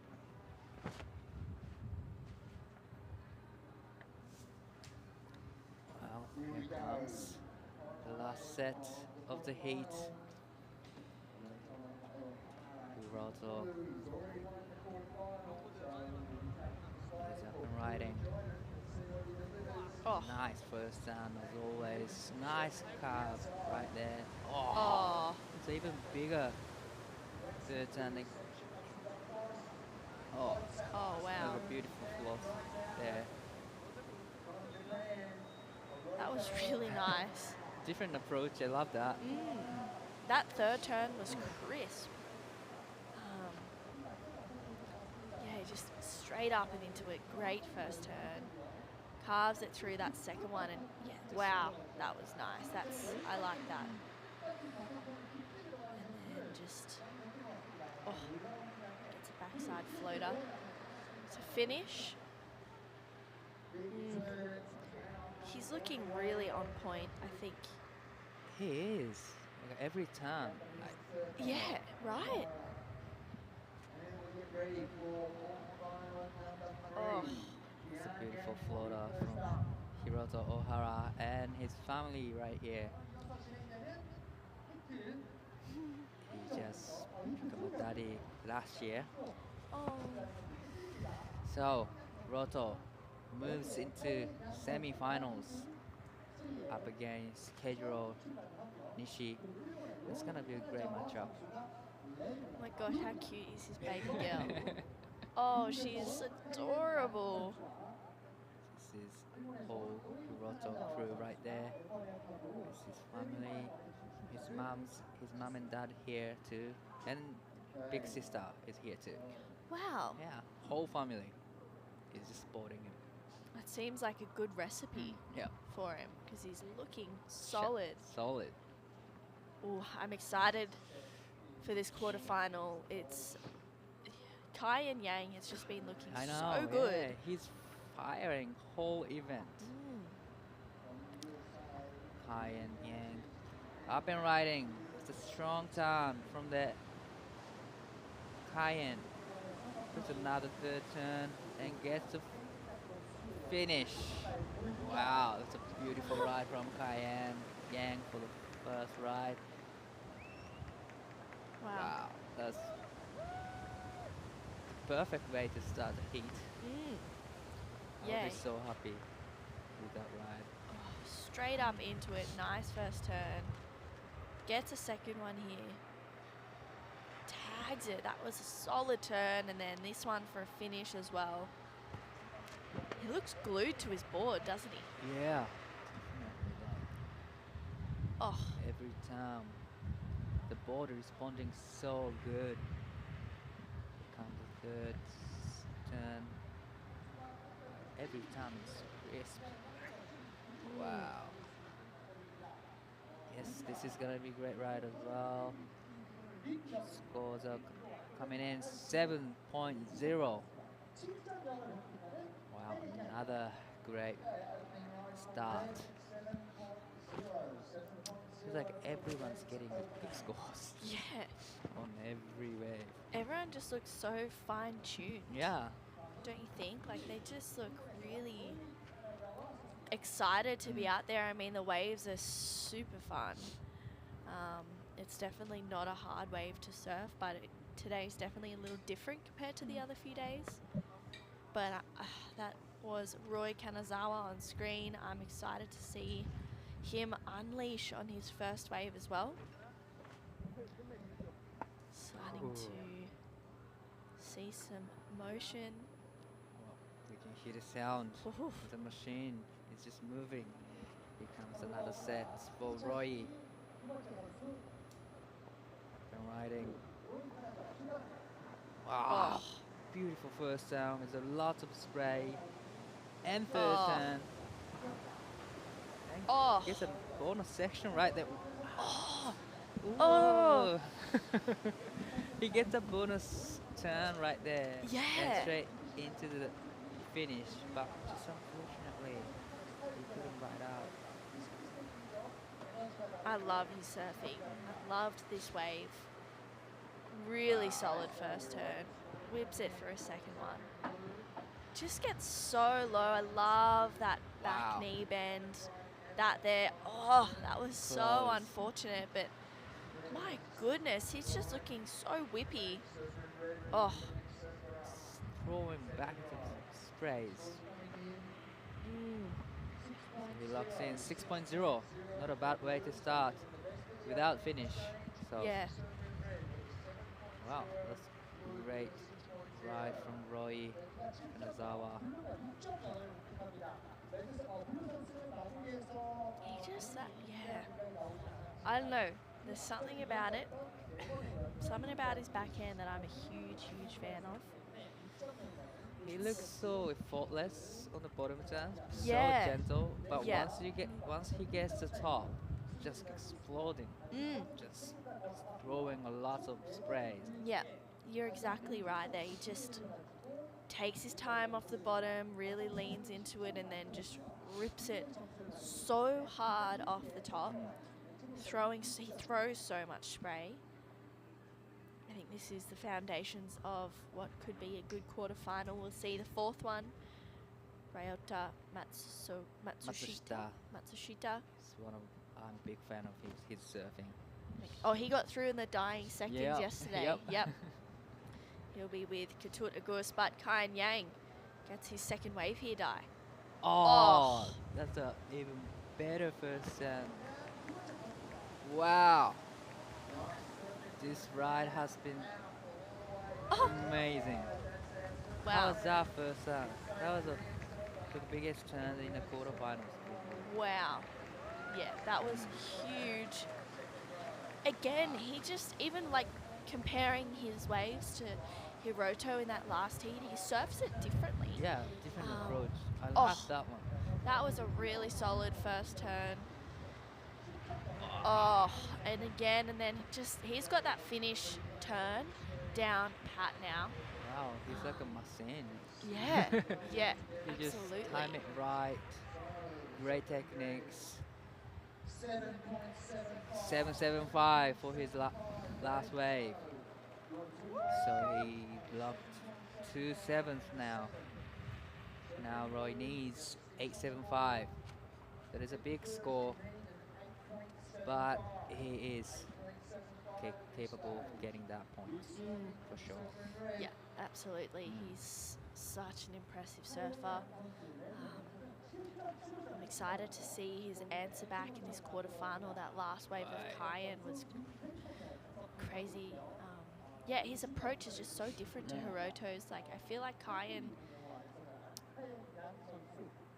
maybe takes his time a little bit more on the waves. I don't know what it is, whereas Hiroto, he gets that bonus turn in. But Kyan gets 4 turns, whereas Hiroto gets 5. It's just a completely different approach. I love them both. I think they're both sick. Oh, it's hard to be a judge. Oh. You have to decide which one's better. Yeah. That both surfing is great. Yeah, you can't. I'm so glad I'm not doing that because it would be hard work. Super hard work. Here is Roy. Nice opener. The third turning. Oh, That was nice. that is a nice finish right there from Roy Kanazawa. Yeah. Needing 8.75. Wow. So which means that wave has to be better than Kian's wave, 7.75. So probably judge will be comparing those two waves right now. Oh. That one, bang. That was really nice. And then this for a finish. Those last two turns, I think, were the Yep. best. It's money time. Kind of just like a few carves. Still really nice for those first two turns, but doesn't really get into it like he does here. And then for the finish. Oh, that was really good surfing from Roy. Now judges are comparing the last of Cayenne and the last of Roy. Roy needing 875, so has to be better than the last of Cayenne. To put him into the lead. Well, judges are taking time through the last wave. Oof. We are still waiting for the last score to lock in. It's an important number as well because it really sets him up. Wow. Scores coming in. Wow, 665. Yep, I'm just lucky to be here as a judge. Yeah. Yeah. I thought it would be close to 775, like the last of Cayenne. But Yeah. wow, 665. Now needs 8.10. Here comes Cayenne again. Oh. Oh, Oh, wow. wow. Oh, wow. That was really, really nice. Oh. Okay. Right. So he was looking for the wave to beat the 775 or 7.0. He's done that. Yeah. I agree. The last time was insane. That was like insane. I love I the think- first one as well. And then this is where he gets into it. Bang. And then here for the finish. Bam. Oh. I love how he just put the times in the bottom turn, on the third turn. That gives him the big exploded turns right there. And this one. Oh, Almost all like fins air. are out. That was this Kyan Yang. He's a giant killer in this heat, in this whole event. Actually, he's just every wave getting better and better. Wow, that was solid. Every wave he gets bettering the scores right now. He gets 7 and 775, Yeah. and probably it's gonna be the best. Yes, 790. Wow. Wow. I feel like as well, you know, he started off in round one, Round one. and he's just been each heat gaining momentum, getting better and better. You know, pushing the limits of his surfing, pushing the limits of his competitors as well. Wow. So Roy has 2 more opportunities. He needs a 9. I think if he can lock in a 7 or above, then he's looking at a better requirement. Probably he's trying to looking for 7s first. And here it is. Oh. Wow. Wow, that's a great jump actually. Oh. Just maybe trying to rush it Yeah, a little right. bit. Oh, his rushy came off. Maybe he could have just waited for the last turn. Yeah. Didn't, you know, he didn't have to go rush.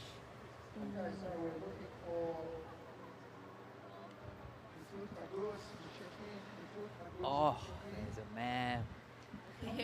My teammate, Yota Matsushita, is just getting ready for the next heat. He's in the zone. Wearing a head cap. 5.7 for that last wave of Roy. Does not go into his top 2. So if Kyan Yang doesn't better his position right now, then Roy will still be chasing a 9. But I think there's every chance that Kyan could be increasing his lead.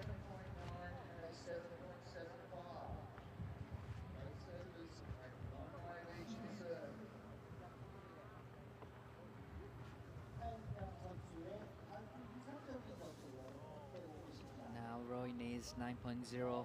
That is a big score. So he needs to do something big. Yeah. Yeah, he really needs to light it up. Kyan's still making his way out to the takeoff zone. You can see, I think the wave's starting to roll through now. He's just super calm. Nothing is phasing him. And he'll take off on his last ride here, Dai. Oh, Nice looking turn. Wow. Love the third turn. What's he gonna do? Every time he gets a finish. wow. A solid finish.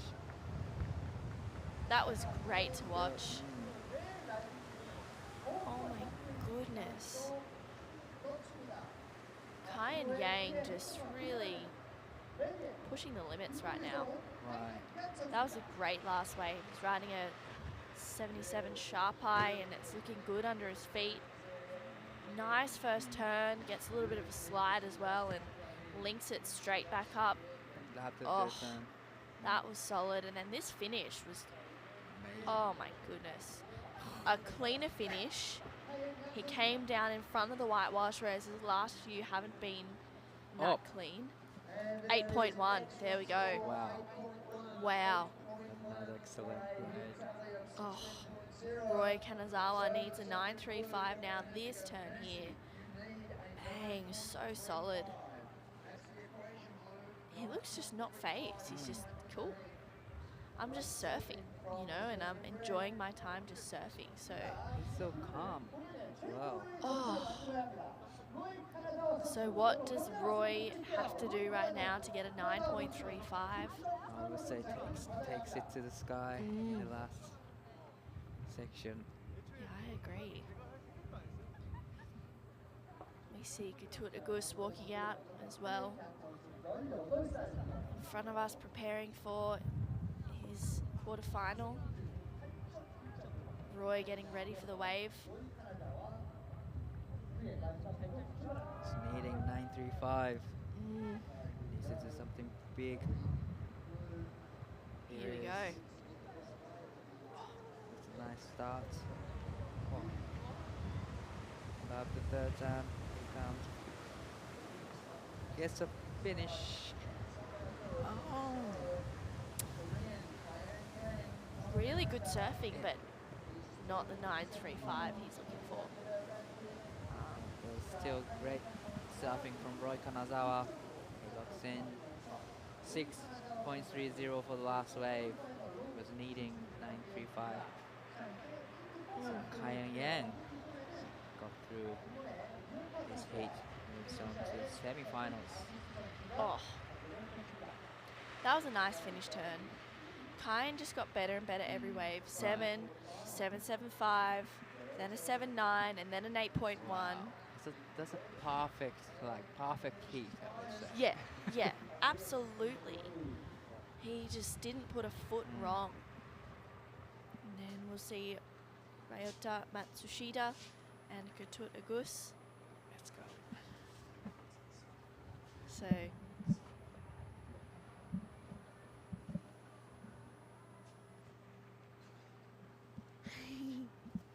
super exciting. And I guess we'll do a shift change. Pass you guys over to Chris Spins and Fawn Blakey for this next quarterfinal.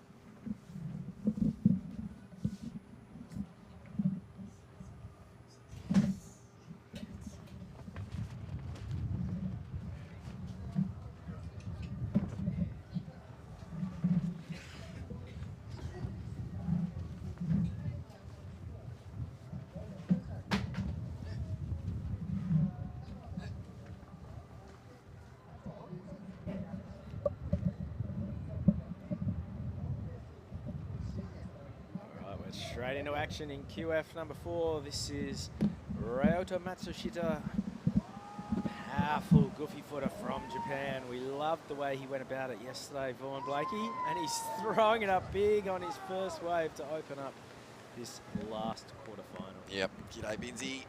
The afternoon slowly creeping up on us as we move towards the finals, and this guy's been a real powerhouse, hasn't he? He brings a completely unique approach to this wave. Throws in the cutties, the big tail sliding calves, and now he's added some high-flying theatrics to this end bowl, which we predicted early on when the setting changed from 5-wave sets down to 2-wave sets, that this end bowl would provide a ramp, and we're seeing that now. As Ryota, who's taken down big names in this event, and he's having a great time here in Korea. But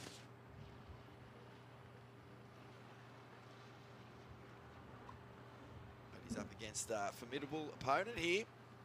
Well, formidable, if you can call someone who never stops smiling formidable.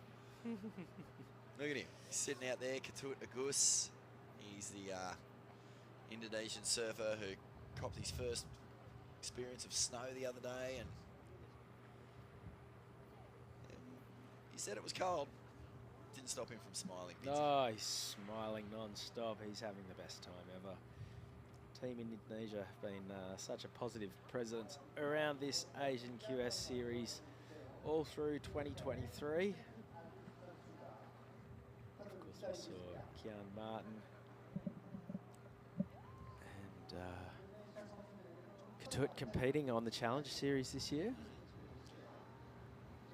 Hot on their heels, guys like Danny Widianto. Here goes Ketut. Whoa! Hammers that first section. Cuts back to the source. He's got a nice bowl on the inside here. He's really given this wave a fair bit, and he'll find that end section turn. So probably a warm-up wave by his standards, but still some nice work done on the outside. First turn was a ripper. Yeah, I just went out and sat on the jetty in the middle of the pool and watched a couple of heats. Particularly wanted to have a look at Hiroto Ohara from up close. And it is, it's really noticeable, the difference from wave to wave in the wall that you get served up. And the surfers are all doing a fantastic job of just really playing the cards they've been dealt. Yeah, it's not a bad warm-up wave either here for Ketut Agus. It's a 7-point ride. Judges loving the power game in the pocket here. And I love that tap. Not a whole lot to it, but it threw a bucket out the back. Ryota Matsushita. What's he got in store for us in this heat, Binzi? Because, you know, the backhand, it's a fairly rhythmic affair. A lot of the surfers just get into that flow zone, keep it nice and tight, hook it, snap it, slide it. But one thing we've seen Ryota do throughout this event is bury it. He's not scared to engage the rail and really pull the turn all the way through. That one. Seen a whole lot of that. Did that one vicious gaff yesterday where he sort of slid the tail around and then still managed to clip the rebound off the whitewater. So he's drawing a few different lines. I believe the comp might be going on hold for a little bit. Yeah, we've been going on hold every day to allow the national broadcaster to get set up. Here's Ryota. Slice. Massive power hack to get things cracking. And there's that little push of the tail for some variety and flair. Pocket snap onto the inside. He'll get the completion. And that is extremely strong, powerful surfing. This guy continues to impress us. He does not hold back on a single turn here. Oh, geez, that was a good turn. That was just Formula One. Drop the clutch. And he's able to really mix it up. It's a little airdrop out of that one. Ryota's going to be answering back to Ketut here. How nice was that first turn? Yeah, I love, we've talked about it a lot. You know, it's really easy for waves to start to look the same after a while, but Ryota is just really There's a point of difference. He draws some varied lines. He's wildly expressive. His arms are going all over the place. Tons of spray getting chucked around the joint. It's different. It's great to see. And I think he's a bit of a hometown hero, crowd favourite for a lot of the Japanese crew. Dai Waco, who's commentating with us, he just gets so excited when Matsushita takes off on waves. 7.25. So he answers back to that opening ride of Katoutagus. Tell you what, Hiroto Ohara looked good from He his central without position. Without question, the guy to beat.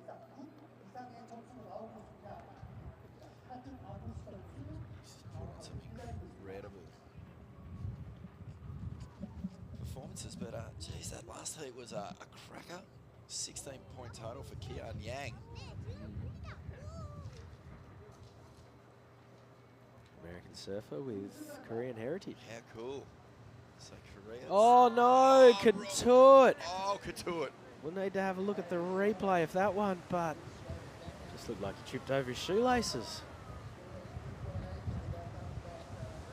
So that's 2 waves surfed for each guy, and what happened? It does have a deceiving little lateness to it, that drop. So Katoot's got to get it done in the next 2 waves. We're chasing 4. Binsey, the other day when we were free surfing and you experienced a ride similar to that one, you were shaking your head, you were going, oh, what have I done? I've shamed myself, I've shamed my family, I've shamed the World Surf League. But it can happen to the best of them, mate. Thanks for that, Bruno. Don't be so hard on yourself. I was doing this too. I was checking the fins. It's a classic move, isn't Yeah, it? maybe my stickers. Having too many sponsors, you know, maybe one of my stickers had started to peel away. And It's the classic move when you wipe out in front of a big crowd, like Snapper or something like that. you just got to blow flip it. your board. You got to flip your board and look at what happened there. It's on the CI, so there's definitely nothing wrong with that equipment. I have this oddity that occurs every now and then when I get up, drag my front knee across the deck, as most people do. And I've dislocated my kneecap a few times doing it. And I go to stand up and it's like I've been shot. And my leg just buckles and I fall off. What? And but it just looks Wait, like I've completely cooked the takeoff. And then it pops straight back in. So I pop up and everyone's just looking at this absolute gumball who's blown a great wave. And I'm like, no, my knee, you don't understand. Matsushita, big carve, nothing wrong with these knees. Oh, he actually bogs a little here, so I expect Fireworks. a big air on the Hey! inside to the flats. Yeah, as soon as you bobble, you're almost kissing a good score goodbye. You've got to have that flow from start to finish. And you can just see as soon as that rail bogged, the first turn, kind of pulled it short. And then this one just a little bit out of sync. And by this stage, he's like, right, let's send it. That section was maybe calling for the Soul Arch floater. I've been saying that all morning. When is someone going to give it to me? Jeez, that was a tough one to pull around. But a couple of mistakes from both surfers in the last 2 rides. Katoutagus want to get back on song with this wave now. On song.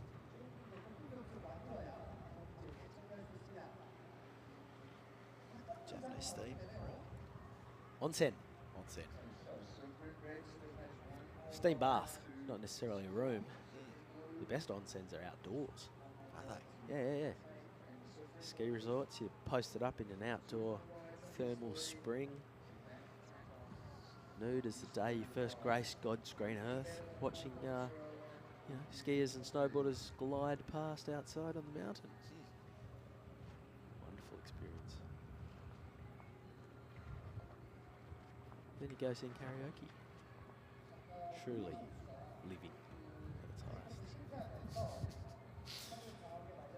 Karaoke bars around here might cop a hiding tonight. We can but hope. There's that little puff to announce the arrival of the next set. Okay, Katut Agus looking to make up for big mistake on his last ride. And he's getting to work here. That's a beautiful turn, tight, flary. Builds up speed and hammers that end section. Pivots on the tail, that's better. And he will feel much more confident. Oh, he's bringing the crowd into it, the showman. Roll up, roll up. Well, he's got a huge fan base here. He rolls in a giant entourage of about 16 people. Obviously very close with a lot of the Korean surfers. And this is a great wave, isn't it? He looks so stylish and calm. That turn there just manages to slide the tail, comes off the bottom and really jams that one tight. This is sublime surfing from the Indonesian. He's got this ability to just get so compact off the lip. Look at that. Pulls the board right around. I really like this moment. So he'd already got a decent score on his belt. He knew that. Probably was thinking, should I go really big or should I just keep it basic? And he's gone the classic backhand Rio. That was beautifully done. A 7.2 the result. Moves him back into the lead. Ryota Matsushita now chasing a 6.95. This is Ryota's last wave, Binzi. So he needs a 6.95. He's already got a 7.25. As we see Katut just hamming it up for his gallery. I think a lot of the Koreans, when they head over to Indonesia, he chaperones them around and has a lot of close friends. And they're returning the favour by coming down in numbers to cheer on Katut Agus. 7.2 and a 7. This is it. Big wave here as we see a nice slice off the top to get things roaring. Wow, Whoa. Pivots back onto the foam ball. Now he fits in another snap and another. And my goodness, has he pulled it off? A 6.95 is what he's chasing. Ryota Matsushita has just lit that one up. And this first turn, he comes out of the gates like a bull. Really hammers it, puts the slide in. Just that little bit of extra tweak for something different. Loads up into this steep section. 1-2 combination. The way he's able to extend out of the lip and get that little free fall, just a nice bit of drama.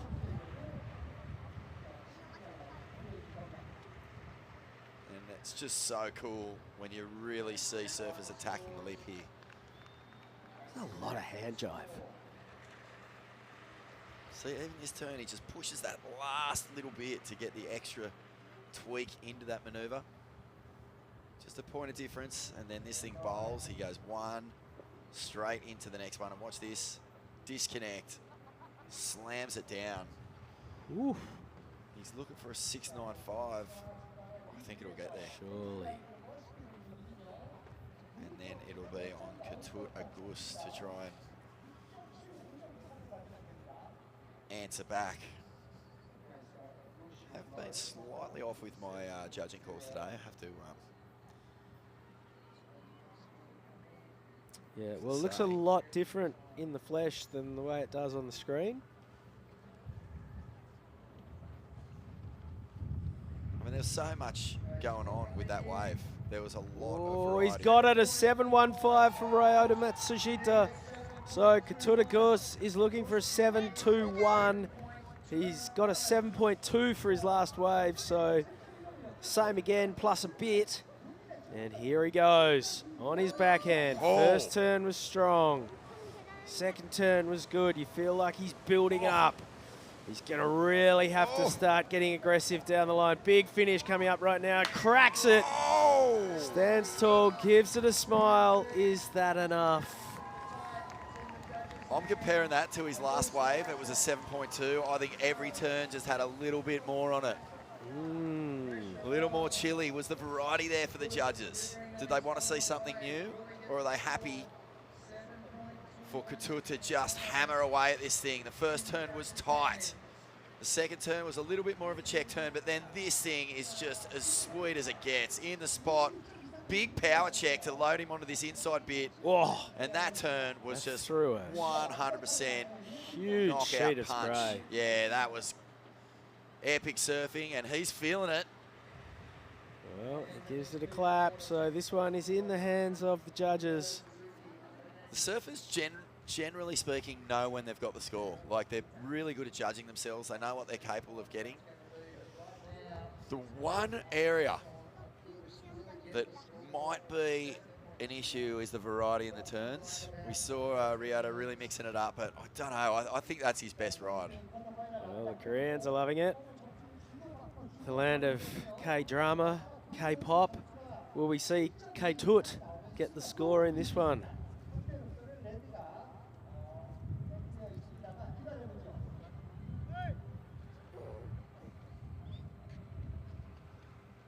This is huge. Hang out with the team, with the Philippines.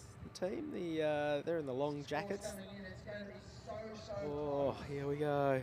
Oh, He needs a 7.21. It's looking like it's just going to be short. Ooh, one judge has gone over. Two judges gone over. 7.1. oh my goodness. We are straight into action with the women's semi-finals. Ryota Matsushita gets the job done. Binzi, that is massive. You should hear the noise outside. People are screaming for this guy. Daiwako, he's giving it up. Well, The Japanese team have just lost their marbles. they're going off out there, and they're going to have plenty more reason to go off with two surfers, probably the most informed surfers on the QS right now in this second semi, or quarterfinal, I should say. No, it's a semi-final. Semi-final Semi. number one with Amuro Suzuki up against Sarah Wakita. Ford, why don't you go put your weddy on? Go give us a little update from the water. True Starling, welcome back to the booth. Hello. That was amazing. Ryota Matsushita, very, very popular Japanese surfer. Talismanic performance for his countrymen. He's won 14.4 to 14.3. So commiserations to Katut Agus.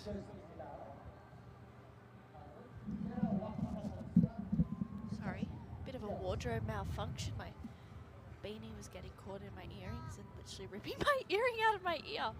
Wow, but 5.25 for Amuro's first wave. She had a great heat.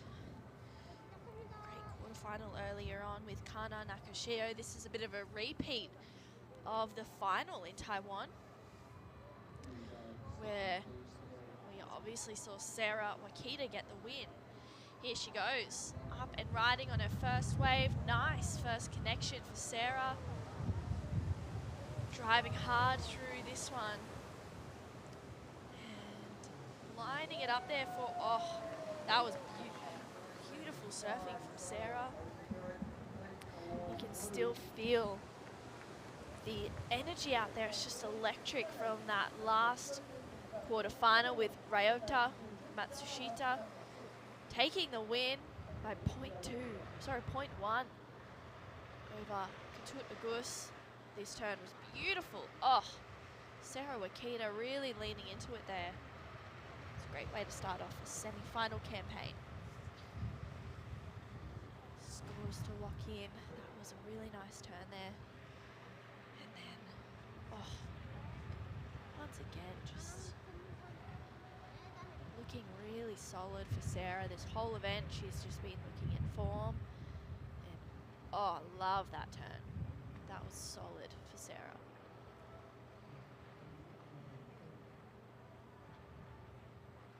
So waiting on scores for Sarah's first wave is looking like a good number. And one more 6.5. It's a good way to start this heat off. Sure is, but at a semi-final level, you don't want to be holding on to 6.5s. We're seeing 7s and 8s. You know, a need more than a want. Yeah. So Amuro Suzuki, she won't be happy kicking her campaign off with a 5.25. Natural footer, very powerful in her backhand, so this format plays to her strengths. And here she goes, the Olympic bronze medalist. Just working her way through the gears. Look for the big stuff to come right now down the line. That was a decent turn and signs off. So probably a bit better than her opener, but still not quite hit the big score just yet. Yeah, no like solid connections like we saw from her in her quarterfinal, sorry. Same as Sarah. I think Sarah had a bit of a shaky start in her quarterfinal and then came back in the last 2 waves. Oh, that was really nice for Amuro. Brings it around for another one, and that was a great third turn, but yeah, nothing of much consequence just yet, and then gets it there for a nice finish and a little bonus section as well. So nice wave for Amuro. So second wave of this heat.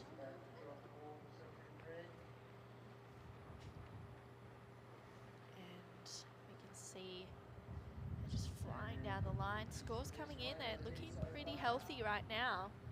7.1 for Amuro Suzuki, that's her best wave so far in this semi-final. Wow. After this semi-final, we will have about a 50-minute break, and then we'll come back with the women's semi-final number 2. 7.1 for last of Amuro Suzuki. Best wave of this heat so far. Yep, that would encourage her because I think she'll know she's got a lot more to give than that as well. So a 7 and a 5, it's foundation. Sarah Wakita, she'd love to drop the highest scoring wave of this heat so far and take back the lead. Here she goes on her backhand. First turn was strong.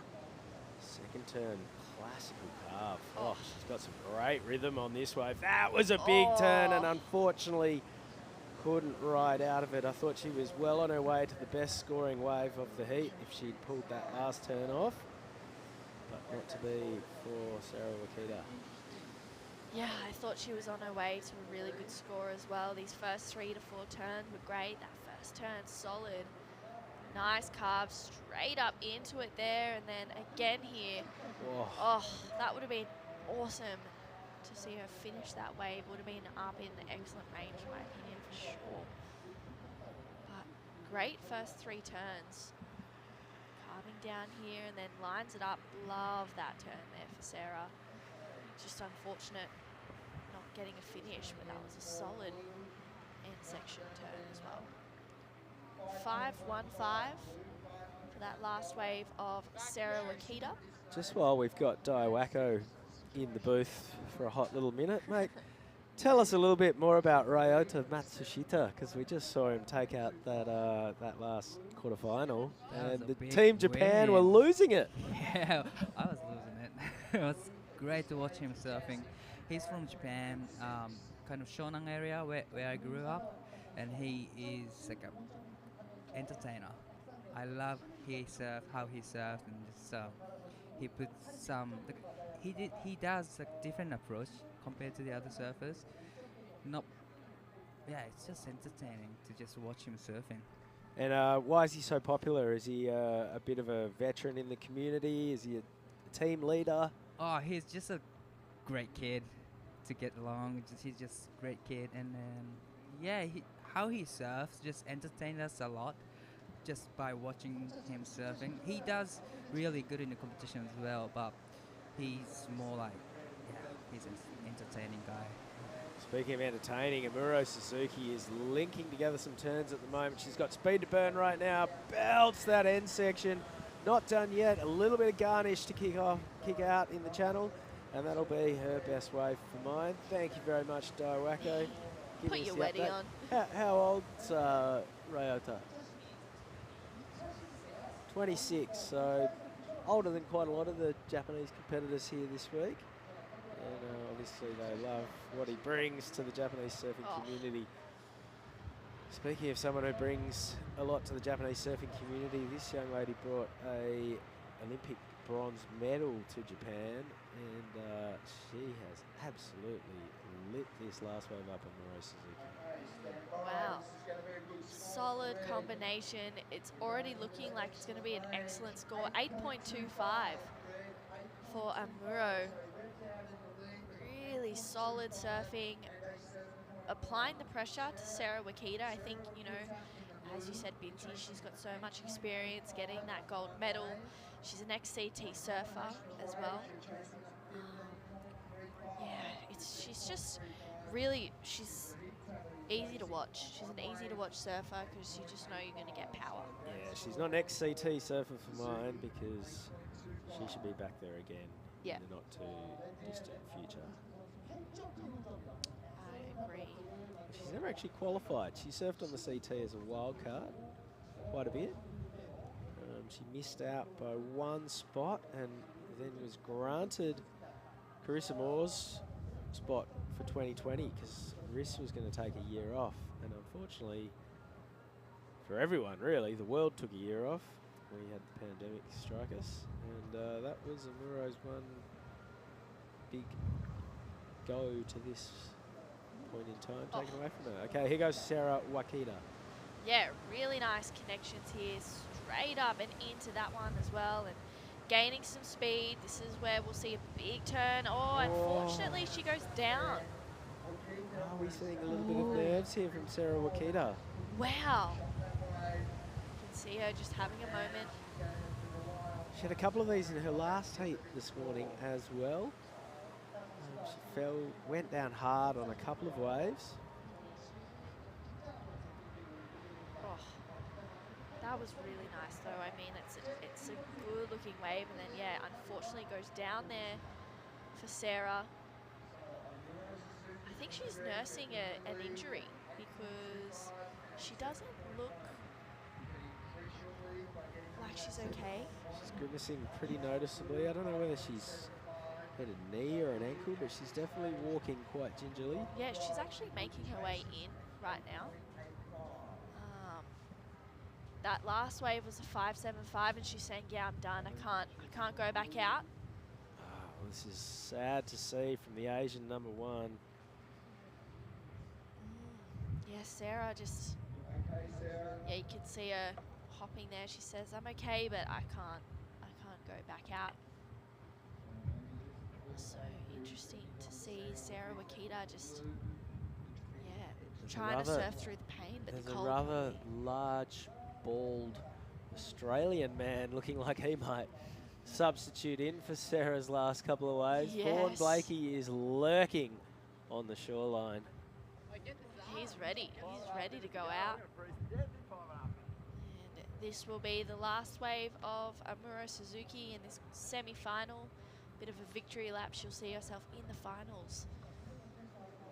Coming up later on today, we'll have a break after this heat, but Amuro, wow, straight up into it. She'd love to get rid of her 7 and add an excellent heat to her repertoire. She's flying down the line, absolutely crunched that last section, and I think she might have just added another 8 to sign off. And have a look, Vaughan Blakey and Daiwako, as well as our own Noah Fuzi, are already in the water. They are hungry, hungry little hippos. They do not want to miss that next set. Wow, this wave of Amuro was so solid. I think on her way in, she was just trying to find Sarah. I know that Amuro and Sarah are good friends and have had many great heats together. Oh, that turn was solid. Oh, wow. The judges, just the one score. They're all in a 9.15. So Amuro Suzuki, a 9.15 and an 8.25. She has booked her place in the final with a 17.4 total. A little bit of an embrace there between Amuro and Sarah Wakita, who sadly it looks like she withdrew with an injury. She's still got a wave that she could ride, but you know, hopefully that was just a preventative measure, deciding to pull out before she did any more damage to herself. We are going to have a quick little break. We're looking at, I think it's about 35 minutes. Yeah, I think we're at 2:05. So, Start? yeah, it is currently 1:10 local time, and we are kicking things back off again at 2:05 with our second of our women's semi-finalists. So don't go anywhere. It's been a very entertaining morning here on the final day of the Siheung Korea Open. And when we resume, we've got all of the finals still to come. This is Chris Binns and True Starling. We'll see you very shortly.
풋볼이 경기 준결승 2조 경기입니다. 레드에 일본에서 온 미나미 나노카 선수가 출마를 준비하고 있습니다. 그리고 블루는 높은 점수로 준결승에 올라온 시노 마츠다 선수군요. Okay, so not the next set, that's a burn set. It will be the set after the next set. Let us know if you're clear on that, Troy.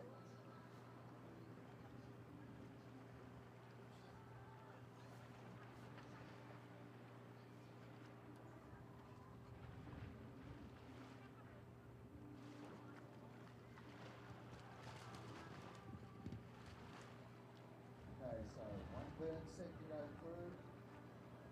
And then we'll be in action with semi-final. Number 2. Minamai Nanaka and Shino Matsuda. Look at this beautiful unwritten waves going through. Safe position. There's some fascinating moves. This is the event in Korea. Organisers have done a fantastic job. Trying to work to make ready, high coverage, and it's gone live on networks for Korea as well. So, congratulations to surfing for this great tool.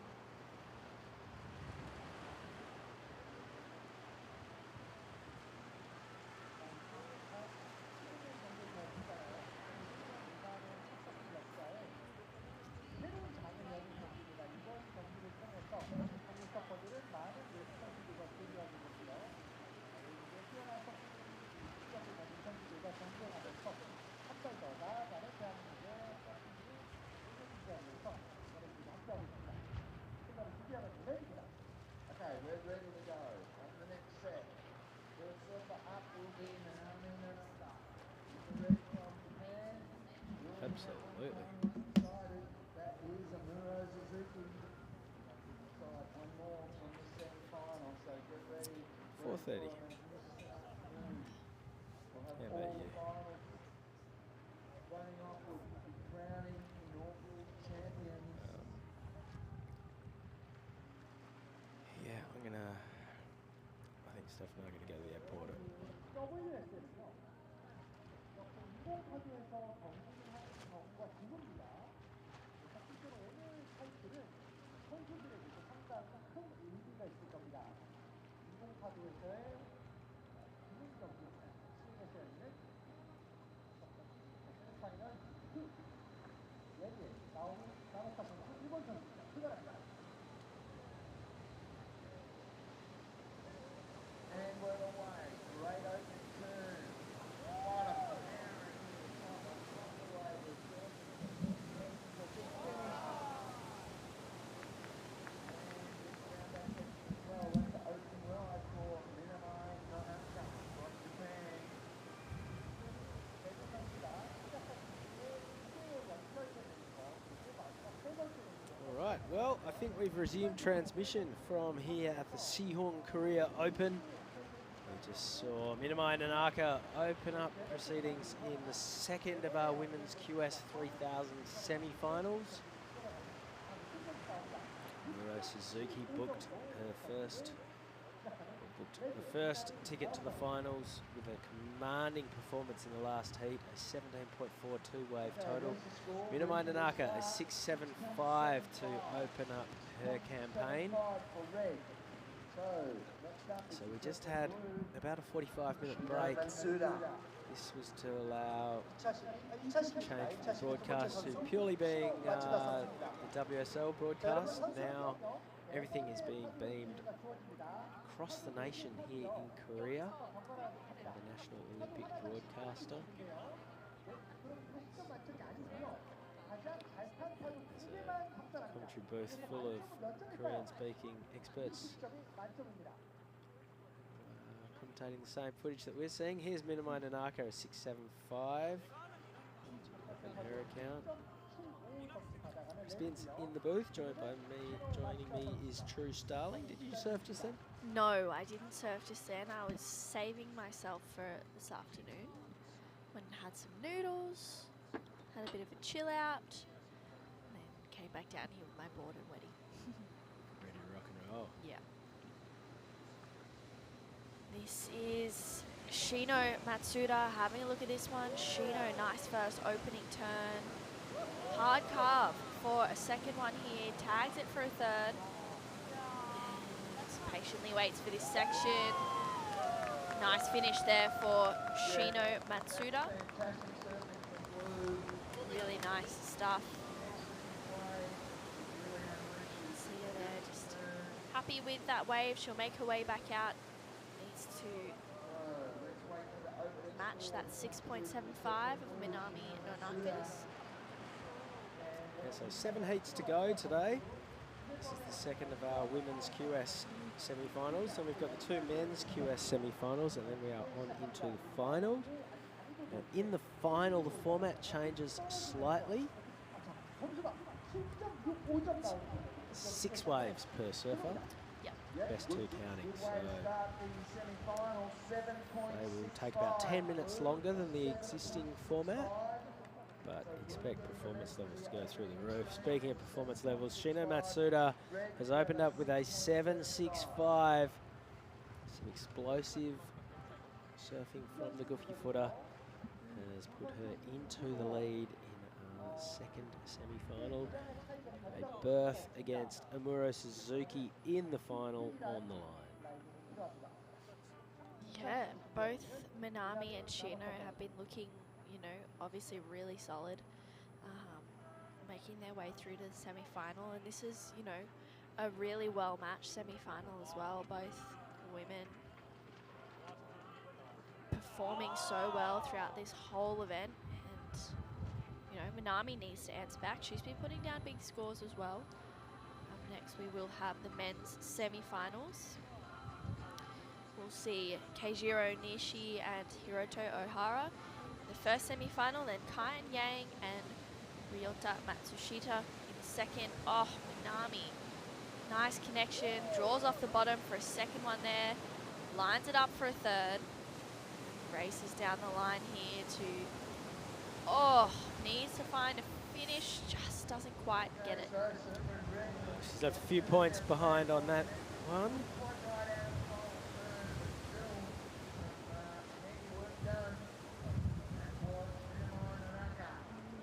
Minami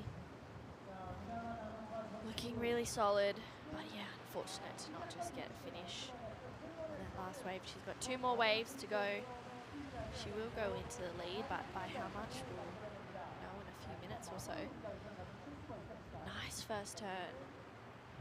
Gets a solid second one there as well, and then this is where we see her just line it up. Oh, that was beautiful, and then she races down the line here.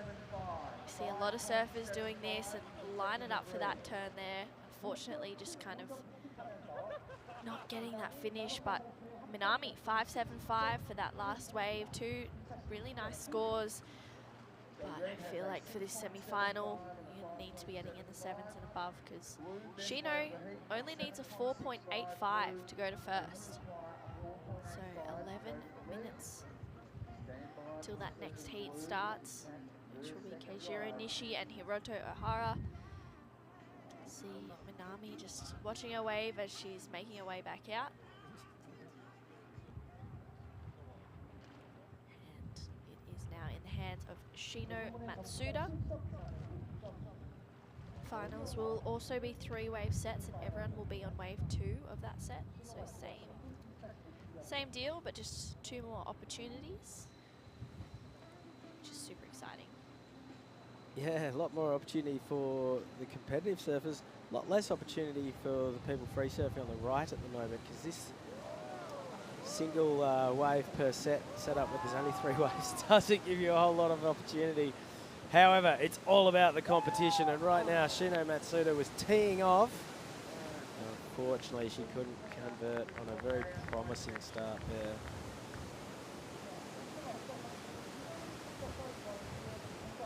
Yeah, that was looking like it was going to be a decent wave, and I think if she had got a finish, she probably would have been up in that 7 range as well. She's just been so consistent. She had a great quarterfinal against Sky Brown, and oh, that was a nice connection for Shino. And then brings it around, really solid surfing. We saw Minami take out Nanaho Suzuki. Nanaho's been looking on point this whole event, and then Whoa. Shino unfortunately goes down on that one, 4.5, so she doesn't get the score to go into the lead. So this is an opportunity for Minami now to better that 5.75, because Shino just missing out on that score that she's requiring.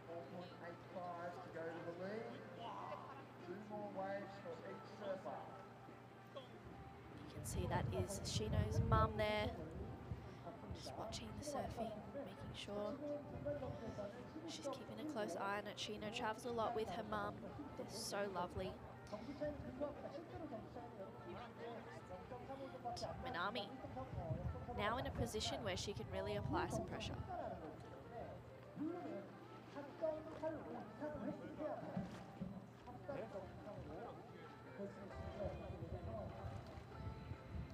can hear that the machine start to fire up. Minami having a strong paddle. Straight up, oh, into that first turn. Again, wow, that was really nice. Oh, for a third. If she gets a finish, she's on her way to a good score here. Dang. Wow. Oh. Well, that was nice. a great wave from Minami Nanaka. We've said it a lot, but there's definitely plenty of variety between the individual waves. That one from Minami really stood up, allowed her just to bash out a couple of strong turns. Had that middle section where you kind of bide your time and pick the section that you want to hit, which she did really nicely. And then she even managed to fire off a couple more turns after the high impact moments. Yeah, just really leaning into those transitions. And yeah, as you said, I think 2 or 3 more turns. This in is this generally section. kind of your ender. Yeah, she just got a few bonus sections, didn't she? Oh, that was nice. And then another one to just tee it off. Well, there it is, an 8.6 for Minami Nanaka. So establishing quite a strong lead now. She still can easily upgrade that 6.75 and really make life miserable for Matsuda. Shino Matsuda, well, she's got 2 waves up her sleeve, so she's currently looking for 7.71 for first. But, no, she would love to reply with an 8 of her own to tighten this tussle right up. You can see Minami there just checking out her wave, just kind of figuring out, you know, why that was scored an 8.0. Sometimes it's so different feeling yourself surfing and then actually watching. But Shino Matsuda on the answer back, she needs a 7.71. She is having a look at this one. Nice opening turn. Hard carve here for Shino. She needs to get a bit of work done. That was a good snap. Races down the line. Oh, big hit. Oh, that was nice. So that's that same section where Minami got 2 more turns in afterwards. The wave just sort of converging in a different fashion, but yeah, just little fractions that you add on past that big moment. Beautifully surfed wave from Shino Matsuda. Got a very big finish. Yep. She's easily surpassed her 4.5. Anything over 7, her existing 7.65 will pretty much put her in the lead. Oh, that was nice there. And then this is where we see her tag that section. We did see in that last semi-final Sarah Wakita actually coming in earlier than expected. I spoke to her after and she said she's nursing a knee injury. She said she thinks she hurt it in her quarterfinal. She's like, I just didn't feel comfortable to continue to surf. I just didn't want to kind of injure it any further. Yeah, that looked the case in her quarterfinal. She had a couple of waves where she sort of came up pretty gingerly. And then again in the semi, we actually saw her exit the water after 3 of her 4 waves. Well, Team Matsuda filming that one and loving it. What did the judges make of it? Flirting with the excellent range, a 7.9 for Shino. Nudges her back into the lead. Minamai Nanaka, she needs at least a 6.95 to get into first. Anything on top of that will set an even bigger target for Shino Matsuda to chase down. And here goes Nanaka on her backhand. First 2 turns really strong. You can't fault her aggression. Nice. She puts 110% into every turn. Big finish coming up. And gets a couple more blasts as well. Wow. That was her last ride, so she needed that score, 6.95. I like that wave. I think she surfed it really well. I think it goes between her 2 scores at the moment. She's got a 6.75 and an 8.6. It needs to at least be a 6.95 to require Shino to surf again.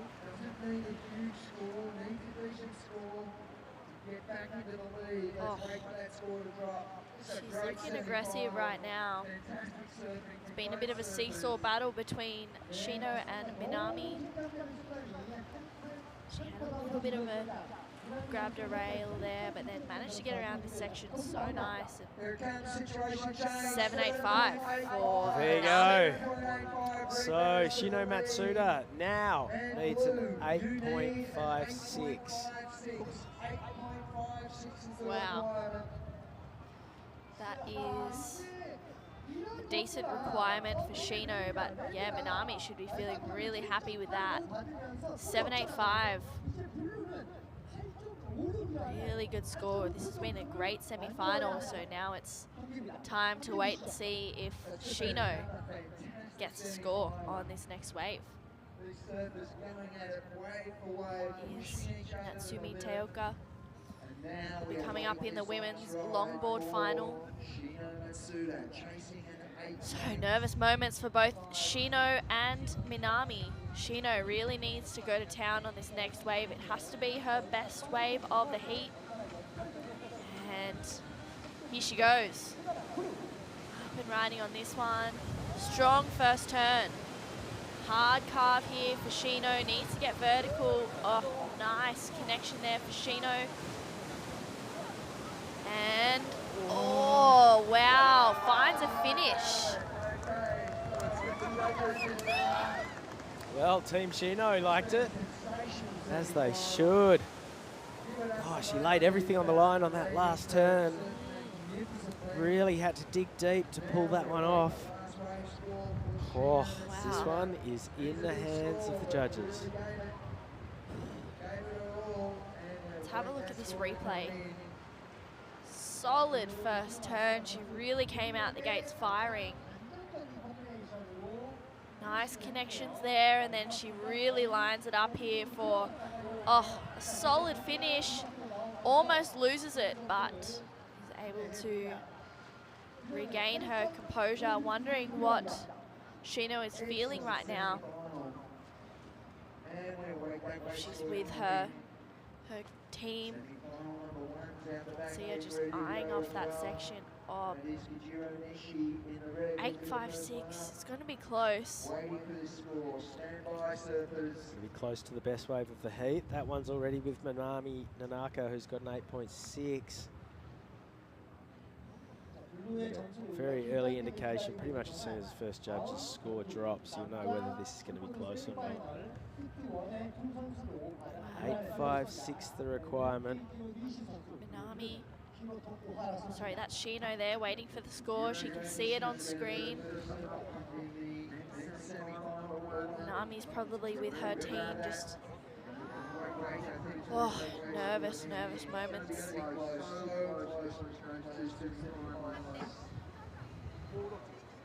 And this is Keijiro Nishi. Looks like that wave, not enough. 8.2.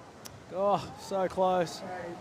And we are straight into action in the men's semi-finals. This is Keijiro Nishi in the red jersey, flying down the line. Oh, he's stuck Well, he hung on to that one for a long, long time. And then we see the reaction from Minami Nanaka on the beach. And, she has booked that ticket to the final. She'll come up against Amuro Suzuki. And the excitement is evident. Commiserations to Shino Matsuda. She gave it her all. It took excellent scores from both surfers. But it was Minami Nanaka who got the nod, 16.45 to 16.1. And we'll be coming up against Amuro Suzuki. Here's the replay of Kojiro Nishi's opening wave. Dai Wacko, welcome back to the booth, mate. Hello. Well, this is a big matchup. Kojiro against Roto. Takes it to the sky.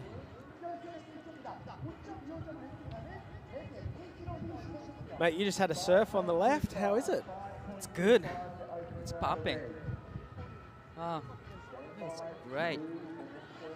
In this setting that it's on now with just the 3 waves, it really seems to be just the middle wave is considerably better than the one before and after it, right? Totally agree with that. I got a first one and I got a second one, but second one way more better, like way better. It has more wall to it, so definitely the second one is the best to catch.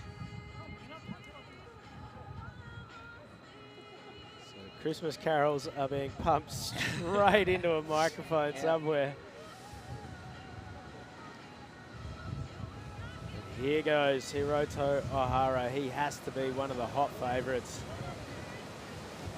to take this event out. He has looked like dynamite on his backhand, and he is flying right now. God, Wow, how did he squeeze that last turn in? that is It was a lightning quick re-entry. And Hiroto Ohara, he's been dropping 8s and 9s at will throughout this weekend. And I think he's just done it again on his first wave of the semi-finals. Talk us through the replay, Dai. first one looked amazing. Straight into the second turn right here. Big spray. And he gets this extra turns in before the last action. And here comes a finish. Wow, that's 8.5 from Hiroto. I have no idea how he can put that extra turn in just before the last section. I just don't understand how he got vertical so quickly. Yeah. That was cool. That would Thought have he been a timed a little bit late in the end. Here is his wife is celebrating his last wave with his baby girl. So on the right side of the screen, it's his mom, and his whole family is here for just supporting him. That's cool. A lot of the Japanese competitors brought friends and family over with them. Yeah, like a lot of them bring their children and families here because it's really close to Japan, Korea. It's only 2 hours away, so there's Amuro's mom and Amuro is cheering for Hiroto as well. Have a lot of the Japanese surfers been to Korea before? Yeah, I guess so, but not surfing, like more like shopping. Okay, here goes Kojiro Nishi. He needs to strike back. Powerful first turn. He's putting it on rail. Wow. A lightning sequence of manoeuvres. Big finish Yeah. coming up, and he Wow. rides out of that one. He's not done yet either. Put some Gets extra. one last little blast in. That was a bit of garnish just to signal to the judges that he had his board well and truly in control after he rode out of that fin toss. And that is a great reply from the surfer in red, Kojiro Nishi. And this first semi-final men's qualifying series 3000 event here at the Siheung Korea Open is well and truly coming alive. Wow, I love the carve for the first time. It's really hard to put solid turns in the first section. And here's the last.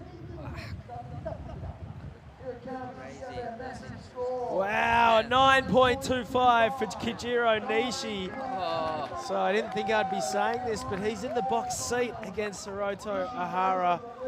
wow. And he's getting rid of a 5.25, so he can definitely upgrade as well. Hiroto just the one wave so far, though. It's an 8.5. It's not going to take much to put him back into the lead. But Kajiro Nishi, big smile. Yeah. He's pumped up. Why wouldn't he be? Look at his big smile. Yep. 9.25. That's a great answer back. Gyeonggi-Do. Kajiro quarterfinals in Taiwan? Yeah. He has two other brothers who competed in the competition. This is Hiroto's sister, big sister. She won the world bodyboarding champ.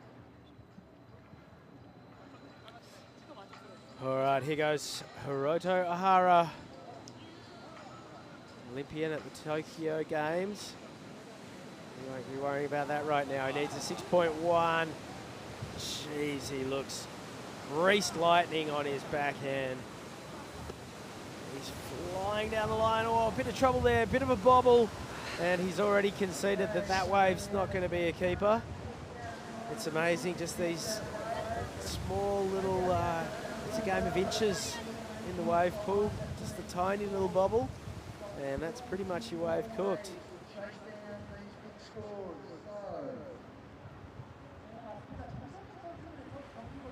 Love that turn right here. Straight into the next turn. He kind of broke the rail a little bit there. And mistimed a little bit. Somehow back in the rhythm. But here. Yeah, that was where it all went pear-shaped. So this will be a throwaway for Hiroto. He knows that. I mean, he still might have done enough to move into the lead. Wow, definitely. It's going to be very Looks close like at it. 5.75. So just a quarter of a point behind Kajiro. So both surfers have a keeper. Both surfers have a burner. We are halfway through our first semi-final on the men's side of the draw. This is And I think whoever wins this semi has to be the favourite in the final. Well, next heat. One of my favorite surfer. Well, two of my favorite surfer. Yang against Ryota Matsushita. There's an interesting matchup in the semi-finals, heat number 2.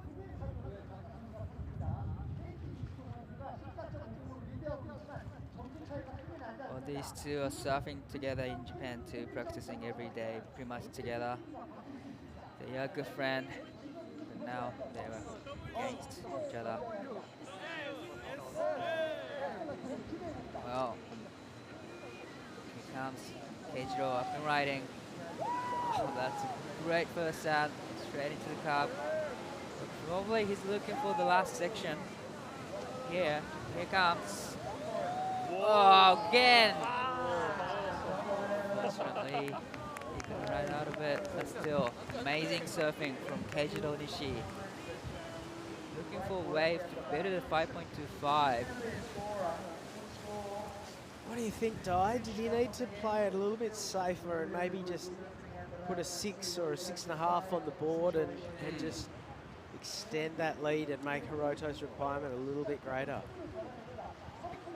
I would do that, but probably, you know, Gyeonggi-Do knows that Hiroto is capable of getting 9s and 8s.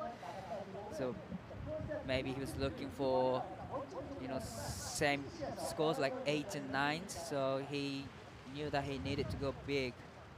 He doesn't need a keeper. If he could have made that one, it would have been. So that's 5.70. Extend his lead just a little bit. Now Hiroto needs 6.45. Still isn't a big score.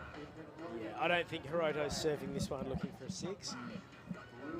He's going to surf this and look to go excellent, an 8 or a 9.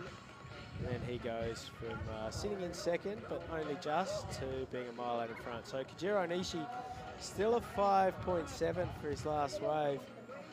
So yeah, he could have just clipped that last section and probably ridden away with a 6.5.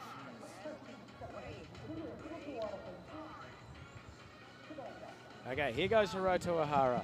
Big moments. Yeah. For mine, he's going to try and put the foot down, go up into the excellent range. We've seen his lightning backhand just drop 8s and 9s all week long. And here he goes. Wow. Here comes the last section. Can he get to finish? Oh, he did. Yeah, his wife is so happy about that.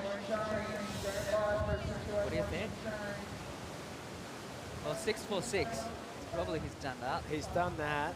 But just a matter of like how much he can get. Yeah, it wasn't the best wave we've seen from him this week. It was really strong though. That first turn through a ton of spray. But like he's getting another opportunity here, so Yeah, I think he's done pretty much what he had to right. to put Right. himself, give himself the upper hand. Had to work for that last section. See, his foot came off. He really had to sort of wrestle his board. But you can see his wife there thrilled as he rides out. Little shake of the head from Hiroto, suggesting maybe he thinks, yeah, could have done a bit more. But I think he's done it. He'll still Yeah. probably get the score. Definitely. Oh, his sister and wife just praying. It's just judge's hand. Needing 646. I would say he's done that. But he needs more than that. Oh, well, he smashed it. An 8.75. Best wave we've seen from Hiroto. Kajiro Nishi now needs an 8.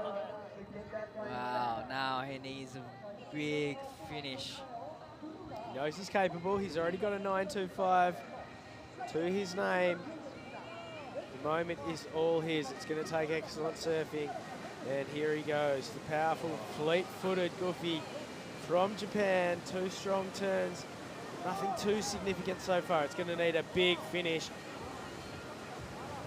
Throws the fins out and styles his way out of that one. Looks to his fans, looks to the beach. I don't know what these scores are. They're his previous scores for his last wave. Well, he's done it. He's done what he needed to do. Needing 8.0. It's gonna be close, very close. There's a lot of style that went into that big flared out fin toss on the last turn. Talk us through this, Ty. Everything is on point. From first turn to second and to third turn, it's amazing. Love the first turn. Is a little bit fins out and straight into the carve. That's a smooth carve right there. Okay, standing by. Oh, I love the third turn. And 8.6 from Kajiro. Wow, Love the so the finish right judges here. loved it, and why not? Look at that fin toss, and he just bounced right out of it. Hirota Big now. smile. So Hiroto Ohara is now chasing a 9.11. We know that he's capable. He's already holding a pair of 8s, and 8.75 his best. He's dropped 9s in a number of heats to this point. This is a tense moment for both surfers. Never under pressure like this. Wow. On the Oh. line, a Taking a ticket breath. to the final. Hiroto Ohara, he needs a 9.11. He's very focused now, closing his eyes. Oh, this is a tense moment. Oh. Here is last one shot from Hiroto. Takes off.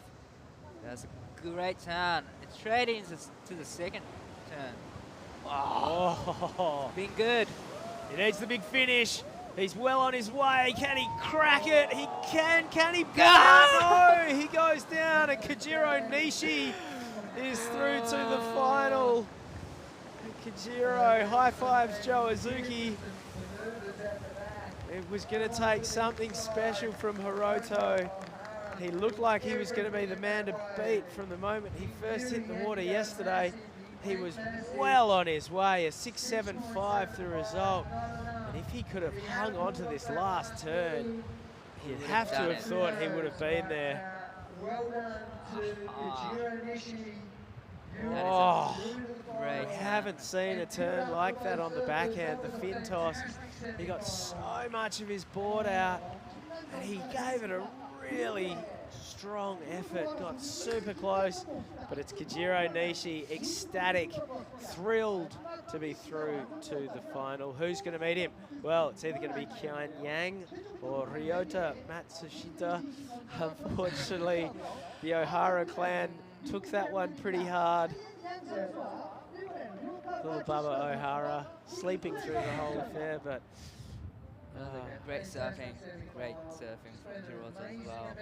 So Keijiro moves into the final. on that, I'm going to hand the microphone over to Vaughan Blakey. Wowee.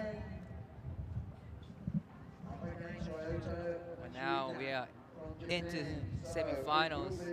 Heat number 2. We have Kian Yang against Ryota Matsushita. Welcome back, Oh Vaughn. my How's goodness, that? man. Oh man, I was sitting out in the middle of the pond, Right. staring right into those waves, and it was just so insane as we see Yang going upside down, releasing the tail. Plus another powerful turn here. The American Korean is on a heater. I still can't believe what we just saw. Like, yeah, right. I thought O'Hara was almost looking unbeatable in this event, and Nishi has just brought out his absolute A game to take him out. That was a great game. Fantastic heat. Amazing. And this guy has been flaring, mate. On fire through round 1 to semi-finals. This is a cool heat because one of these guys, they're both crowd favourites here. Ryota's been surfing out of his mind. He is going so good. But this kid, Kian Yang, mate, Like, yeah, every time he hits the lip, he does this tail blow that no one else has really got in their arsenal. like before this event, 2 of these surfers are underrated, you know? So the underdog surfers getting into the semi-finals. How exciting it is. Mate, tell us a little bit about Ryota Matsushita, because he has just been deadly in this back half of the draw. Like, he's very entertaining to watch. Very entertaining to watch his surfing. He can throw the tails so easy, good at airs. I love how he approaches like differently compared to the other competitors. He's not going like a basic competitor way to approach the wave. It's more like, yeah, entertaining. He's like an animal. Yeah.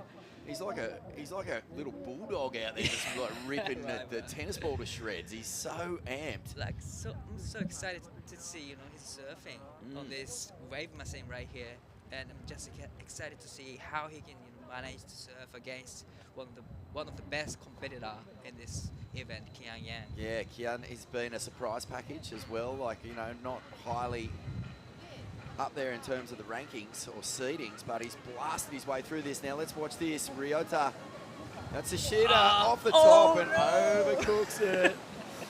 Well, he's not going to hold back, mate. He's going to just come out slugging. And that's the high risk surfing that we've seen from him. He's just going for it. He's a great kid. Is he also his personality like he's surfing? Is he a wild unit? He's mellow. Is he super really? mellow, a super mellow, way. chill guy. So fun to, you know, get along with. He's a very mellow guy and great kid. He's only still 26 years old, still young. But once he's on the water, he's like an animal, just hands for the section, Yeah. looking for the ramps. He has had, I'm going to say, the most unique approach to this wave of any competitor. Wow, totally He agree. rides it in his own way, in his own style. I love he's still wearing head cap as well. Yeah, yeah, mate. It's not -4 out there anymore. It's kind of hot out there, but he's very focused.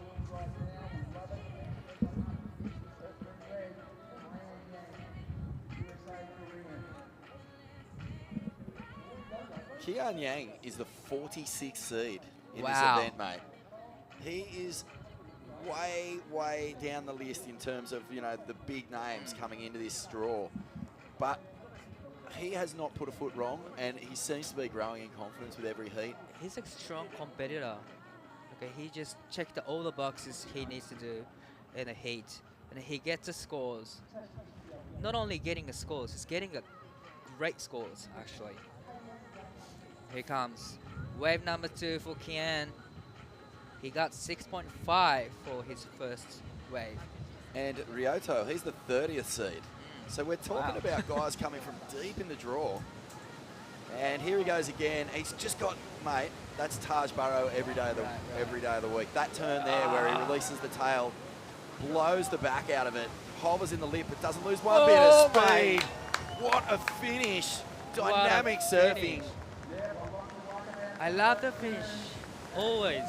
Every finish he puts, amazing. Through the tails. And there's clean finish too.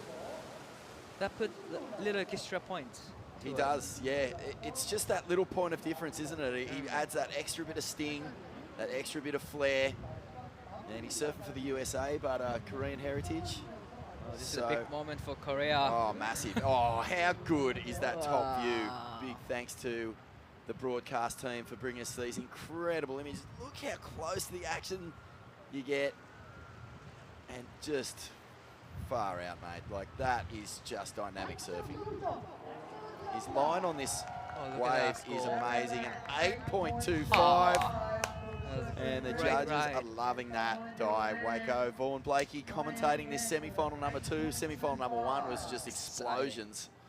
And this one's stepping right up as well. Wow. Oh.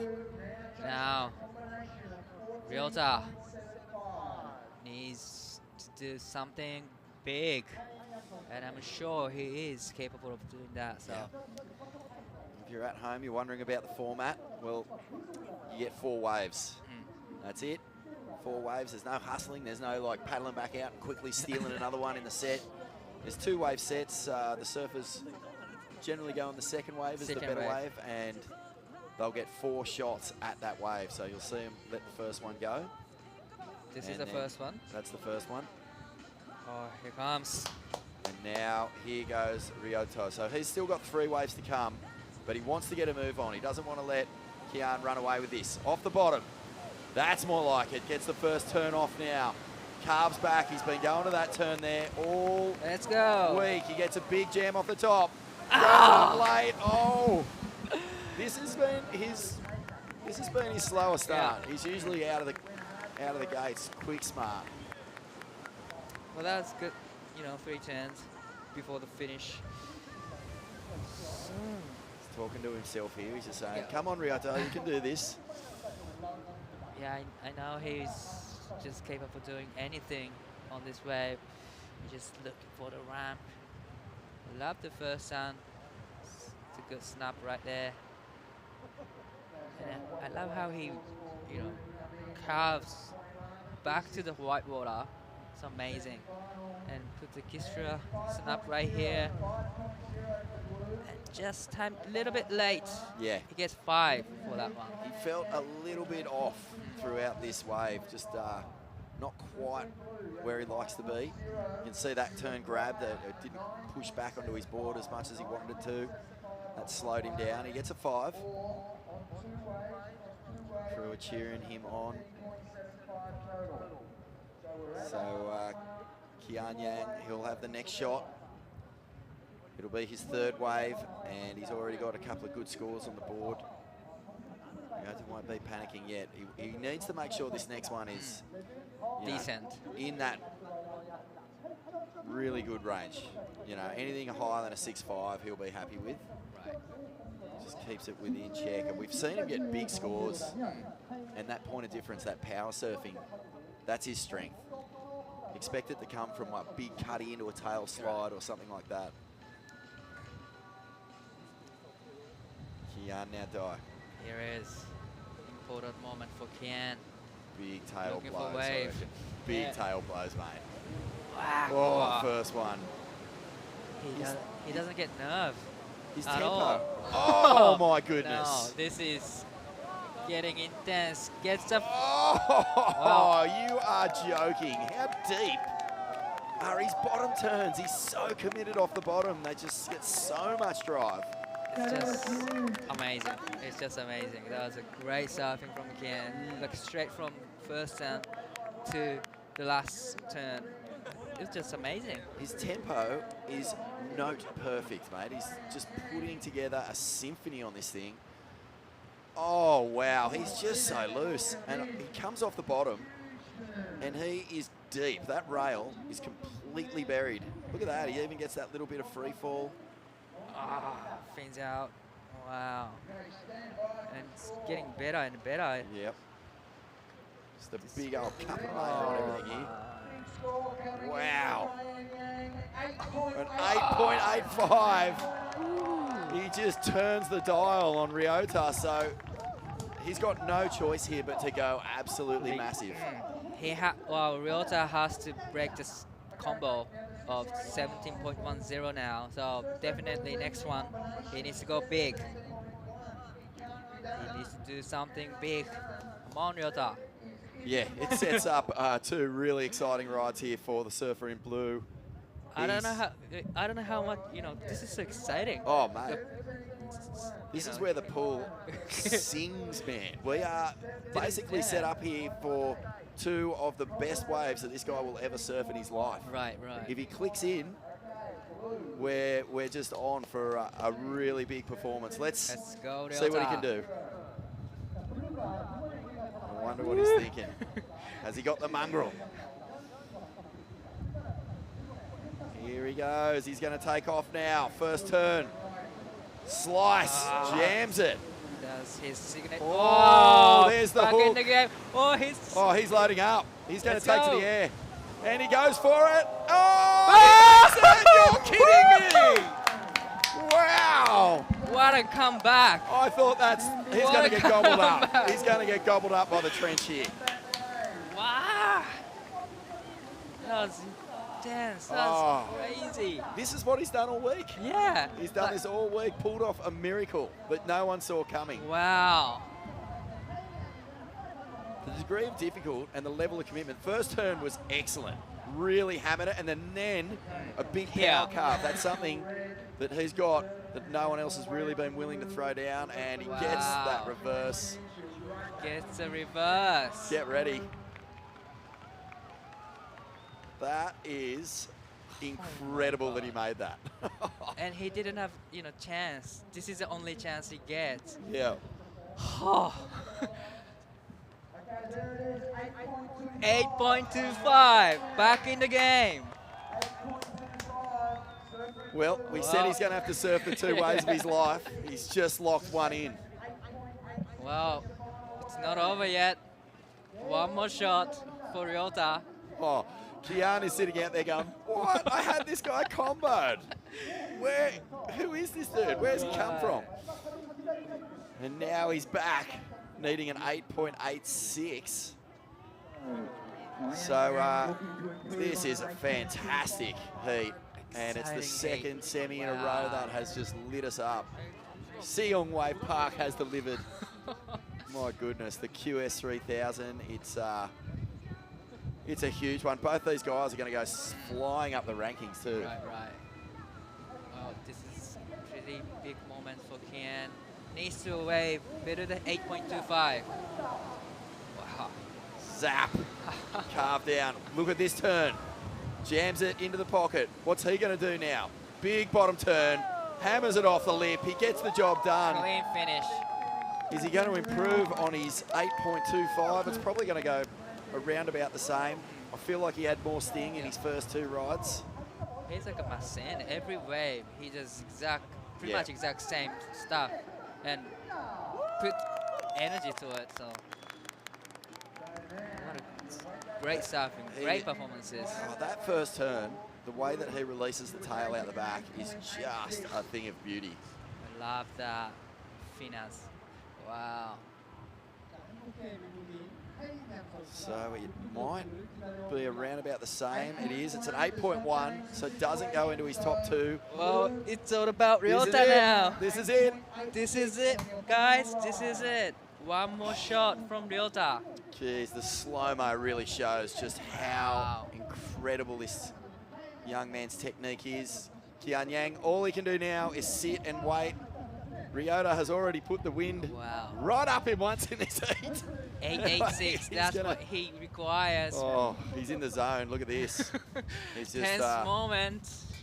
trying to breathe it out. There's not much he can do. He surfed a perfect heat. Have a look at his Yeah. scores. 4 waves, 6.5, 8.25, 8.85, 8.1. That is a perfect heat. That's as good as it gets. And now, It's all about somehow, Ryota. Ryota needs a go. second miracle in as many ways. You're chewing your fingernails Yeah. down to the elbows, mate. Let's go, Ryota. Okay. This is exciting, intense moments for us. Pretty much tense moment for Ryota. Oh, he's staunch, though. Whew. What's he got? Has he he got got? another get out of jail card in his back pocket? First turn, hammers it. That is a great Lots turn of right power. Big sweeping Okay. cutty. Let's go. He's going to set up again. Here comes. He needs something big. Oh, he's caught a bit of rail. He bangs it into the flats. He fights so hard. And Kian Yang is through into the final. Wow. That was a great surfing from Ryota. That almost had it. Stomp your feet and light a match for these two, mate. Wow, that was fantastic surfing. A great heat. Great, And great Ryota heat. Matsushita, mate, thank you so much for so many memorable performances. Wow. Really brought dynamic surfing to the pool. Power surfing, Di. He's going to be stoked.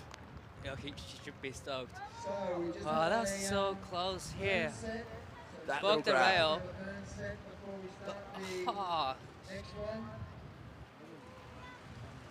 What a final we've got coming up. Kian Yang, emotion. That's what it's all about here in Siheung, the Korean Open. Oh, that was wow. great surfing from Ryota. Take a breath. Good job. And Kian is gonna be in the men's final. Against Nishi. Two really light-footed surfers and explosive surfers too. Wow. The longboards, do not take the first set. This is a burn set.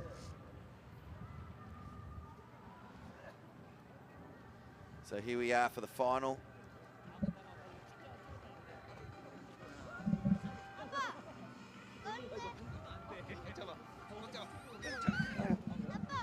근데 아빠 저기에 우약하면 어디에 추락한다는 거예요? 그럼 누가 구해주는 거예요?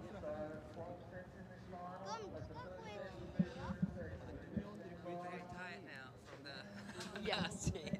That was exciting heat from Kian and Ryota. 큰 배들은 What a show. 큰 배들은 왜 Absolutely. 구해서도 왜 그때 빠지지 않아요? Now we are on to women's LKS final.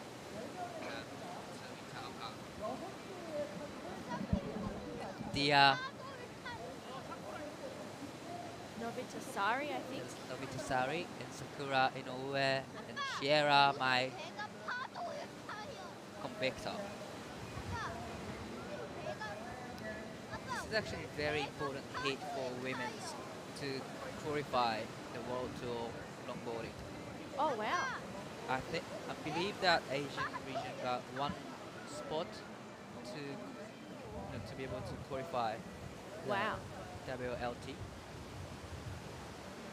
So, did Natsumi re-qualify? I asked her and probably didn't. Okay. She came 12th, so Oh. this is a very important heat. Super important. See the spectators there and very own Nate catching all the action. That Wow. is oh, some great shots of the trophy. That is a nice trophy. Yeah. Korea, the Siheung Korea Open champion. Look at that.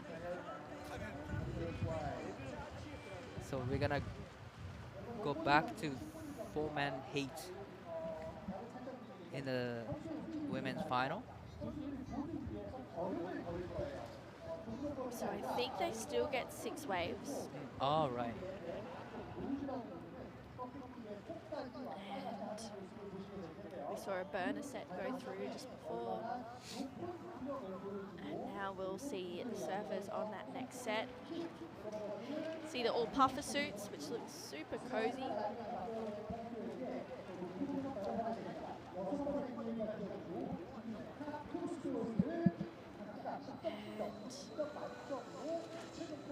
It's on. It's on. We're on. We're ready. Natsumi. Is on her first wave. Looking for a score. That is a beautiful hand 5 right there. And here goes another one. Step back. Which is another one. Whoa. Great technique from Sumi Taoka. And she gets the bonus section right here. And she gets another hand 5. And she did. Gosh, she's still going. Still going. You can see it from the booth. Oh, She's still going. Leg Beautiful burn. ride. Leg burn. and then this is Dia Novitasari. Nice first hang 5. Walking up the board for Dia. Oh. See her tap there. Oh, unfortunately just catches the nose and goes over.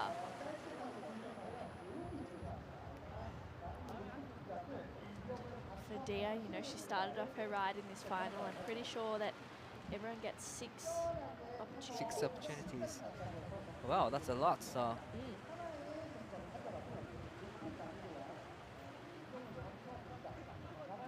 beautiful ride from first of Tsumi Taoka from Japan. Oh, that was nice. She's been heaps of being national champion in Japan too, so lots of experience in competing. Yep. She's Very smart, strong competitor. yeah, and she's really stylish as well. You know, she's got such a beautiful style. That was so unfortunate for Dia. Oh, going over. Oh, looks like the score's coming in. 3.0 for Dia's first wave, and we are still waiting for a couple more scores for Natsumi. But looking great. It's 7-5 for her opener. That was a great way to start the heat. Here is Sakura. Up and riding. That is a nice nose ride. Oh, Wow. nice technique. Great technique. And goes back to the nose again. Step back. Wow. That is a great ride from Sakura. Now, bonus section right here. She gets another nose ride. She did. Oh. Wow. Sakura. Still going. That was such a nice ride, and Sheila, this is her wave. Wow. Oh, straight to the nose. Oh. Unfortunately goes down. But that was a great ride from Sakura. Yeah, that was a great first wave. Definitely close to what Natsumi got Yeah, for her first wave. for sure. She just showing full control. Wow. Just pulling the board out from underneath her. We'll see what the score locks in as for Sakura.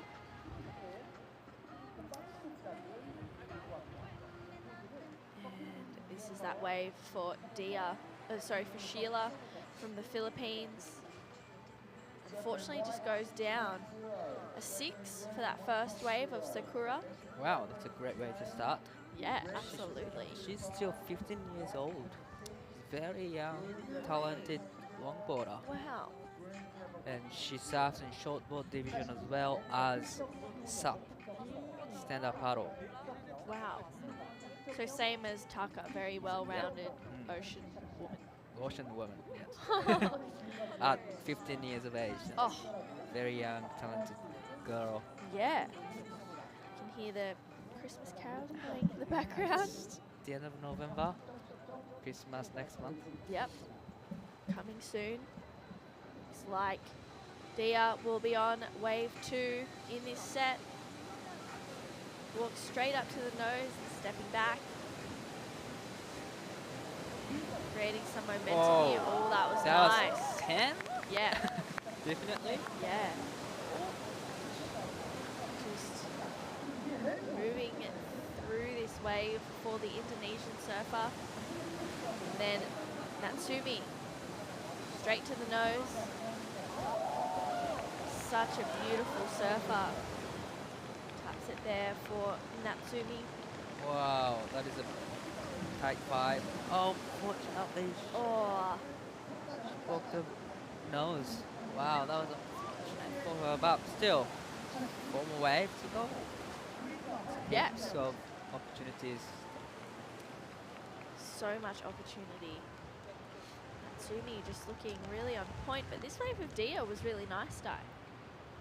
She goes to the nose, and then hang 5, and from here, probably 10. Oh, Then wow. back to 5.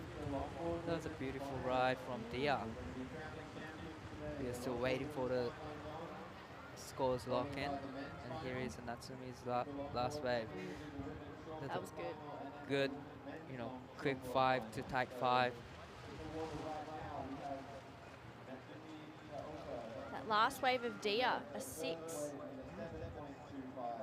There she goes there for, oh, unfortunately, just body surfing. That last wave of Natsumi. And there's scores for Natsumi's last wave to lock in. Dia's was a 6. Natsumi a 4.5. She goes into the lead.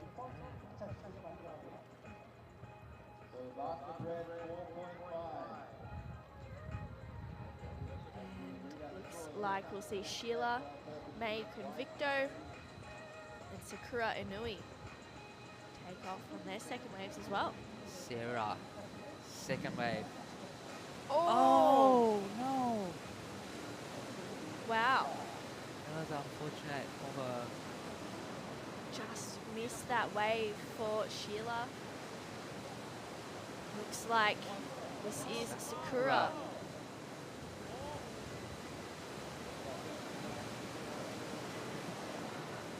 See the full outline here now. Great Tap. hang 5 to tight 5. Oh. Ow! Oh, Watch out. yeah, got to cover the head with those longer boards. She needs a 5.76 to go to to go to first. As well as Dia looking for that score, but at this stage, that means Natsumi won't be bettering any of her waves, and I feel like she will, but that was unfortunate for Sheila, not getting onto that one. Wonder what happened to her just then. Have a look at this. Sakura's second wave. It's a beautiful hang 5 to tight 5. And step back. Try to go to the nose again, but fortunately, Oh, her board just missing her head there. Wow, that was close. 4.4 for that last wave of Sakura, so she goes into second. Still needing that 5.76 to go to first, which is the spot everyone wants. Yep. Don't come here to get second. Although finals appearance is pretty amazing. 4 more waves. Yep, 4 more waves. That's a lot of opportunities. So many. So many. 6 waves. You don't really get that many chances in the ocean heat, right? Yeah. Like 6 pumping waves. Yeah, 6 like solid chances. You don't for really sure. get the opportunity, so No. this is great final. Yeah, it's awesome. Here goes Natsumi up and riding for third wave. That is a beautiful hang 5 right there, straight from the start. Back to nose again. Step back. Beautifully controlled. Great technique. Halves back down and gets the bonus section right here. She gets another 5. She did. Probably put another one in. Oh, that was a beautiful ride from Natsumi. From start to finish, still going. Oh, Because D is up and riding. yeah, Good this nose. is nice. Oh, Bit of a soul arch yeah, there. I love that. And then just calming down for Dia. Oh, just kind of going over a little bit. But that was a nice wave. I wonder what she got done at the start there for the Indonesian surfer. It's a beautiful hang 5 from Natsumi. Step back. Carving down the line. This is the steepest section right there, and hang 5. Beautifully controlled. Great technique from Natsumi. Looks like great scores coming in for Natsumi. It's last wave. One more score to lock in, and looking great though. Yeah, first indications look like they'll probably better that first wave. Still have one more score to lock in. That is a good Oh. angle from Dia's last wave. Yeah, Dia. Wow, this looking great score for Dia as well, and 7.6 for Natsumi's last wave, and 6.75 for Dia's last wave. Here is Sakura riding. Yeah, it goes straight to the nose to start this wave off. Walks up. Unfortunately, just catches her nose there. So that was unfortunate for Sakura. Then we can see Sheila just making her way up. She's got the boots and the gloves on. She's from the Philippines. Unfortunately, just a little bit of an awkward ride for Sheila, but she's still got plenty of time. That was her third wave, but remembering that she missed that second one. Right. So she'll have one, so that, yeah, she'll have one less wave than everyone else does. That last one of Sakura, a 3.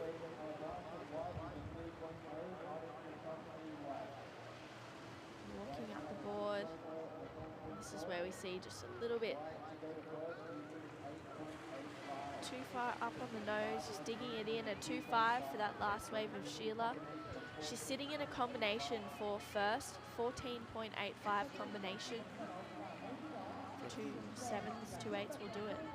3 more waves. Still a lot of opportunities Yeah. to get that scores. So now Natsumi is in the lead.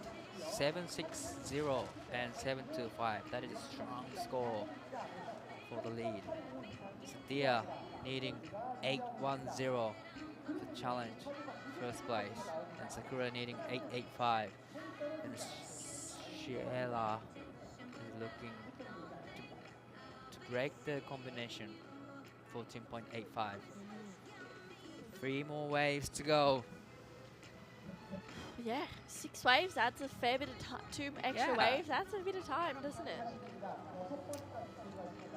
So we'll see set starting to roll through now. Dia will get the second wave. Thought she was about to paddle for that one. I was like, that is not the right wave.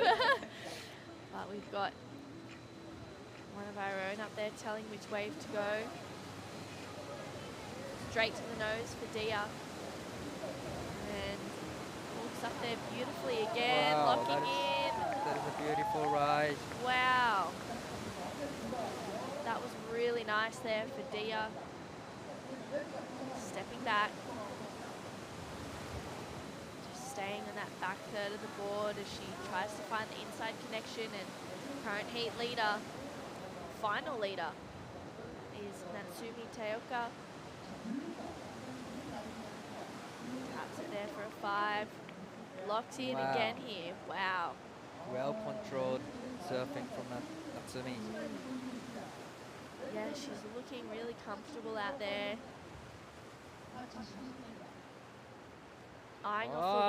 wave. Wow, that was awesome. Beautiful ride from Natsumi right there. You can see a smile there on her face. She's enjoying her time. Scores to lock in for Natsumi and Dia. This way for Dia was really good though. I love the soul art hang 5 from Dia. Yeah, she's just straight up into it. Right there. Oh, that was how cool is awesome. that? She kind of stays there as well Mm. in that part of the board for a minute. Scores are locking in. They're looking pretty good. They're looking like Right. it'll be her best wave. Waiting on this number to come through for Dia. One more score, and then we'll also have a score for Natsumi to lock in as well. This is gonna be great score as well for Natsumi's 4th wave. But Dia, the last wave, looking good. 7-0. That's her Wow. best score so far. Now she needs 7.65 to go to first place. So last wave of Natsumi, that was 6.95. Didn't go to her best 2 scores. Oh. That was Sheila May Convicto from the Philippines. She's going over on that one, getting a little bit hung up. And then here we have Sakura taking on the drop. Just navigating these sections. Walks up the nose. Locking in here. That was beautiful. Wow. Nice hang 5 for Sakura. And she'll try and make the most of this inside section where she can. She'll kick out, so that was a nice ride for Sakura. Yeah, for sure. But seems like you need to put the nose ride from the start to get the decent scores. And then there's another section you can put, you can walk to the nose, probably tight 5 and just hang 5. And there's another bonus section inside, so there's pretty much 3 sections so you can put nose riding. And that's how you can, that's how like, Natsumi and Dia is getting 7s so far. Yeah. Yeah, I agree. And is Sakura just using the whole length of her board. Scores are locking in. It won't be her best number. She needs an 8.85 to go to first. But she's super young. She has so much time ahead of her. So talented young girl from Japan. Does she shortboard as well? Yeah. So Good. Good. Of course she is. She can ride anything. This is the man for men's LQS final. Kim Dong-kyun. Local Safa. Yeah, there's 2 Japanese and 2 Korean surfers in this Wow. final. Kanoa Right. Palmiano, also a Korean surfer, and this is Natsumi. Wow, Wow. walks straight up, holds that. Oh, that was beautifully done by Natsumi Teoka. Again, locking in. Taps for, I think that was a 10 as she steps back. Oh, that was really nice for Natsumi. Oh, that was a great ride from Natsumi, definitely. And here goes Dia. Needs a wave. Looking for 7.65. Wow. Great surfing. Here comes. Unfortunately, couldn't get around that section, but still, that was a beautiful ride from Dia. Yeah, I agree. She was looking like she was having fun on that wave. Natsumi just powering out the back. And this is a replay of that last wave for Natsumi. Walking straight up to the nose. Quick tap there as she steps back. Great technique from Natsumi. Yeah, that was beautiful surfing. This is a beautiful angle. Oh, Oh, wow. wow. That is a beautiful tight 5 in the steep section. Here comes Dia's replay. Yeah, Dia just navigating that so well. That last wave of Natsumi, 8.25. Wow. So she's just leading, going further and further ahead. Waiting on this last wave of Dia. She needs an 8.65, but she's got a score to come through. See Natsumi just in the zone. She is in the zone. That last one of Dia, a 5.4, does not go into the top 2.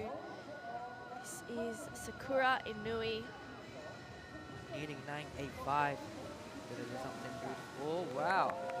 That is a beautiful nose ride from Sakura. And here goes again. Ooh.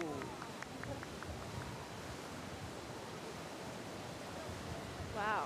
That's great surfing from Sakura. Needing 9.85. She gets to the nose 3 times. And again. Wow. Oh. Watch your head. That is Sheila from the Philippines. Bit of a stumble on that last wave, but she's recovered on this one. This is gonna be her best score. Sure, best ride. That's beautifully done. Halves back and gets the bonus section right here. Yeah, Sheila just kicking off that one. She needs a combination of 15.85 to go to first right now. It's a big requirement. Wow. Yeah. Big Yeah. requirement. This last wave was really nice of Sakura locking in there. And she steps back.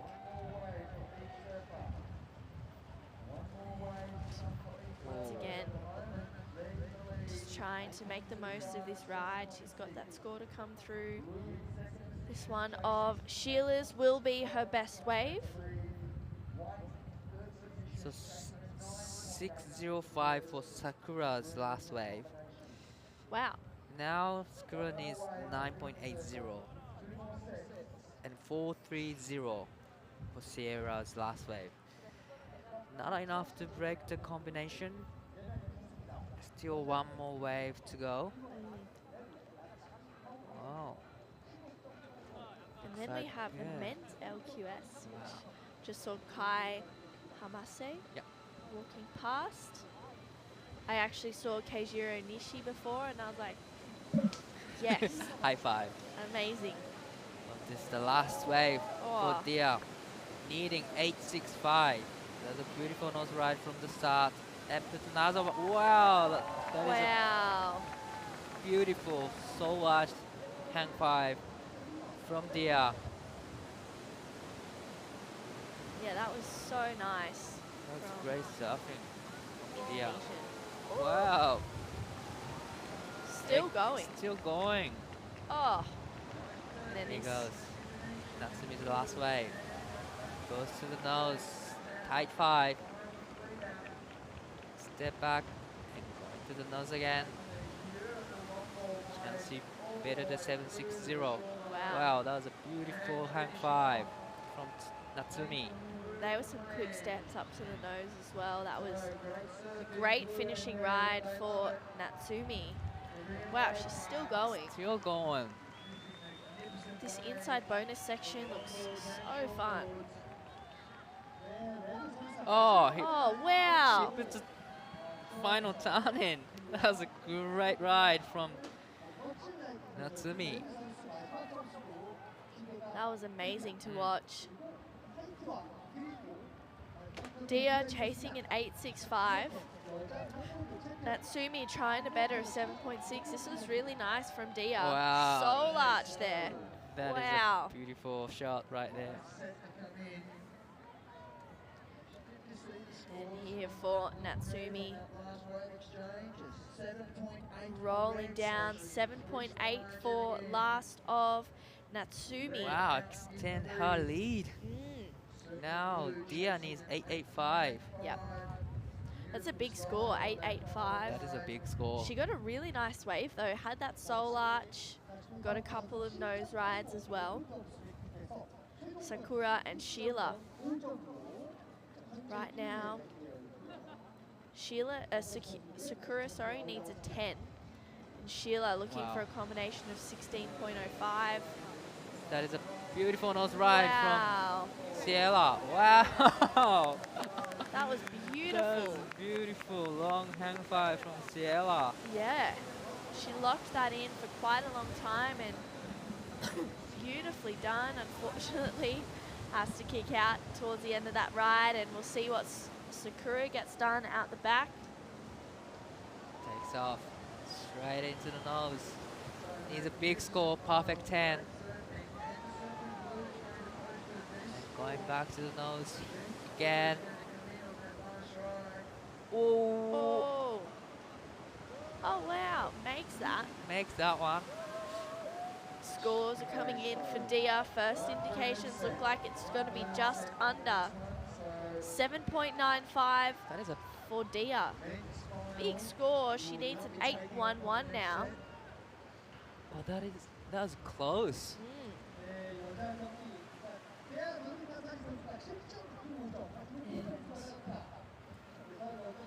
Looks like Taka Inui is going to make his way out for the men's final. Oh, they're sharing the surfboards. Be a lot to travel. Well, looks like winner is Natsumi Taoka. What a performance. Yeah, that was amazing. Wow. It's amazing. 자, 여자 모두 경기가 나츠미 타오카 선수의 멋진 경기로 끝이 납니다. 자, 다음 경기는 대한민국 두 명이 들어가 있습니다. 남자 일본 대결입니다. So here is the winner of Korea Open LQS 1000, Natsumi Taoka from Japan. Amazing. Amazing surfing from all the surfers. The winner of that last final is Natsumi Taoka. Yeah. It's offshore. Amazing. Well, there we have it, our first champion for 2023 Siheung Korea Open. It's Natsumi Taoka from Japan, taking out the women's LQS 1000 event. You just hear how happy she is right now. She was very focused to get a win, to re-qualify for the World Tour. So Yeah. she must be so happy. Oh, Must be absolutely. happy. It was such an important event for her. Definitely, this is one of the important to finish off the season. What a way to finish off the season. Yeah, Winning absolutely. the LQS first ever held in Korea. Wow.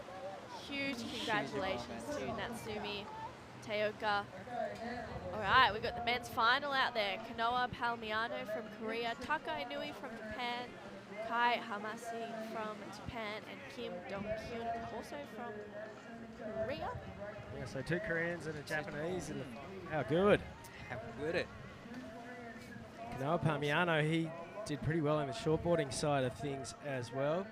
So he is a huge talent. I think he's only 15 years of age, coming out of Korea. So get behind your surfer, Korea. This is a great match. And the green from Korea. Must be so happy right now.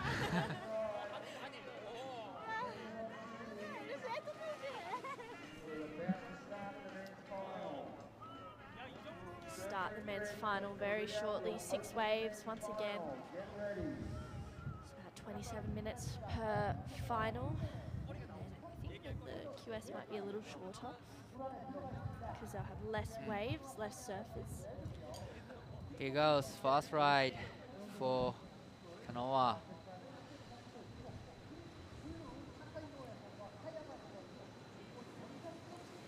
Going Straight to the nose. Oh, hang 10 and back to 5. That was beautiful. And 5 again. Step back. And 5 again. That is a beautiful ride from Kanoa. Oh, a little bit of switch to kick out. Hard to believe he's only 16. Incredible control. It takes a lot of strength. Wow. He's not done yet either. Wow. And all he needed to do with that last little bit was hang his heels. The Taka. crowd roaring. Here goes Taka Nui. Wow, Oh, that's wow. a tight 5. Taps it there. Oh. Taka. Oh, 10. Wow, holding on. That was Great. sick. That was great surfing from Taka and Kanoa. Yeah, keen to see where the judges go with those two waves, because Kanoa definitely got the length of ride. Had a whole heap of variety. Maneuvers like this, really perched up, got the toes well and truly over the nose. Wow, Almost lost it a couple of times. well, he's only 15 years of age and so effortless. Mm. Cool style from Kanoa. This board is actually Sakura was using in the final. So they both sharing same board. Okay, it's a good score. Waiting on this score. Good way to start the final. We can hear Robbo in the background. 7.75 for Kanoa. Taka has a score to lock in as well. 775. Taka's wave a 5.75. Goes fast wave of Kai Amase from Japan. Takes off straight into the nose. That was a beautiful tight 5 from Kai and goes back to the nose again. Oh, wow. Well controlled, beautiful surfing from Kai. And another one. That was beautiful. That was beautiful. Like you said, Dai, so well controlled. And he's still going on this one too. Well, crowd's going crazy. Probably behind. Oh, wow. There's a Kim's riding. Here we go, Kim. What's he got? We heard the cheers. Locking in for that 5.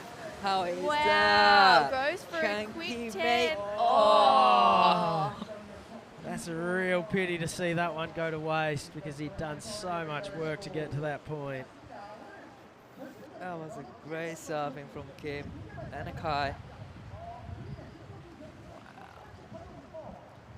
Wow, look at that. You can see he's locked the toes over the nose.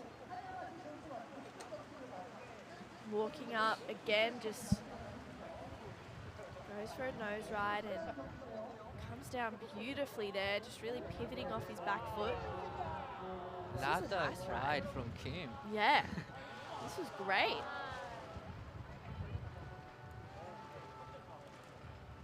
Just- Setting up the rail. So well and truly locked in here. Does he go for the 10? Did he get a little bit greedy, perhaps? Oh, that is good stuff. Oh, all of a sudden he had to backpedal in a hurry, and he couldn't get to the back of his board quick enough. That was so unfortunate, but still. I think most of his points will go begging there, because that whole hang 5 sequence kind of goes out the window. 715 for Kai's first wave. That's a great way Wow. to start the campaign, and we're still waiting for the Kim's last wave locked in.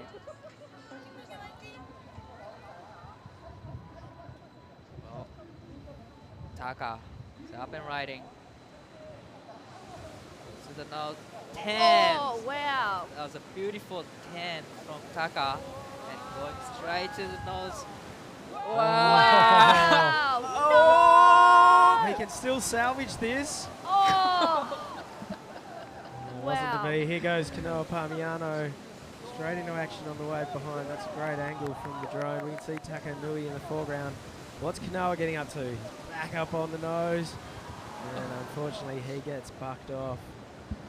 So great exchange, but it's not going to do too much on the scoreboard. But this is the beauty of having 6 waves. You get plenty of bites of the apple. Yeah, those 2 extra opportunities is kind of similar to an extra 5 minutes in a heat. Right. It's a bit of extra opportunity, a bit of time, but we were talking before, Di, saying that 6 opportunities of perfect waves is actually, you don't really get that in normal ocean surfing, especially in like in heats. So this is amazing for all of the competitors. So true. Beautiful footwork there. Love that angle. Great work from the crew. Yeah, this is the beauty of filming action in a wave pool. You can get these tight angles. The cameras are so close, and they know where the wave's going to break every time that they can zoom right in.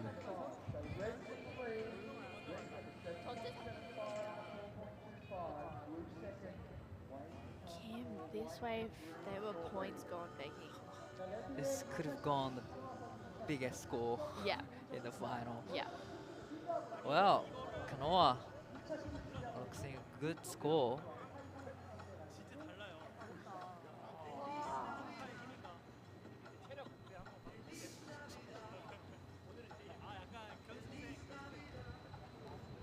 Yeah, 4.25 for Kanoa and a 3.15 for that last wave of Taka. Kim stroking into this one. Oh, Straight to the nose, pedals back. Oh, no. Opportunity goes begging. Here goes Marcy. Straight up, perched on the nose. Beautifully done. Very unhurried style. Looking super calm and measured. Needs to get up to the nose. There it is. Hangs 5 beautifully. Great control as he works his way, cross steps back to the puck tail. Switch. Oh, no. a little bit of Gets bonus up section. on the nose once again. Yeah, this is just a bonus down the bottom. Wow. That was a beautiful hang Well, that was five. great to ride out of that one. And rides out. Little bit of switch. Almost in a there little section. switch floater as well. That was a great ride from Kai Mase. His first wave was 7.15. So, Di, are there different regions in Japan that have more of a longboarding culture and community? Definitely, there's a big, community of longboarders and big industries in longboarding as well.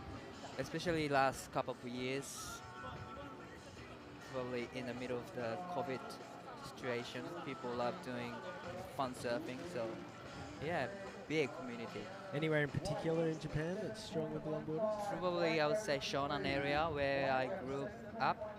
It's kind of an hour drive from Tokyo to the south. It's a coastline. Yeah, there's a big community. Wow. Waiting on that last score. Kai Hamase a 7.15 for his last wave. So he actually goes into the lead. Kanoa right now needing a 6.55 to go to first. Taka 8.55 and Kim is comboed.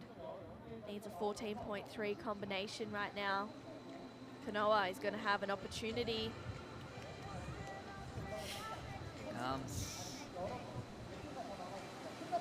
straight into the nose. Hand 5 and tight 5 with a little bit of a soul arch.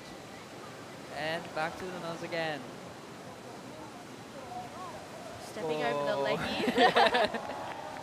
That was a beautiful ride from Kanoa. He's only 15 years old. He's very young, but wow. That is a very technical move right there. Taka walks straight up to the nose, kicks a foot. Wow. Taka pulls it out. Oh my. Wow, he did well. Now he's getting a little tube if you don't mind. How is that kick? Well, Kai, Kanoa, Taka and Kim are having a blast in this final. That How's this wave from Kanoa Palmiano? A little bit of a switch turn. Plenty of hang fives, hang tens. And unfortunately going down. You can see the support crew there cheering on. And then this is Taka. Locks in. 8.15 for last of red. Wow. Kanoa goes into the lead. He has a 7.75 and an 8.15. So Kai needs an 8.75. And Taka and Kim are comboed 15.9 to go to first. Taka has a score to lock in though. Still waiting for the scores to lock in. Absolute scenes here at Siheung Wave Park. It's a Sunday afternoon. It's the first ever Siheung Korea Open. And at the moment, we have a Korean surfer winning the final of the men's longboarding QS 1000 event.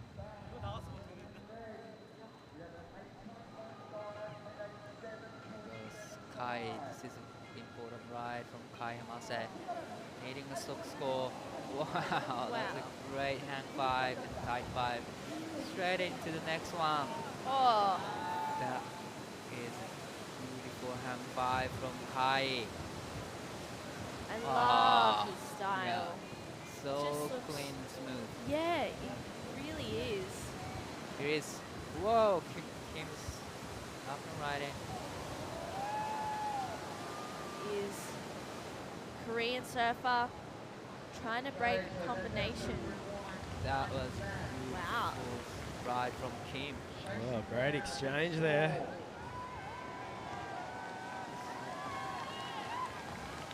I wonder what happened to the Taka's last wave.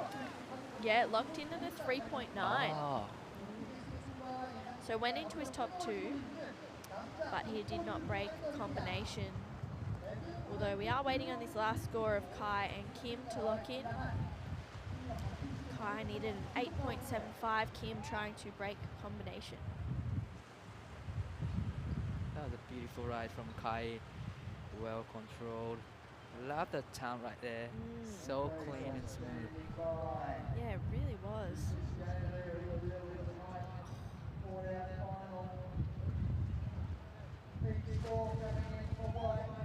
Sounds like we're going to get a decent score coming in from Kai Hamase.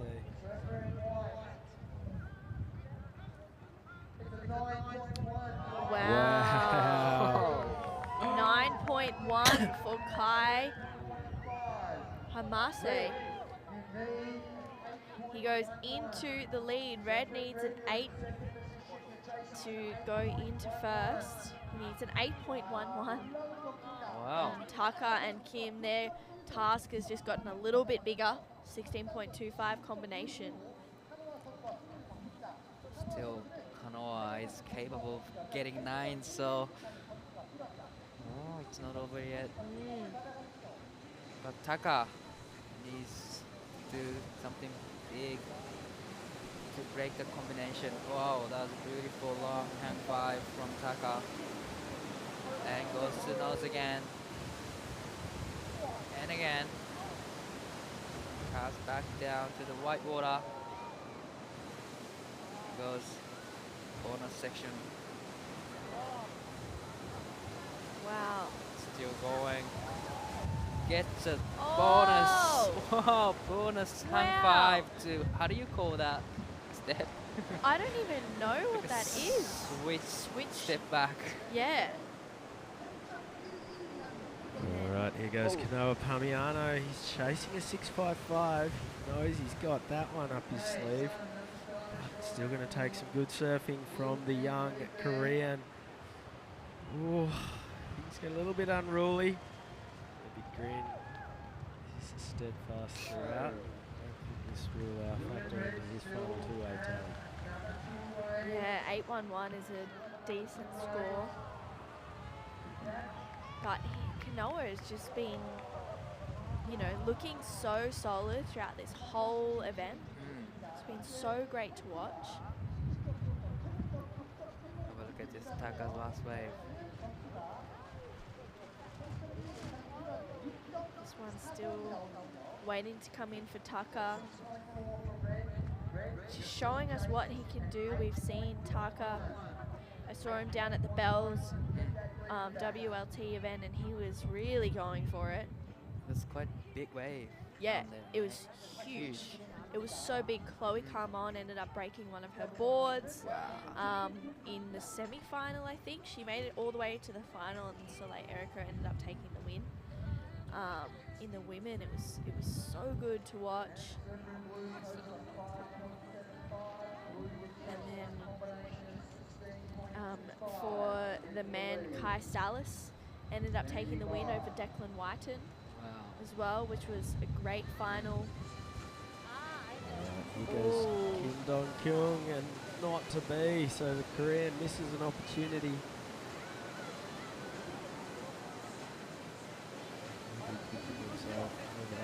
Here goes our leader, Kai Hamase. He's got one hand on the trophy. He'd love to put it beyond doubt. Style for miles as he cruises through this one. How was Toes that? up on the nose. And, the late afternoon Korean sun is smiling on Kai Hamase right now. That was a beautiful ride from Kai. It's a bonus. Do a switch Switch. right out as well through to the inside. Yeah. Very nicely Oh. done by Kai Hamase. He needs to better a 7-1-5, and I really like that Yeah. wave. I think he's probably done it. Taka, his last wave was a 5-7-5. See Kai just in the zone. Similar kind of look as Natsumi, Natsumi, you know, yeah, right, really yeah. like focused. That was unfortunate for Kim. Last one of Kanoa, 6.4, but that was beautiful, wasn't Yeah, it? staunch, standing tall on the nose, just really locked in. Beautiful footage. Just see the precision involved in this last wave of Kai Hamase. So sounds like he bettered the backup score. Great angle. Wow. Oh, that was really beautiful surfing for Kai. He just looked so smooth. 8.35 for that last wave. 8.35. Kanoa needs a 9.3 now. Taka chasing a 17.45 combination. We still have 2 waves left for all of our surfers as well. Best of 6, so here goes Kanoa Pamiano on his 5th wave. Wow. And that's not going to factor in. So he only will have one last chance at it. Here goes Kim Dong-kyung needing to break out of that combination. Sorry, this is Taka Nui. Oh. And he body surfs his way out of that one. So a couple of misfires, maybe fatigue starting to come into play. It's been a big 3 days of action here at the Siheung Wave Park. The water hasn't been as cold as when we first rocked up a few days ago, but it's still very physically taxing. You catch a lot of waves. There's a lot of water moving around. There's a lot of paddling to be done. We are late on Sunday afternoon. The inaugural Siheung Korea Open of surfing. Wow. That was unfortunate for Taka and Kanoa. Taka also going down on his last wave. Oh, just digging the nose in a little bit. Body surfing. Yeah, 17.45 combination for Taka and Kim. That's solid stuff. Kai is just really, I don't know, he's just looking on fire right now. 9.1 and an 8.35 is just next level. 17.45 total. That is a solid score.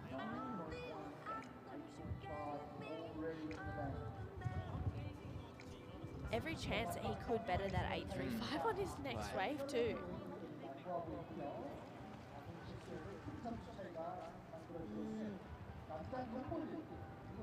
We'll be crowning our men's longboard QS champion in a few waves' time. Here comes Kai. He's up and riding. Oh, Beautiful wow. hang 10 to hang 5. Step back. Setting up the rail. And goes to the nose again. Oh,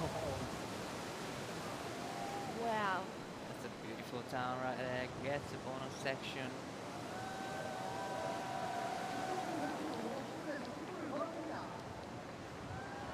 Oh, that was great from Kai. We also hear some claps out the back. Let's see what Wow. Kim. Oh, Beautiful hang 5 from Kim. oh, locks in here. That was a great. Can he make this And race? again. He did. Gives himself a little clap, and why not? Kim Dong-kyung from Korea. Beautifully done, sir. I love when he does that. He does that in a heat before. Perhaps. It was great to see. Yeah. Hey, Great kind of seems. pumping himself up. Yep. I reckon it was. Yeah, I agree. It was really cool. I'm going to start clapping myself in the surf.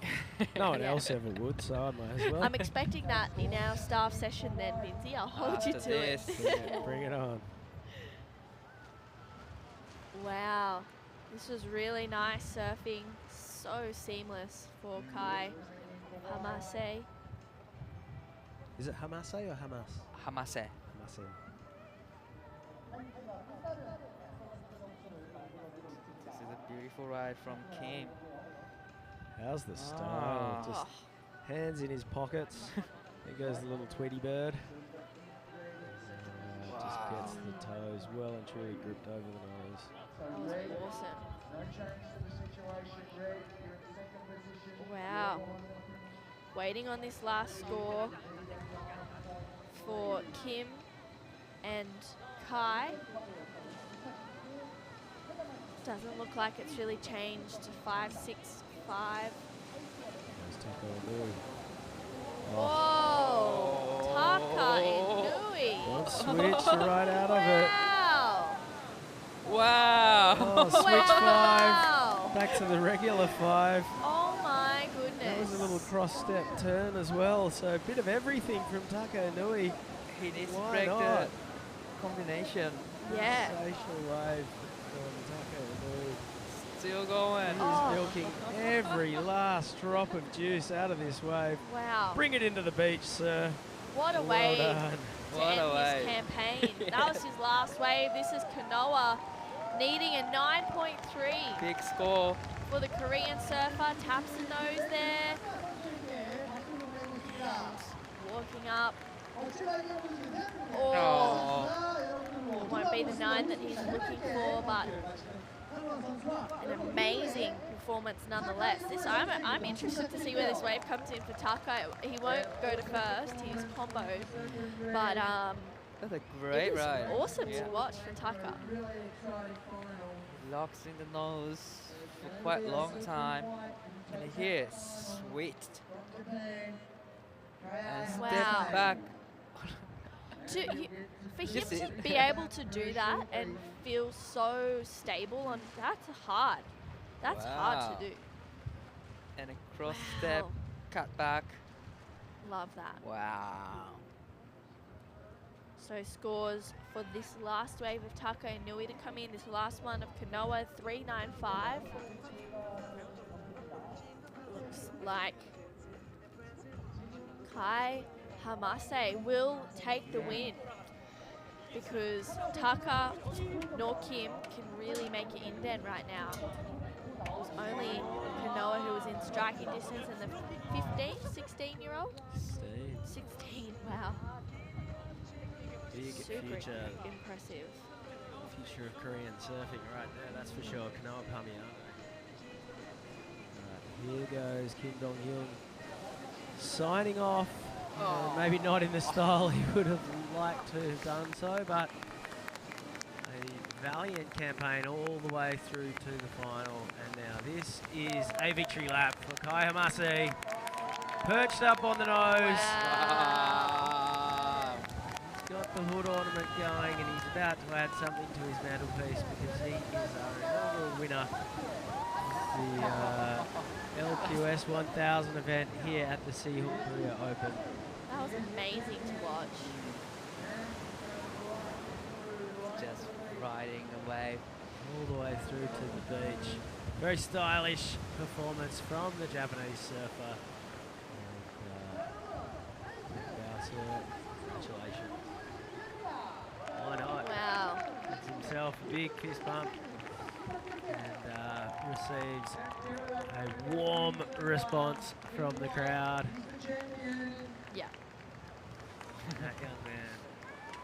Ron Palmiano, he's only 16. Good job. He's from right here in Korea. He is one hell of a talent. Hamase from Japan. Raise that flag high. 2 burner sets. Wow. 2 burner sets to go through. Now we're on to shortboard division. Women's. Yep, Amuro Suzuki and Minami Nonaka. That's a big match. Minami? Minami. Minami. Great. That is, yeah, an awesome matchup. We saw Minami take on Shino Matsuda in her semi-final and just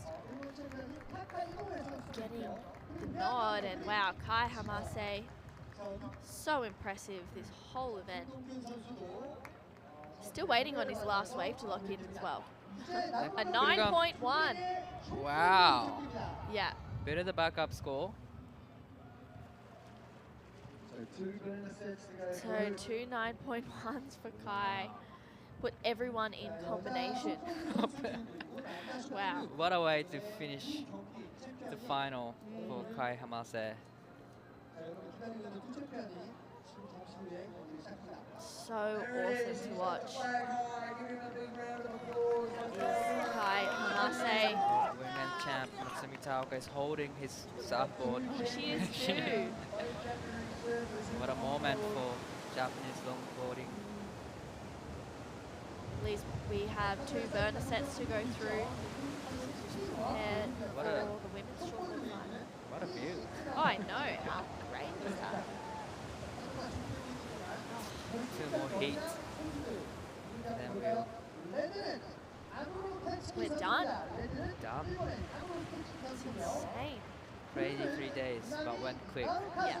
We've had snow, we've had freezing cold waves. Right. Today was actually really nice because I have only 2 jumpers on today, Wow, not that's 3. nice. And only 2 pairs of socks as well.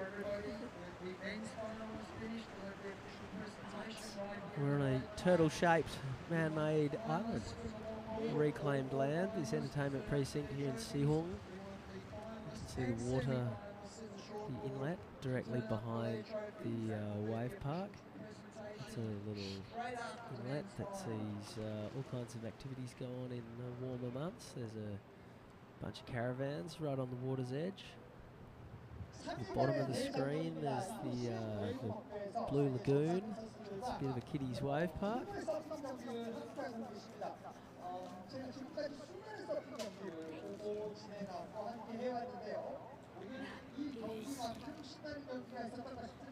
There's Sue and Amuro there cheering.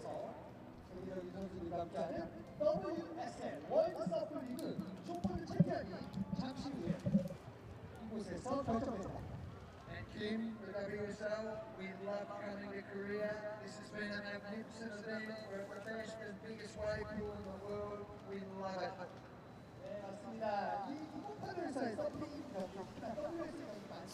Some emotion there. Probably a bit frazzled that he didn't get to have the performance that he was hoping for, but he's put on a great show this whole event. It's been amazing to watch. So thank you. And we're about to start the shortboard finals. It's going to be a magnificent combination for this event. So we're just letting that set go through. So stand by. first surfer up will be That's See. a women's and men's longboard champ. So Yeah. Kai's just celebrating each other. So great to see. Mm. US 3000. Maria Oakman. Surfer in red, standing by for the first wave. Open this shortboard final.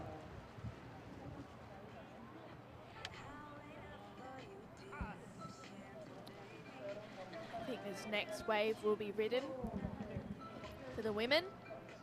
Amuro Suzuki in the red, Minami Nonaka will be in the blue. I'm excited to see this one play out. So each surfer's getting 6 waves. We have 12 sets. Surfer's gonna be on the wave number 2. There's a little bit of highlights along the row.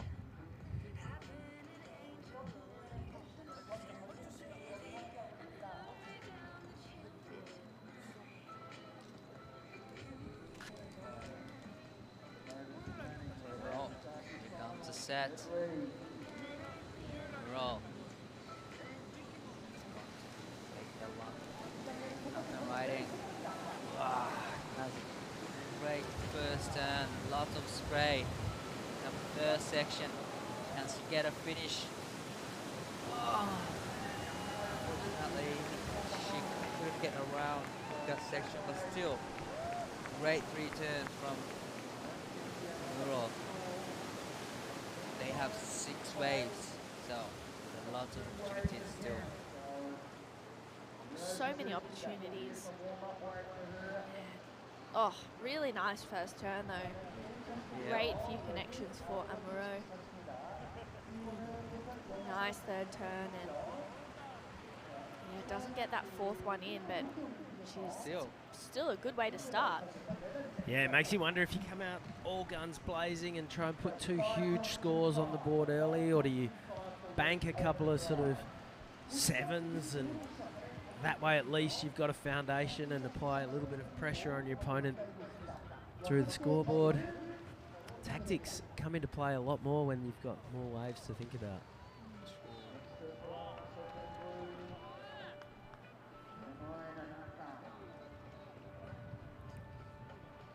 There's a real shimmer in the air at the moment. Late afternoon kind of heat haze.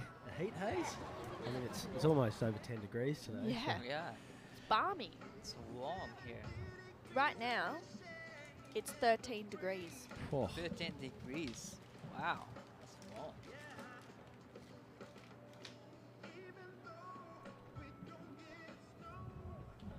Next level. It's too hot. Bring back the cold. I'm just kidding, please don't. All right, Minami.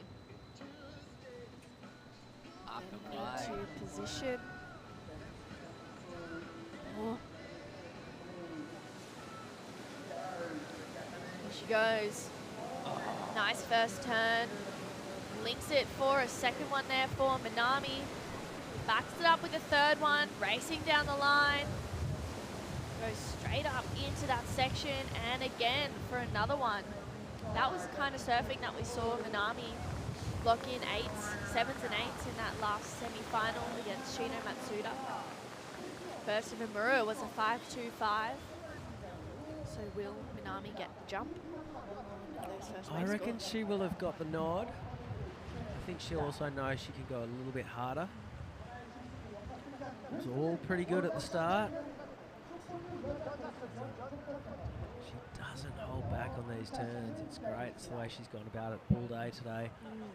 Right about here, this was tidy surfing, but it wasn't her strongest. That turn, she maybe cut a little bit short. And then just a little bit of garnish on that next turn. So this will be an okay number. Actually, this will be a throwaway for her. But still, nice way to start. Great way to start.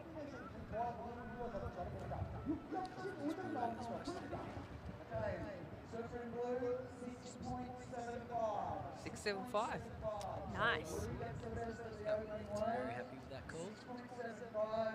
Surfing red. 1.5 more than Amuro. Next surfer up will be Suzuki in the red. 6 waves, so 5 left. I love this shot right now.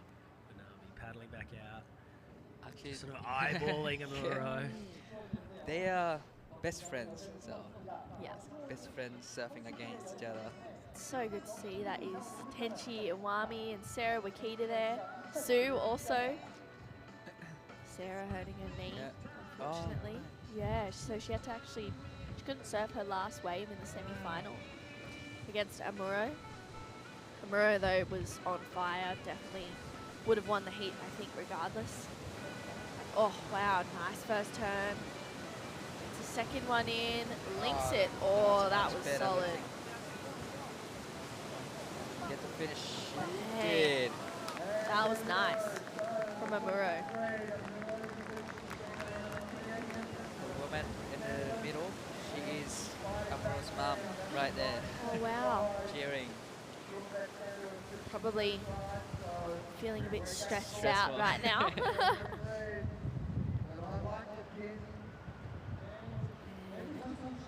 Oh, nice turns. That's a better looking wave. That one, oh, that was solid for Amuro. And getting the finish as well is just a bonus. It's super important for Amuro. To get the finish is very important. And probably her last time was a little bit bigger than Minami's last section, so 7.5 for the ride. Yeah, super well deserved number. His first indication's looking really good. I feel like, you know, there's more room to warm up as well with these 6 waves. So it's super exciting. We've got up next Keijiro Nishi taking on Kyan Yang for the semi-final. 점수를 줘야 하는데요. 이번 웨이브 경기에서는 심판들이 리플레이를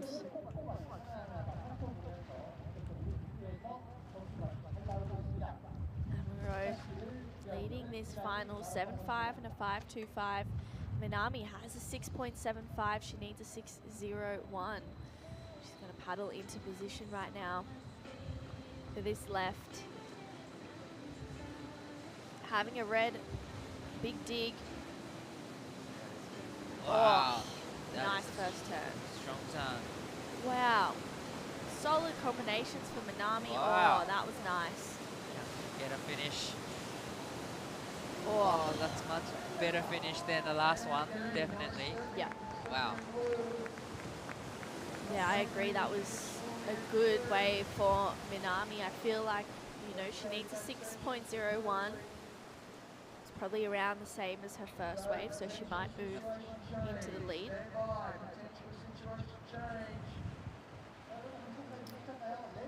Minami, oh, really great backhand surfing. It's going to be interesting, though, for the men's final. There's a goofy footer and a natural footer. So it'll be interesting to see. Keijiro's just been pulling out some big scores, and Kyan Yang so consistent all event, but so has Minami and Amuro. Oh, great surfing. Great surfing from Minami. She gets a clean finish right here. We're still waiting for the scores to lock in. Oh, 6.80 for the last one. That puts her into the lead. Interesting. So Amuro Suzuki still with the best wave of this final. Minami Nanaka sitting in the lead. A little bit more consistent. But only had 2 waves ridden. Each surfer gets 6 waves in the final, so huge opportunity. Huge opportunities. And these 2 ladies are looking at massive scores if this is what they've already laid down as their foundation. 4 more wave. We're all looking for to better this 5.25. Well, 6.05 puts her into the lead. She's got 7.50, which is the best score of this final. Beautiful second turn. And third turn. Oh, that's great turn. Solid turn from Muro. Gets to wow, finish. That was a clean, solid finish from Muro. I was happy. Needs 605. Pretty sure she's done that. That's Sue. Yeah. We were able to chat with her yesterday on screen. She's a great human, Korean surfer. Spent a lot of time at this wave pool, was in the event. She said she did her best she's ever done. Oh, That was nice, wasn't it? Love the finish here. Oh, that was really good for Amuro.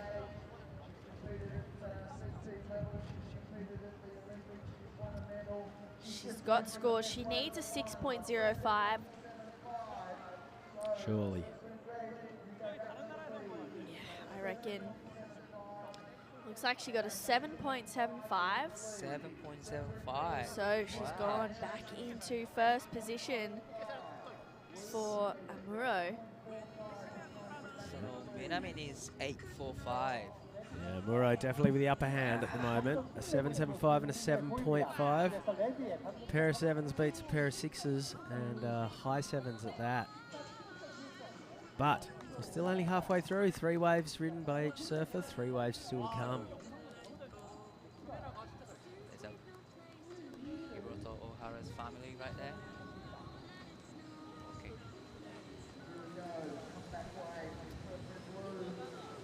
All right, here we go. Minami needs an 8.45 right now.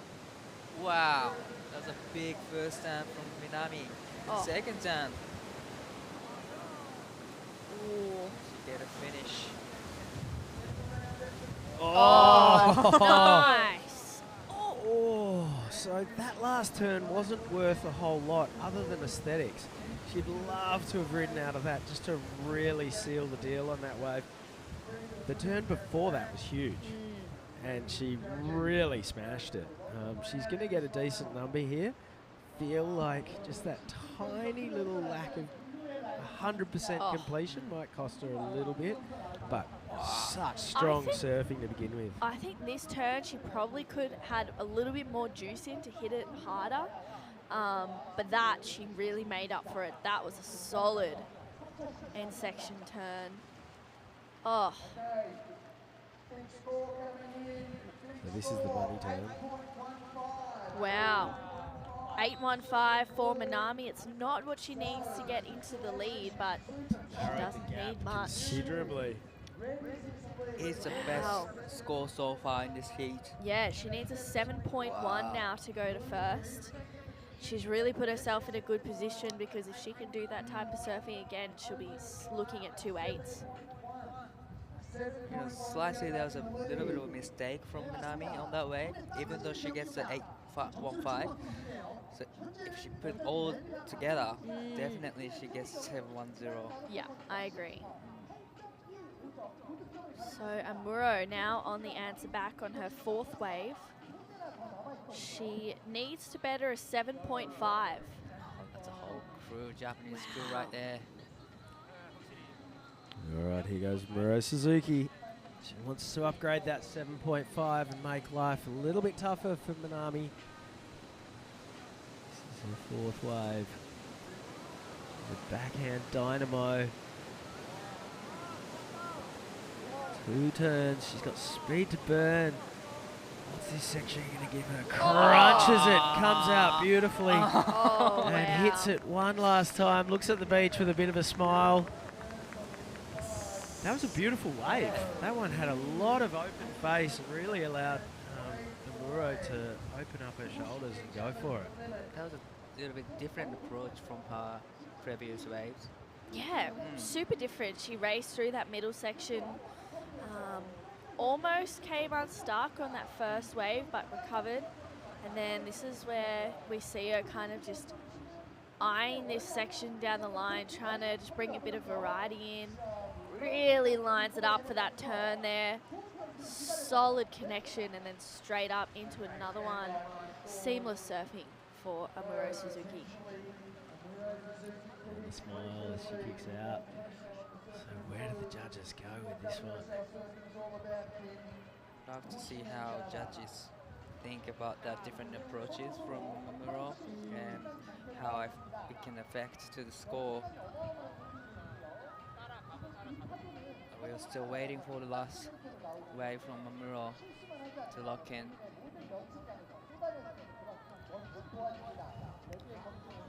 Wow.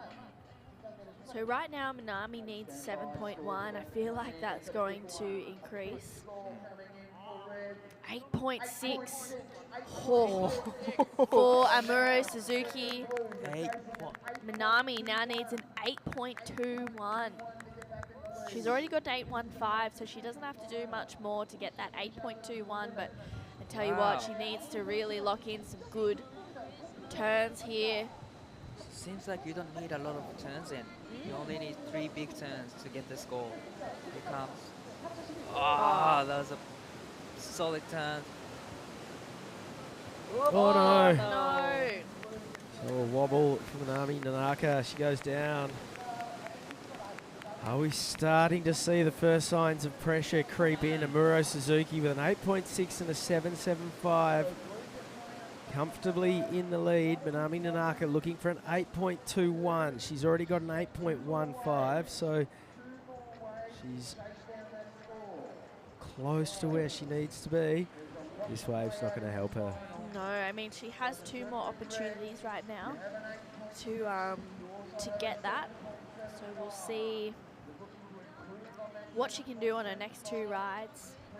She's already got an 8.15. It's a decent score, so, you know, she's a very competitive woman, and she's super fierce. So I'm excited to see these next 2 rides for Minami.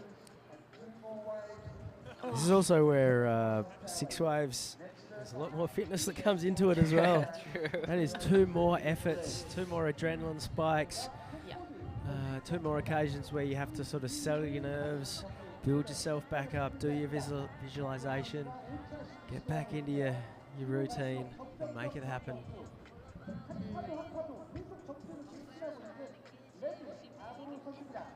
The Kyushu Suda on the right and on the left. She's Hiroto's big sister. Wow.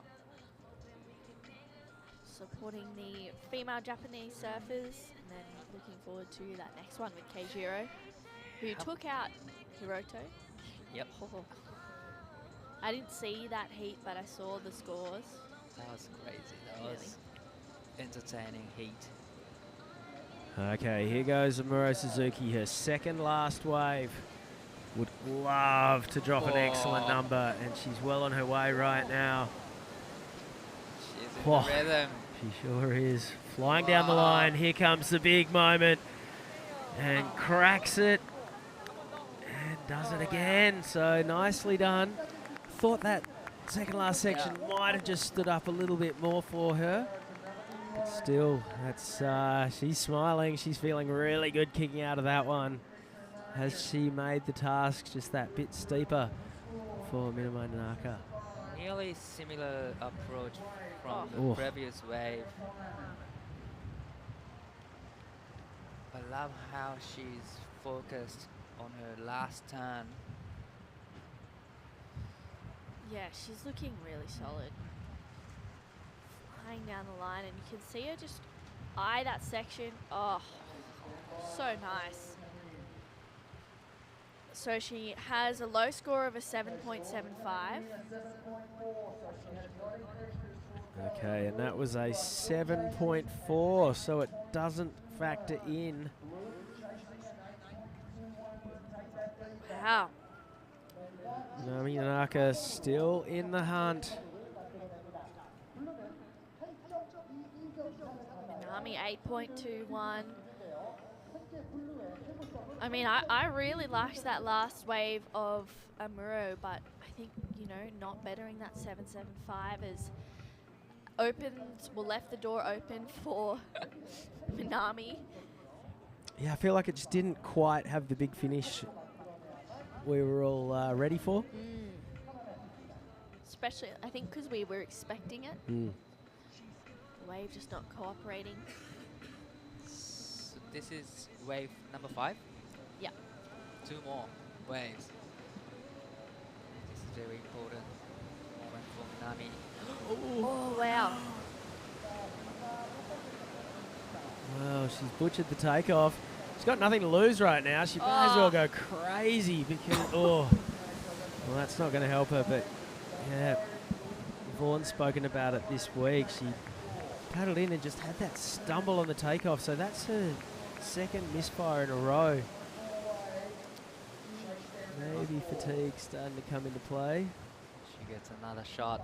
She's got one last crack at it. Amuro has one last opportunity to better her score. So a little stumble there. She just sort of was on her toe side rail. And a wobble off the bottom. These were some great turns, but by this stage she had nothing to lose. And then copped a lip to the back of the head for her troubles as well.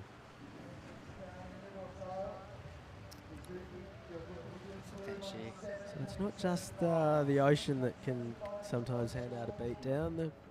The wave pool ain't afraid of handing out some street justice from time to time either. I reckon I've had some of my worst poundings in a wave pool. Oh yeah, beast mode on your backhand, you know, Oh, surf. that's exactly it. Yeah. Not terrifying, but just like you're not expecting it. You're going about your business. All of a sudden, you're doing a running man over a hard concrete floor. Yeah, I was definitely terrified. There was a few moments where I was like, I'm not doing this ever again. Joe Azuchi. Joe now feeling so nervous right now for Minami. Yeah.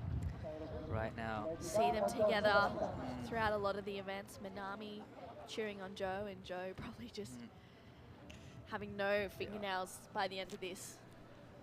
All right, Amuro Suzuki. Can she put this one beyond doubt? Here comes. Oh, that is a big first turn. Oh, love the third turn. Here comes the last section.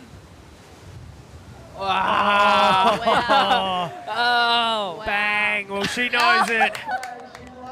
That was huge from Amuro Suzuki. That was exactly Finally what got the one she wanted. It lined up perfectly. Every turn was beautifully placed. Matched the pace of the wave with her own pure power. This is going to be a very big number, and you suspect it might well be a winning number for Amuro Suzuki. Minami Nanaka's going to have one last crack at it, but I was kind of doing the maths in my head. If this is over a 9, she might just have put Minami in the combination. Nice. Love the And last again, turn. yeah, the last turn is where all the money is at for Amuro. Bang! That was solid. That was exactly what she wants to do Oh. for the last few waves. And it's funny, this section that you race down the line to get to, sometimes it bends back at you and you hit it and the wave's done. Other times it gives you that little bonus section where you keep flying down the line. And they seem to be the waves that are offering the biggest scores. Yeah, well, that last wave of Amuro, a 9.5. Wow. Minami needs a 9.95 to go to first right now. Okay, so Pretty it's much not quite a combination, but basically Minami Nanaka requires a perfect 10 to take the win at this stage of the game. That's a lot of pressure right now. Wow. You can see her there, just hearing the score. She's like, yes! And thoroughly Amazing. deserved. Oh, I think we all agreed when she kicked out, we knew that Definitely we were going to be does. looking at a score in this realm. All right, here goes Minami Nanaka. She can't afford to hold back. Wow, goes very hard at the first turn. Upside down on the second. It's going to take something really special. She might have to take to the sky. Flying down the line. What's she got for us on the big end section? Gets hung up, goes down, and Amuro Suzuki has taken the win at the Siheung Korea Open. incredible performance from the Tokyo 2020 Olympic bronze medalist. And in an all-Japanese final, it's Amuro Suzuki. And you're saying they're great friends, Amuro? Great and friends, yes. They hang out a lot of times, so it was great finals together. Oh, Minami has just been surfing so well all event. That was a great turn. Really nice looking wave. Oh, for Minami. I've been so impressed with her surfing this whole time.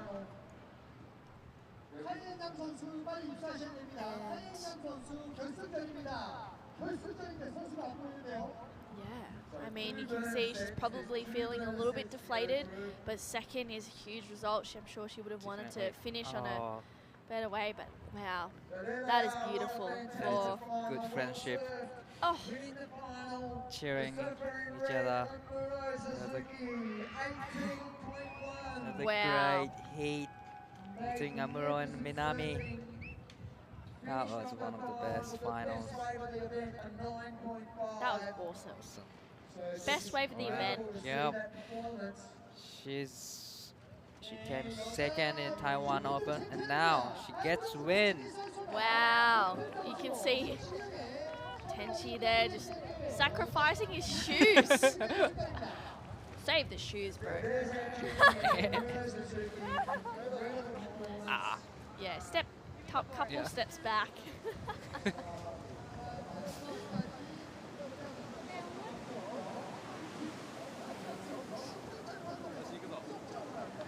Yeah, Amuro Suzuki. There's a Sue is holding her surfboard. What a great win for Amuro. 9.1, 9.5, and an 8. My goodness. She doesn't really like the What did she say? carrying. She really doesn't like the carrying. Oh, the chairs. The chairs. See Minami there. A bit of an emotional moment for Minami. Second is an amazing performance. She's been ripping all event, and wow, Amuro. She's going all the way to the beach marshal. And here we go, the last final of the event. It will be Gyeonggi-Do from Japan. And he's up against Siheung Yang, the USA Korean surfer. Amuro.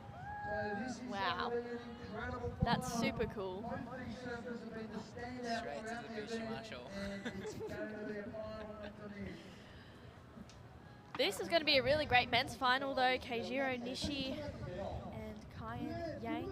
Goofy footer against. I know, natural footer. footer. Welcome to the booth to call this one through, Vaughn Blake. Thanks, Drew. Hello, Di. Hello. Far out. What a cool afternoon that we've got playing out here. Champions crowned and lots of emotion. Obviously, jubilation here from Amuro Suzuki and heartbreak for Nanoa.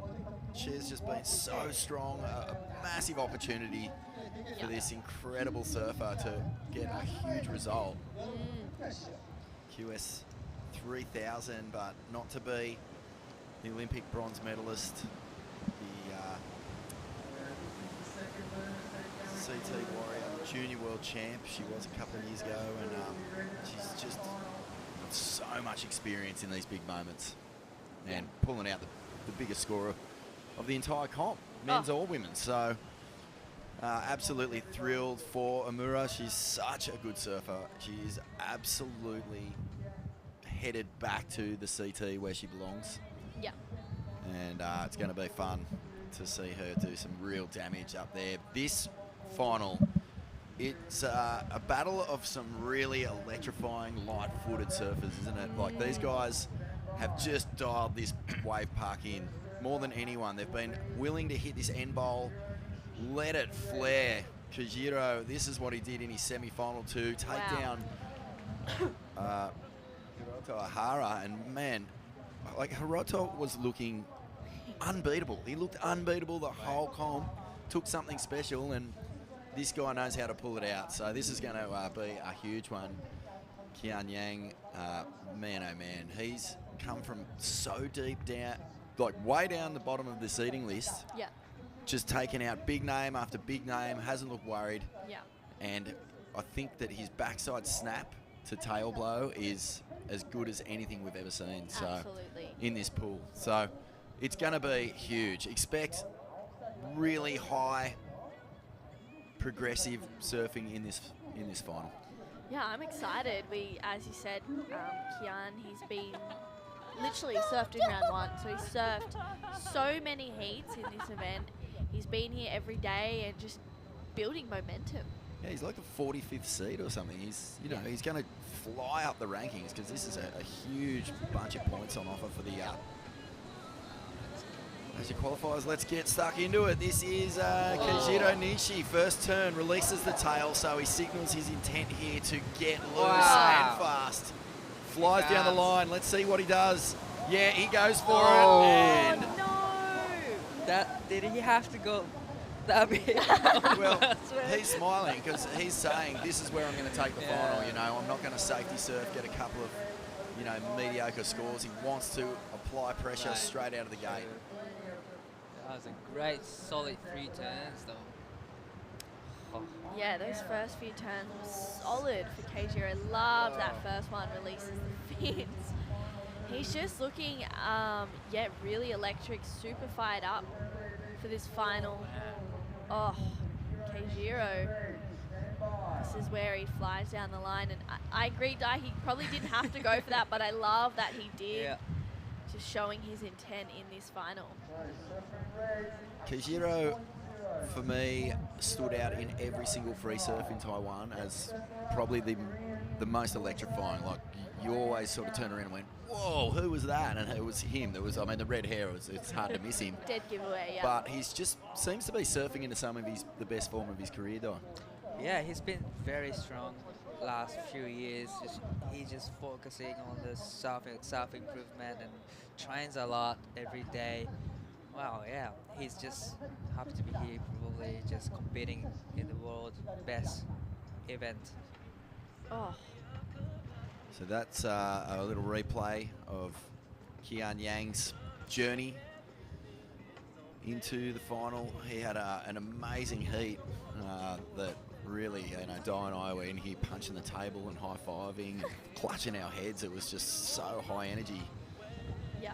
And it was that tail blow, that Taj Burrow whip in the lip that is just, his go-to. So expect him to kick off with something similar here. There it is. Puts the tail out the back. Oh, he goes to the rail this time and adds a little bit of difference. Oh, my goodness. He is in the pocket. Flying down the line. Bashes it up and over again. And snaps to non-complete. But that little bonus section doesn't really get judged too critically. Yeah.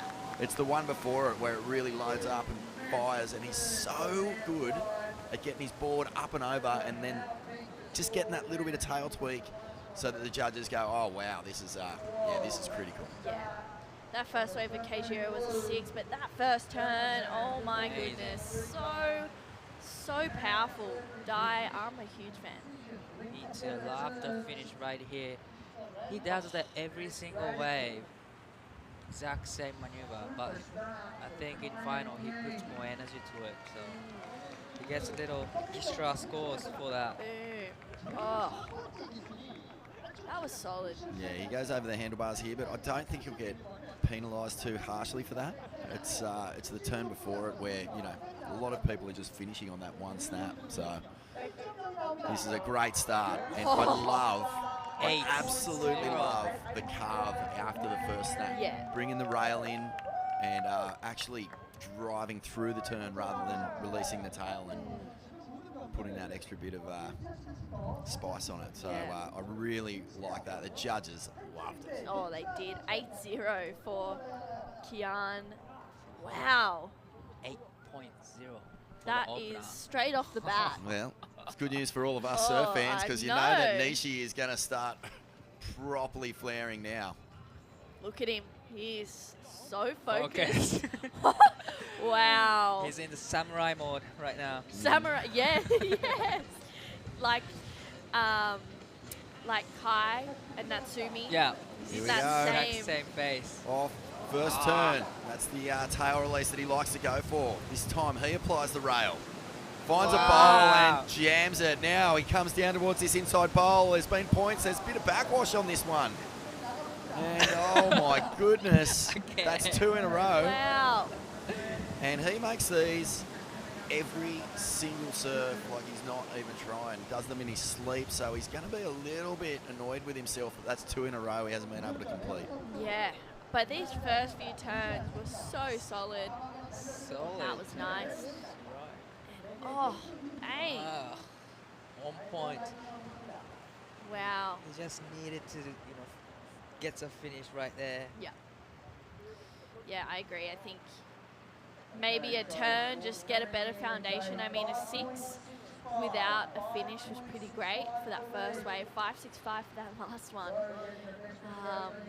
But yeah, if he had have just done a solid hit to finish, he probably would have been looking at a good score and getting a better foundation in his final. Katua Gus there, riding the high waves of emotion. There's the support team. And it's been such a wonderful event. There's so much great energy here at the Wave Park. Siheung has been a wonderful host city for this QS 3000. A return to Korea for the Q, first time since 2012.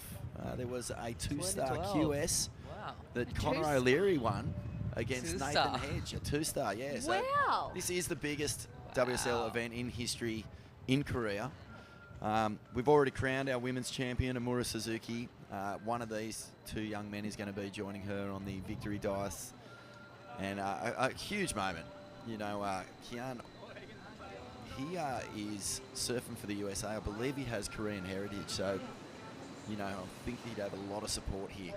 As we take off with Kian now. First turn, typical, cracks it. This time he speeds into the bottom. Deep bottom turn, huge power snap.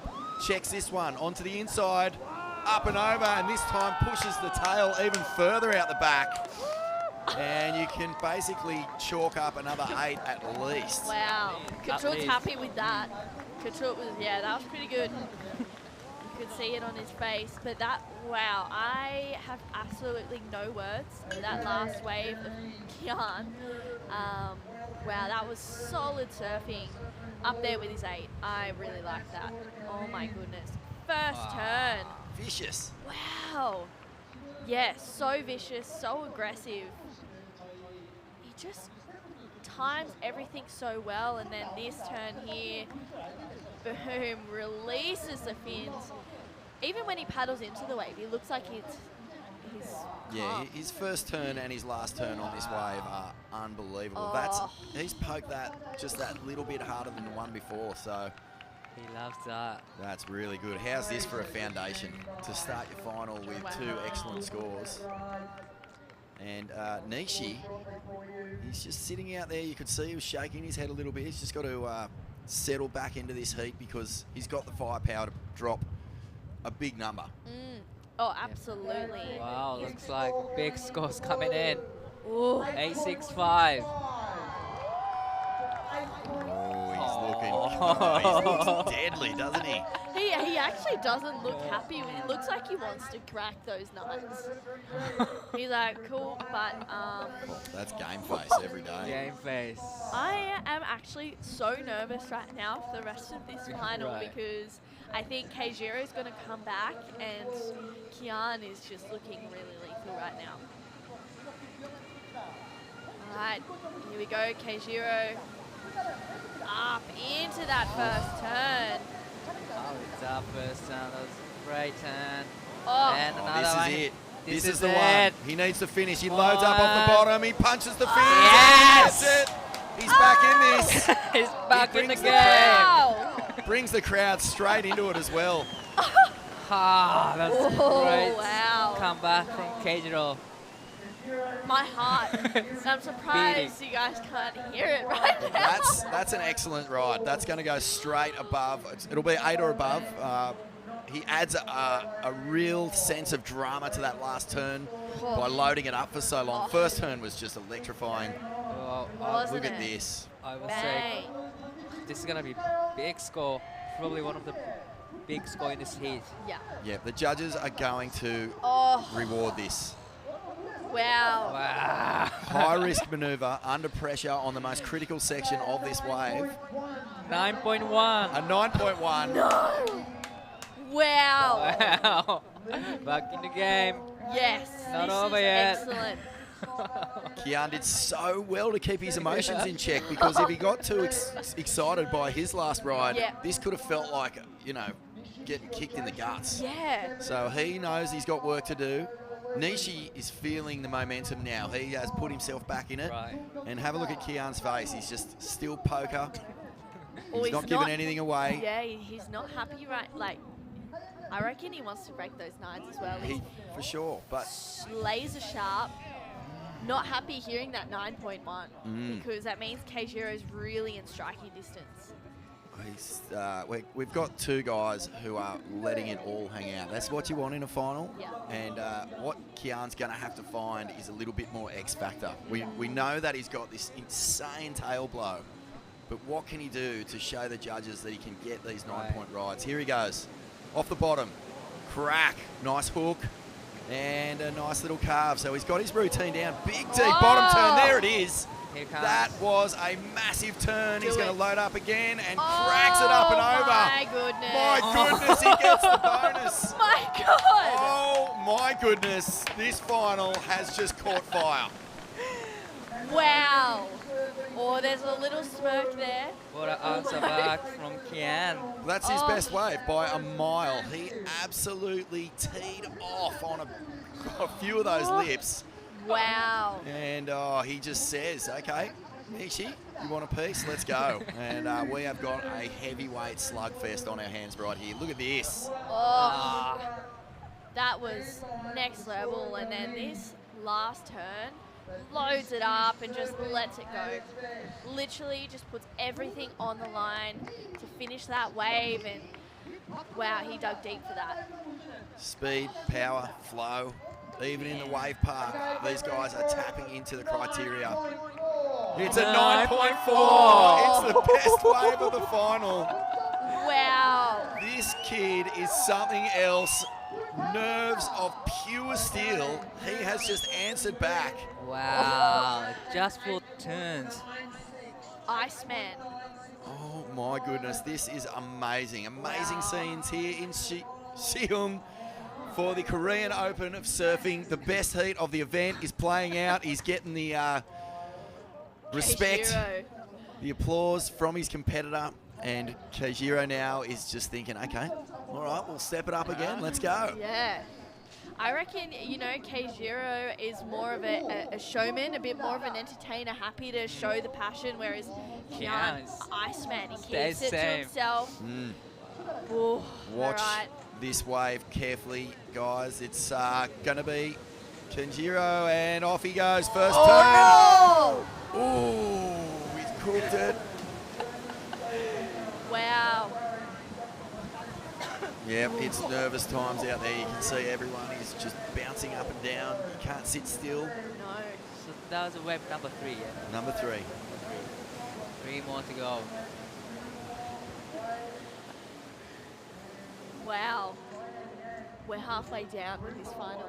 Incredible scenes. And Nishi, this is not what he needed. Oh, Just, for some reason, came off the lip.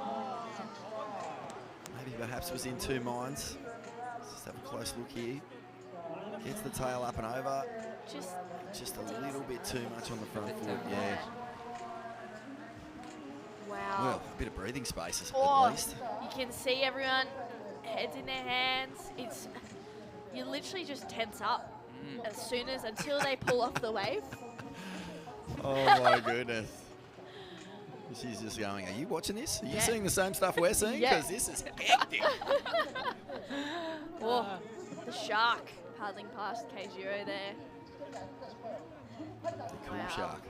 Actually, cool sharks used to be this colour, those little icy poles. Yeah. Lick them and tongue would go blue, remember that? No? Yeah, way before your time, both you guys.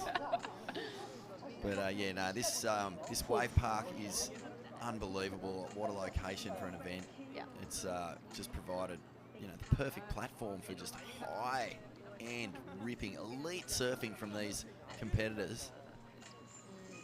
And far out. Wow. I'm just tripping on Kian Yang right now. He is so strong. He just seems so mentally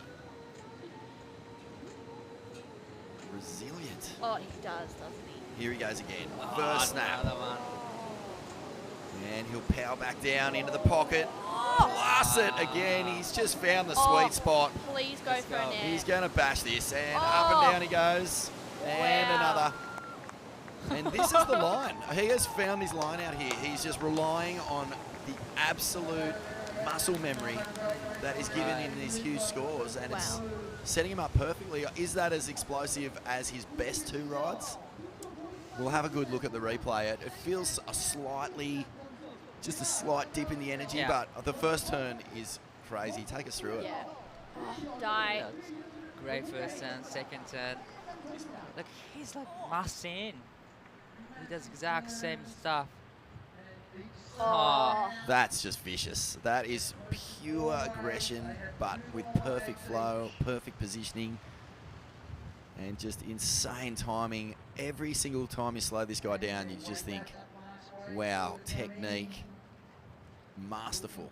Oh. Still waiting on this last score of Kian. It could go in his top two. I don't know if it'll beat his 9.25, so we'll see. He's still waiting for the scores to lock in. Wow, judges taking time. There's some big turns on this ride. I missed the, I missed that middle one. That was humongous. Yeah, it was solid. He just waiting.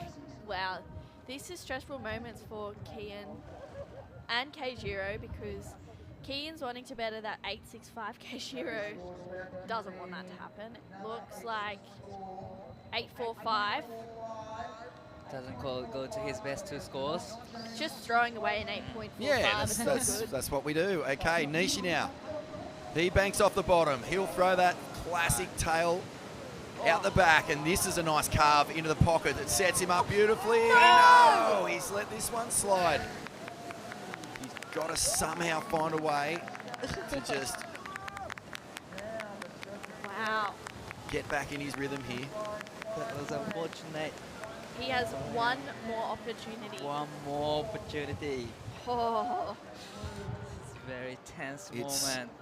It's frustrating, isn't it? You can see he's smiling. It's not out of reach here at all. Like, No. we know he can get nines.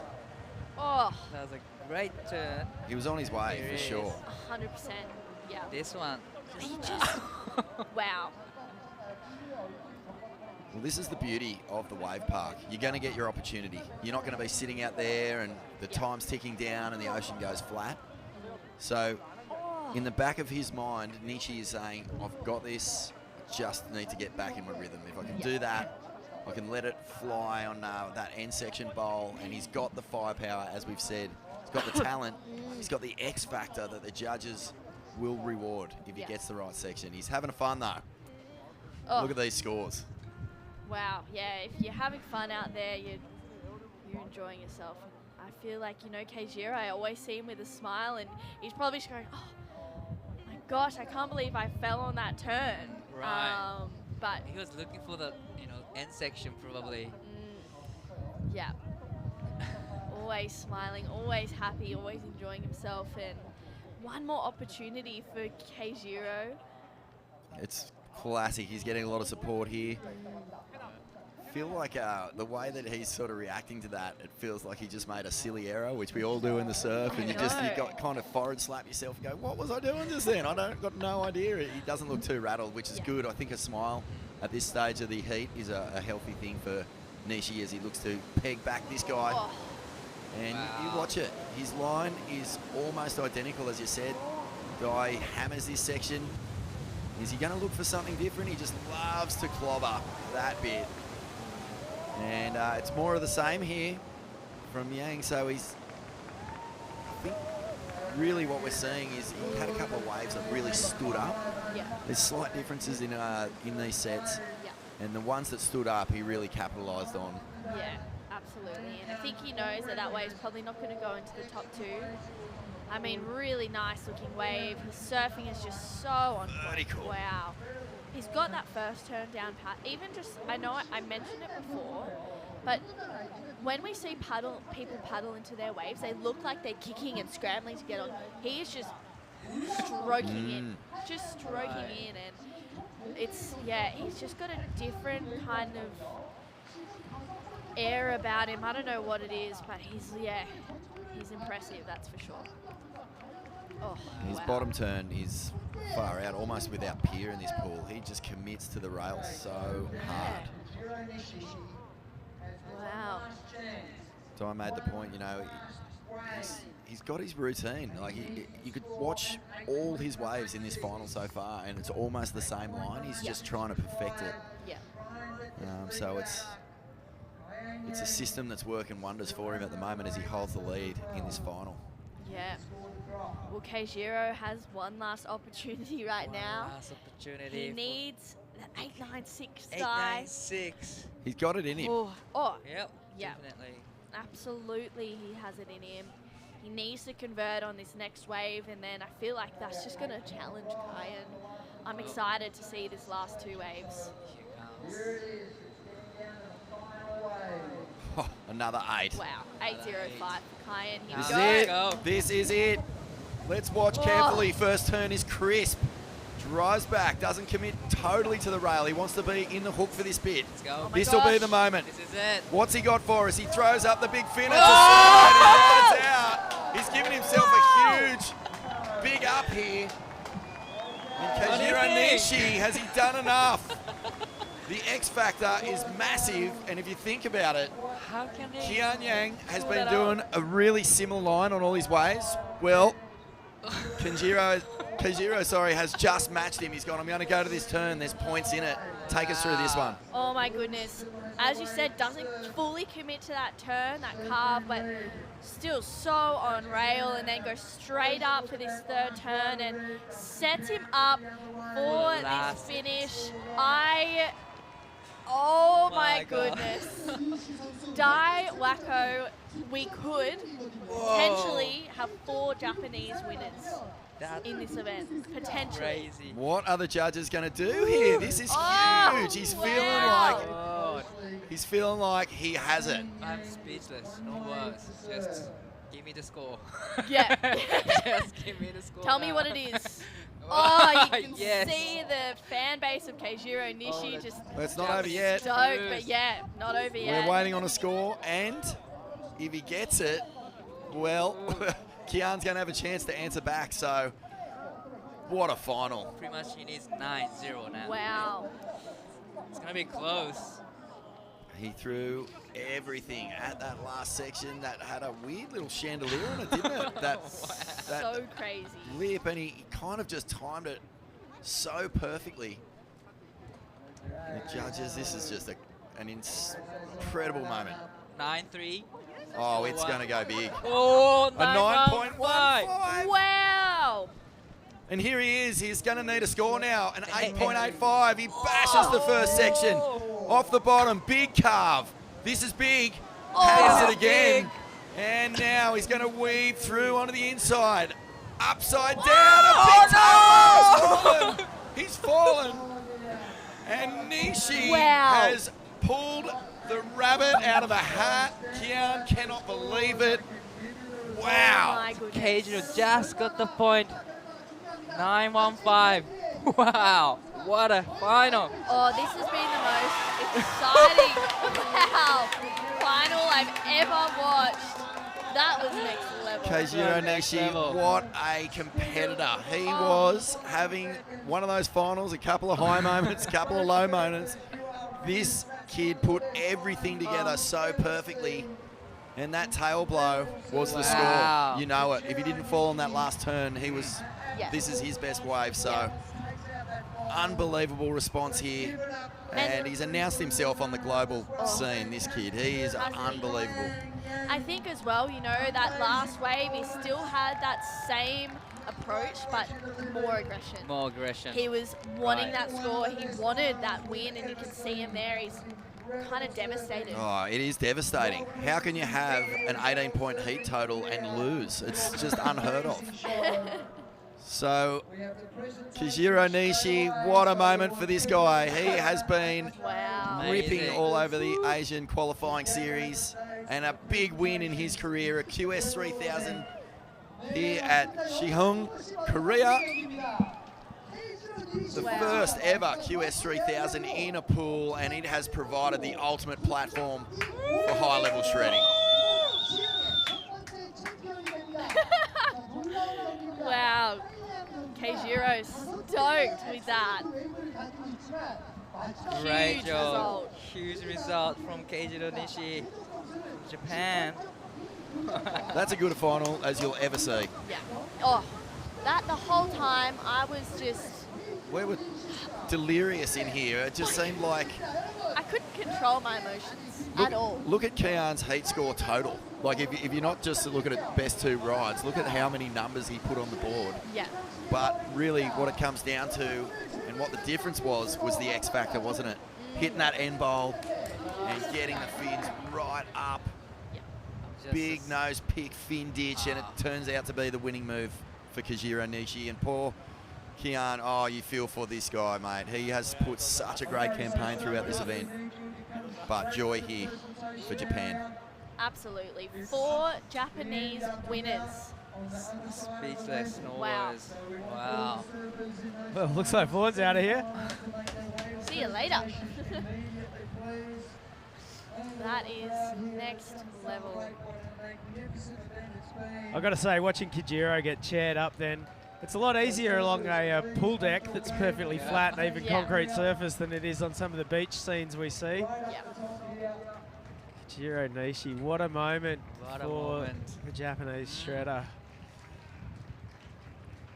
Wow. That I am on a come down from that final. That was crazy. Crazy stuff. Kian should be so proud of his performance. 8s and 9s every single wave. That was just, he's Insane. really, Oh, and just letting the world know about his backhand. That is incredible.